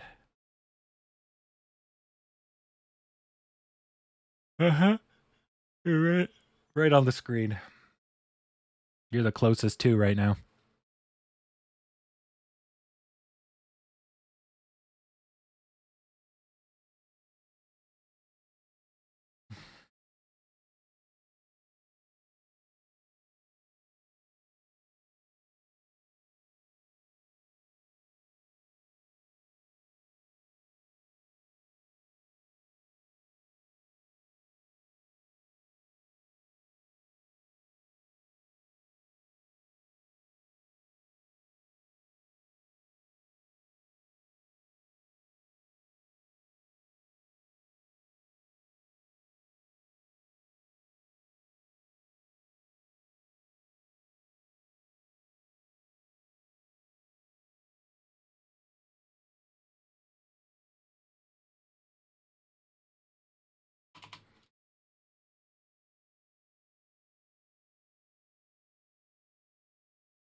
Oh, yes, no problem.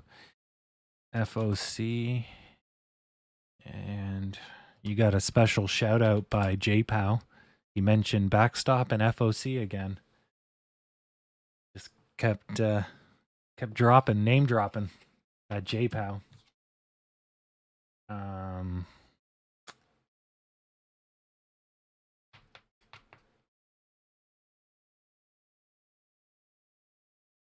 What am I looking for? Twitter.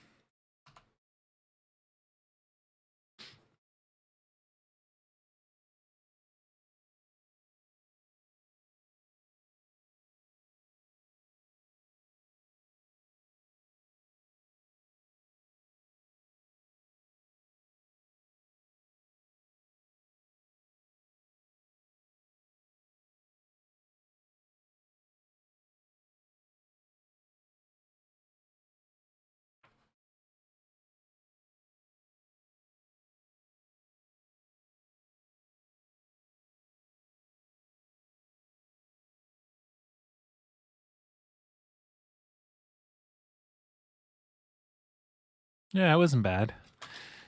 Today was actually pretty decent run up. It's slowing down in the last hour, but better than it has been.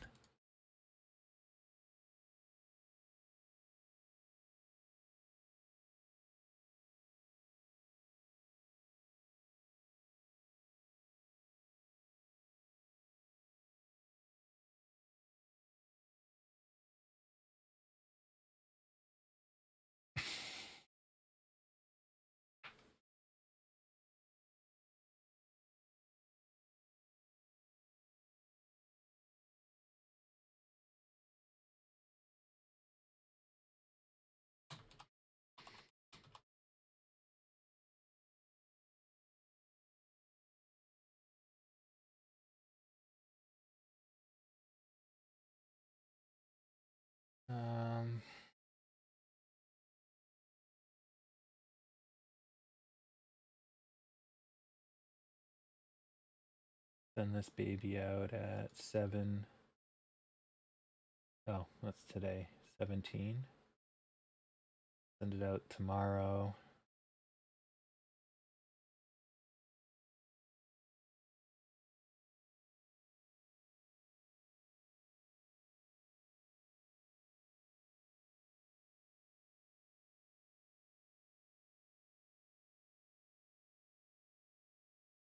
That's 7:10 a.m.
All right.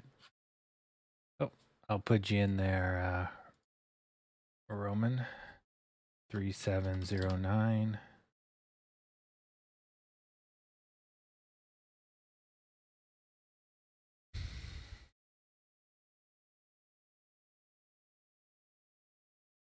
Did I get backstop right?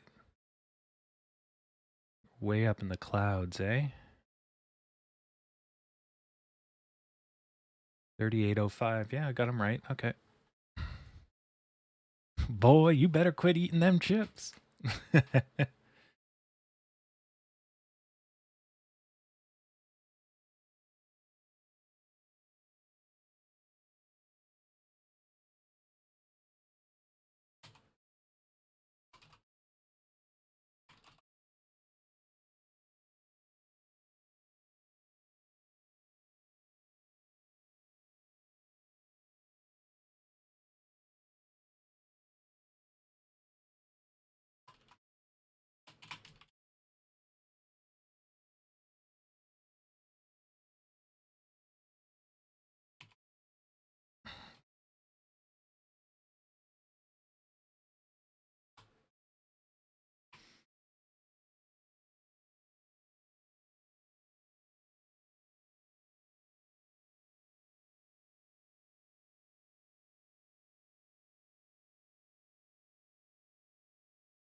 It's all good.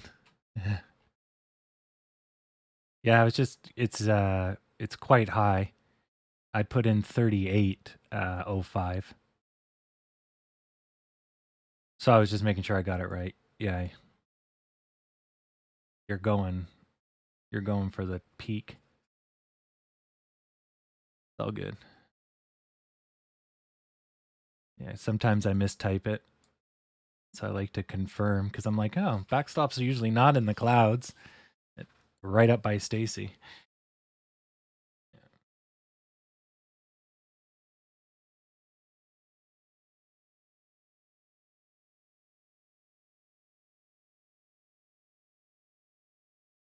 Well, this Steph person likes my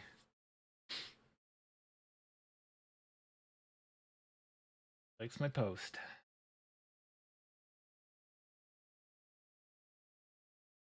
Yeah, Twitter does make things look nice.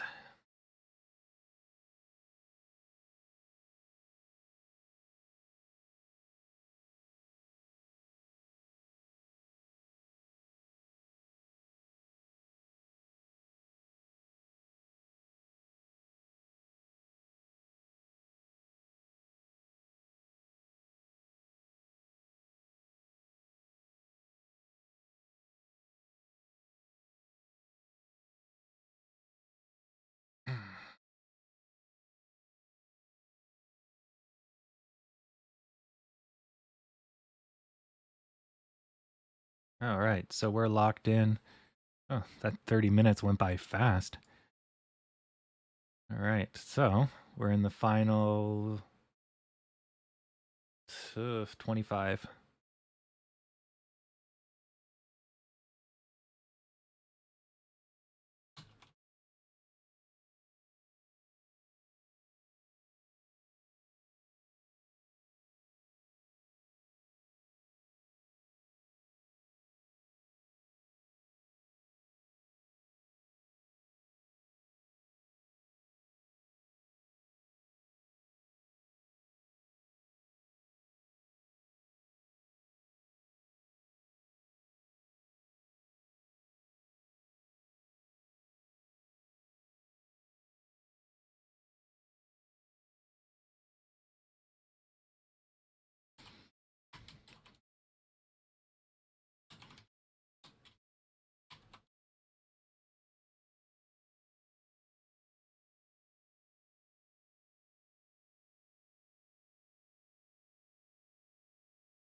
Oh my fucking god.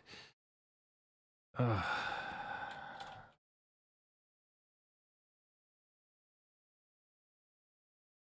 Sorry. Basically, you know how your browser sometimes when you hit backspace, it moves the screen back? Mine's currently stuck in that. So I can't type any spelling errors.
Okay.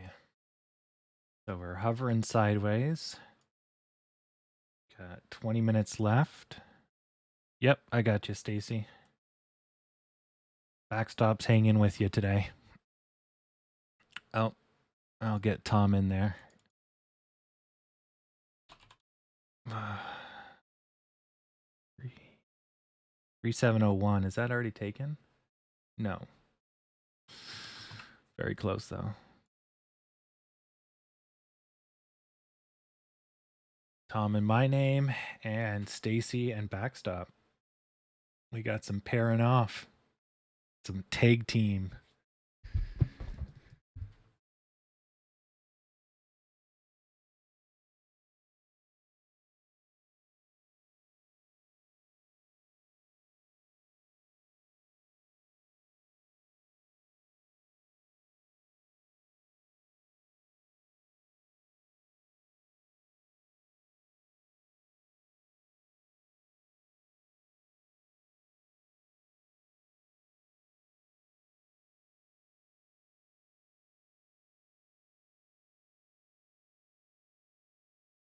Oh, lordy.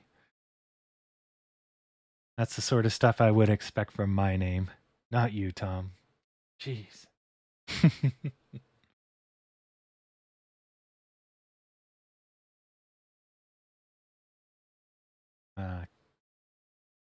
Yeah, or Q airplane. It's over, under, and under, over.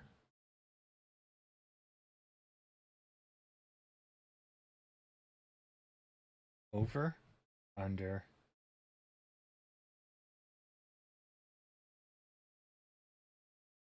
Yeah, I think actually it's just under, over, and the guy. So it's, I was under, over, and over was under me. And then they're trying to work it all out. It was great. Oh, I think one of them's called over. Right. Over, under. Oh, yeah, never mind. That is what I just said. Yeah.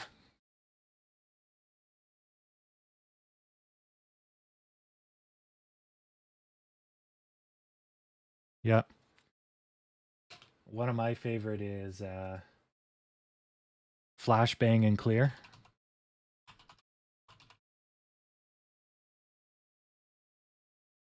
See if they have it. Flashbang and clear patch.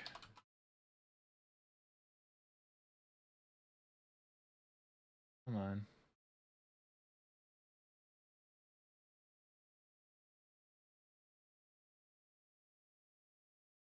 Okay, it's bang one, bang them all. There we go. I have this patch. There you go. If you bang one, bang them all. Yeah. So bang one is throw out a flashbang. So throw one banger. That it's a great mil spec patch. And this one I have as well. I sexually identify as an A10 Warthog. Or this one. This is my Facebook. Before they changed it, I'm locked in as an Apache helicopter. When they had an open season on genders. Yeah.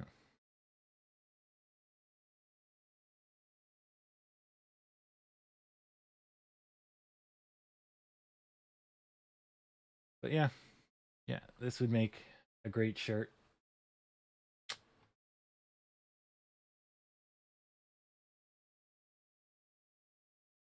Nothing beats a flashbang into a bunch of baddies.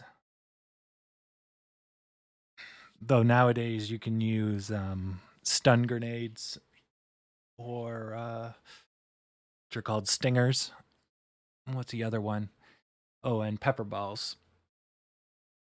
So those are useful too. Although pepper balls, you have to make a line of sight to the target.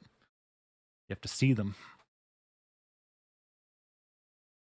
Whereas a flashbang, you can kind of roll it around the corner. Ish. Yeah. Good stuff.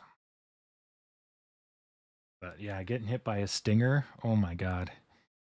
Because most people won't have eye protection. So this thing's hurling out like, I don't know, let's say 30 to 50 little rubber BBs. Oh, Lordy. A few of those are going to hit the eyes. Yeah. Always wear eye protection if you're going to commit any crimes. Possibly hearing protection too. Damn.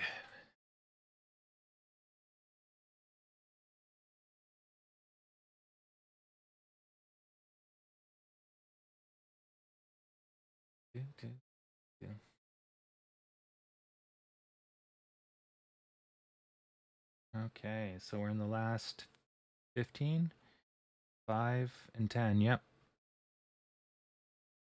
Home stretch. Been a long day, but a good day.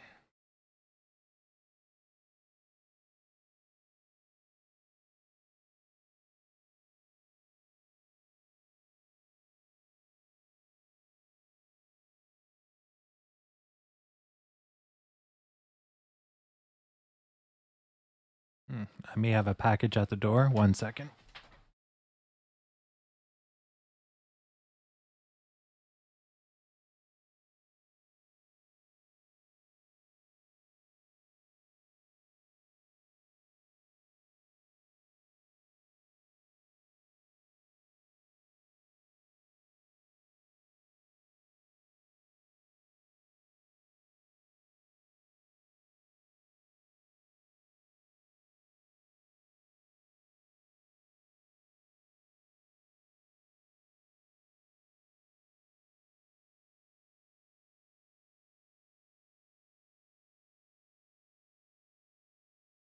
Oh, that's a no-go there, Captain. All right, so it's in the mailbox. I'll get it tomorrow.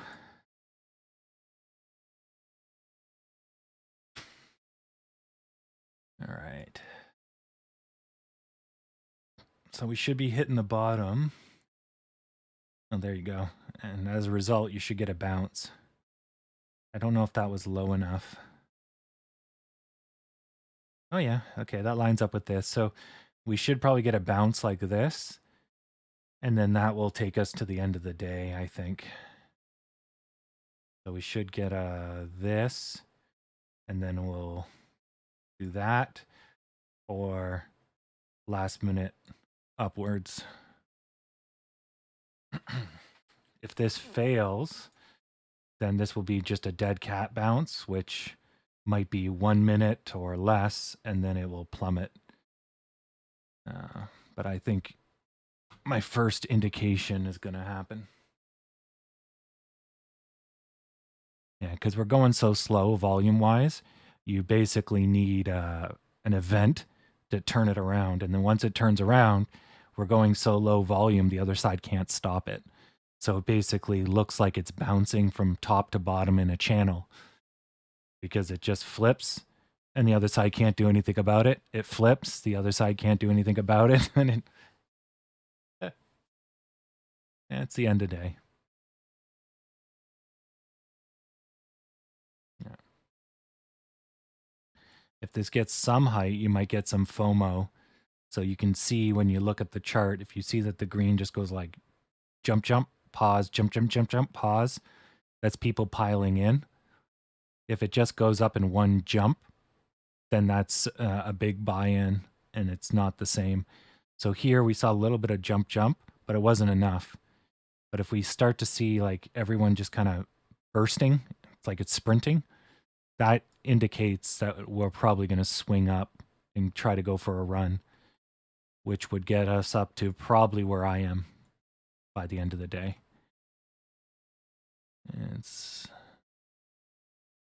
So there's a red, but that red was all at once, right? So it's not jump, jump. It's not sprinting down, right? That's just a single sell-off kind of deal. Yeah, so those are easily defeated. Now, I don't know if we have the volume to do so, but they're generally not a big deal. Yeah.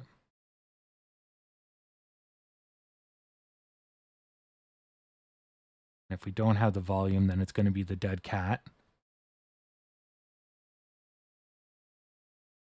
I would have expected this to touch the line.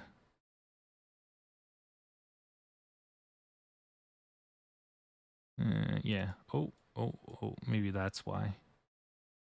This needs to be a little bit lower. Does that line up? It's close. Doesn't touch, though. Closer, though. Yeah, see how that interacts? Yeah. That needed to be a little lower. There's quite a few lines in here. All right, so it looks like it's going down. So now we're going to test the bottom again. There should be retraction. It should come back to 36.86 or so. Maybe 36.87.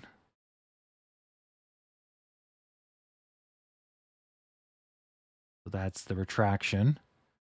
That's all you get for free. Ooh, good push. Low volume push, but good push. Nice. What a rebound. Nice. So what that tells you is that this red was an oversell. But we're going so slow that this oversell took 2 minutes.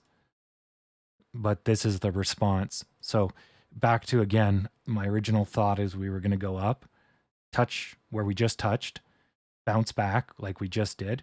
I was not really expecting this. But I guess we had a little bit of red and green was asleep at the wheel. But you see the difference when green wakes up. It's jump, jump, jump, jump, right? Yeah, like there's huge volume. We're trading at sub 10, and that was 51, right? So that's showing commitment. It looks good. So we're going to try touch this line again, probably. Might be able to do it here. Either that or we'll have 1 minute of rest just because we had red. Then we'll do green again and try to break through. At least you're getting a little bit of action for the end of the day. Tomorrow hit 40. Yeah, I think we're still on track. Tomorrow's Wednesday. I don't see any reason why shouldn't continue. COVID's going up, but the market doesn't seem to care. Lockdowns don't seem like they're around the corner. Taliban's a problem, but the US has kind of already said, like Biden came out and talked. So the fear is kind of leveled. So yeah, tomorrow shouldn't be too bad unless something crops up. 6, 7, 8, 9, 10. $4 tomorrow. Might be hard. We might end up just doing 38 or 39. But I think if we get to 39, we're going to 40. There's not a lot of resistance post 38.80, I think. When I looked earlier today, I can't remember now. But there's definitely a gap at some point. It might be between 37 and 38. I think probably 39 and higher is going to be contested. So, anyways, we'll see. Oh. Right now, red's giving us a little bit of a run for our money. But green's doing good. Yeah, I agree as well. I think that will be a psychological, okay, the funk is over. Yeah.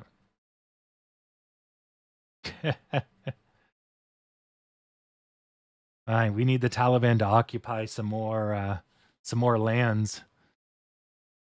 Well, we'll only go up.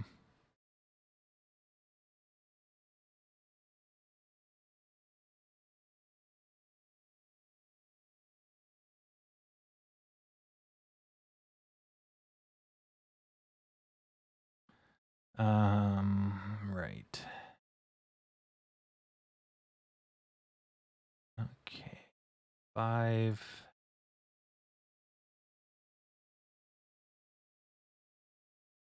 Divided by...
Oh, nice push.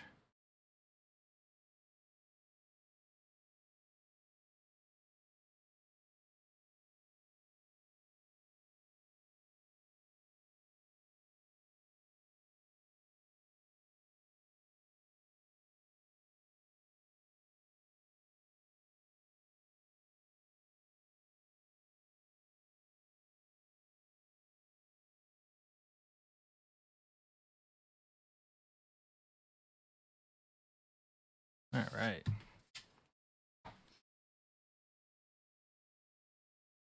Occupy me. I love it. The same people that are occupying Wall Street are the same people that are championing the rational market. I do love the stock market. So far, we're pretty close to my my little wisp. It's just not quite right. So I would expect a little bit of push right near the end. So this should be red, red, green, I think. So this should be like that.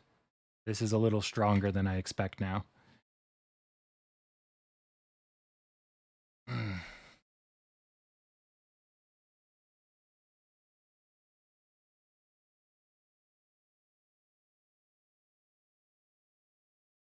Yeah, that's definitely an overshoot. It has to get through me. I'm on a support line. Can't just blow through me, which it just did. So now it's going to retract. So the first retraction was for going too far. And then the one you're seeing now is because it crossed the line. So you get like 2 stages. Profit takers and then the line, the effect of the line, which is what's going on right now. This is it bouncing off the line. Yeah.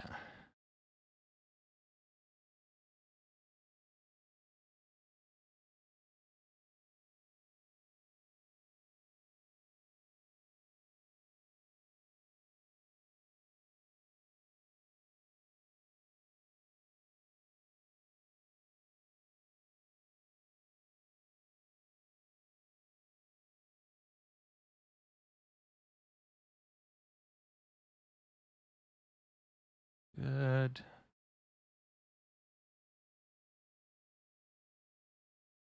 So this should be a moderate red.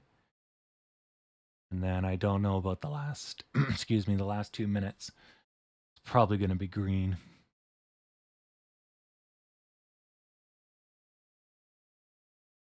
Still hasn't broken new lows. So I'm guessing green, green. Yeah, this is technically, that's the last minute. Yeah. Should end basically at me or Rowan. Unless we get a flash sale.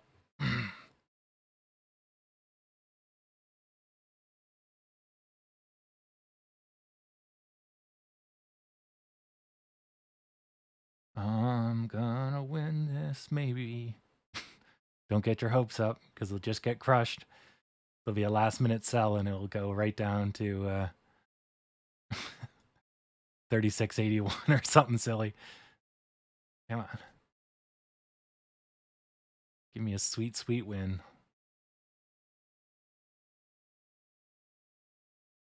You still have a little bit of room here. So this here, a little bit of protection. So it's bouncing off this now, the bottom of this guy. So that's going to buy you at least a minute. So it should not go past Tom. And it should not go past me. This is the last 30 seconds.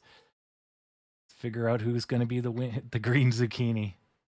Let's get a lemon in there. Last second lemon. Come on. 30 seconds. 20 seconds.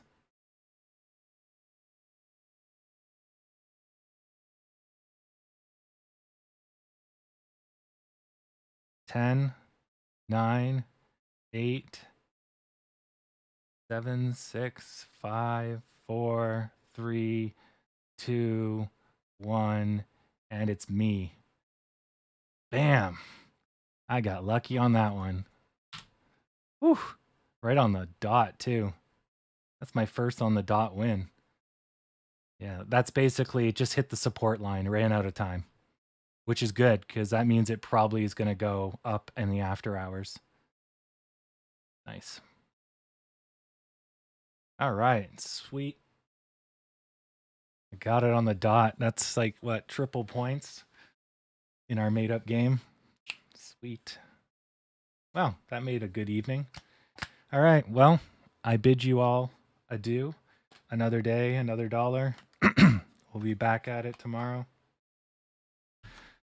I got a website to code. Yep. See y'all tomorrow.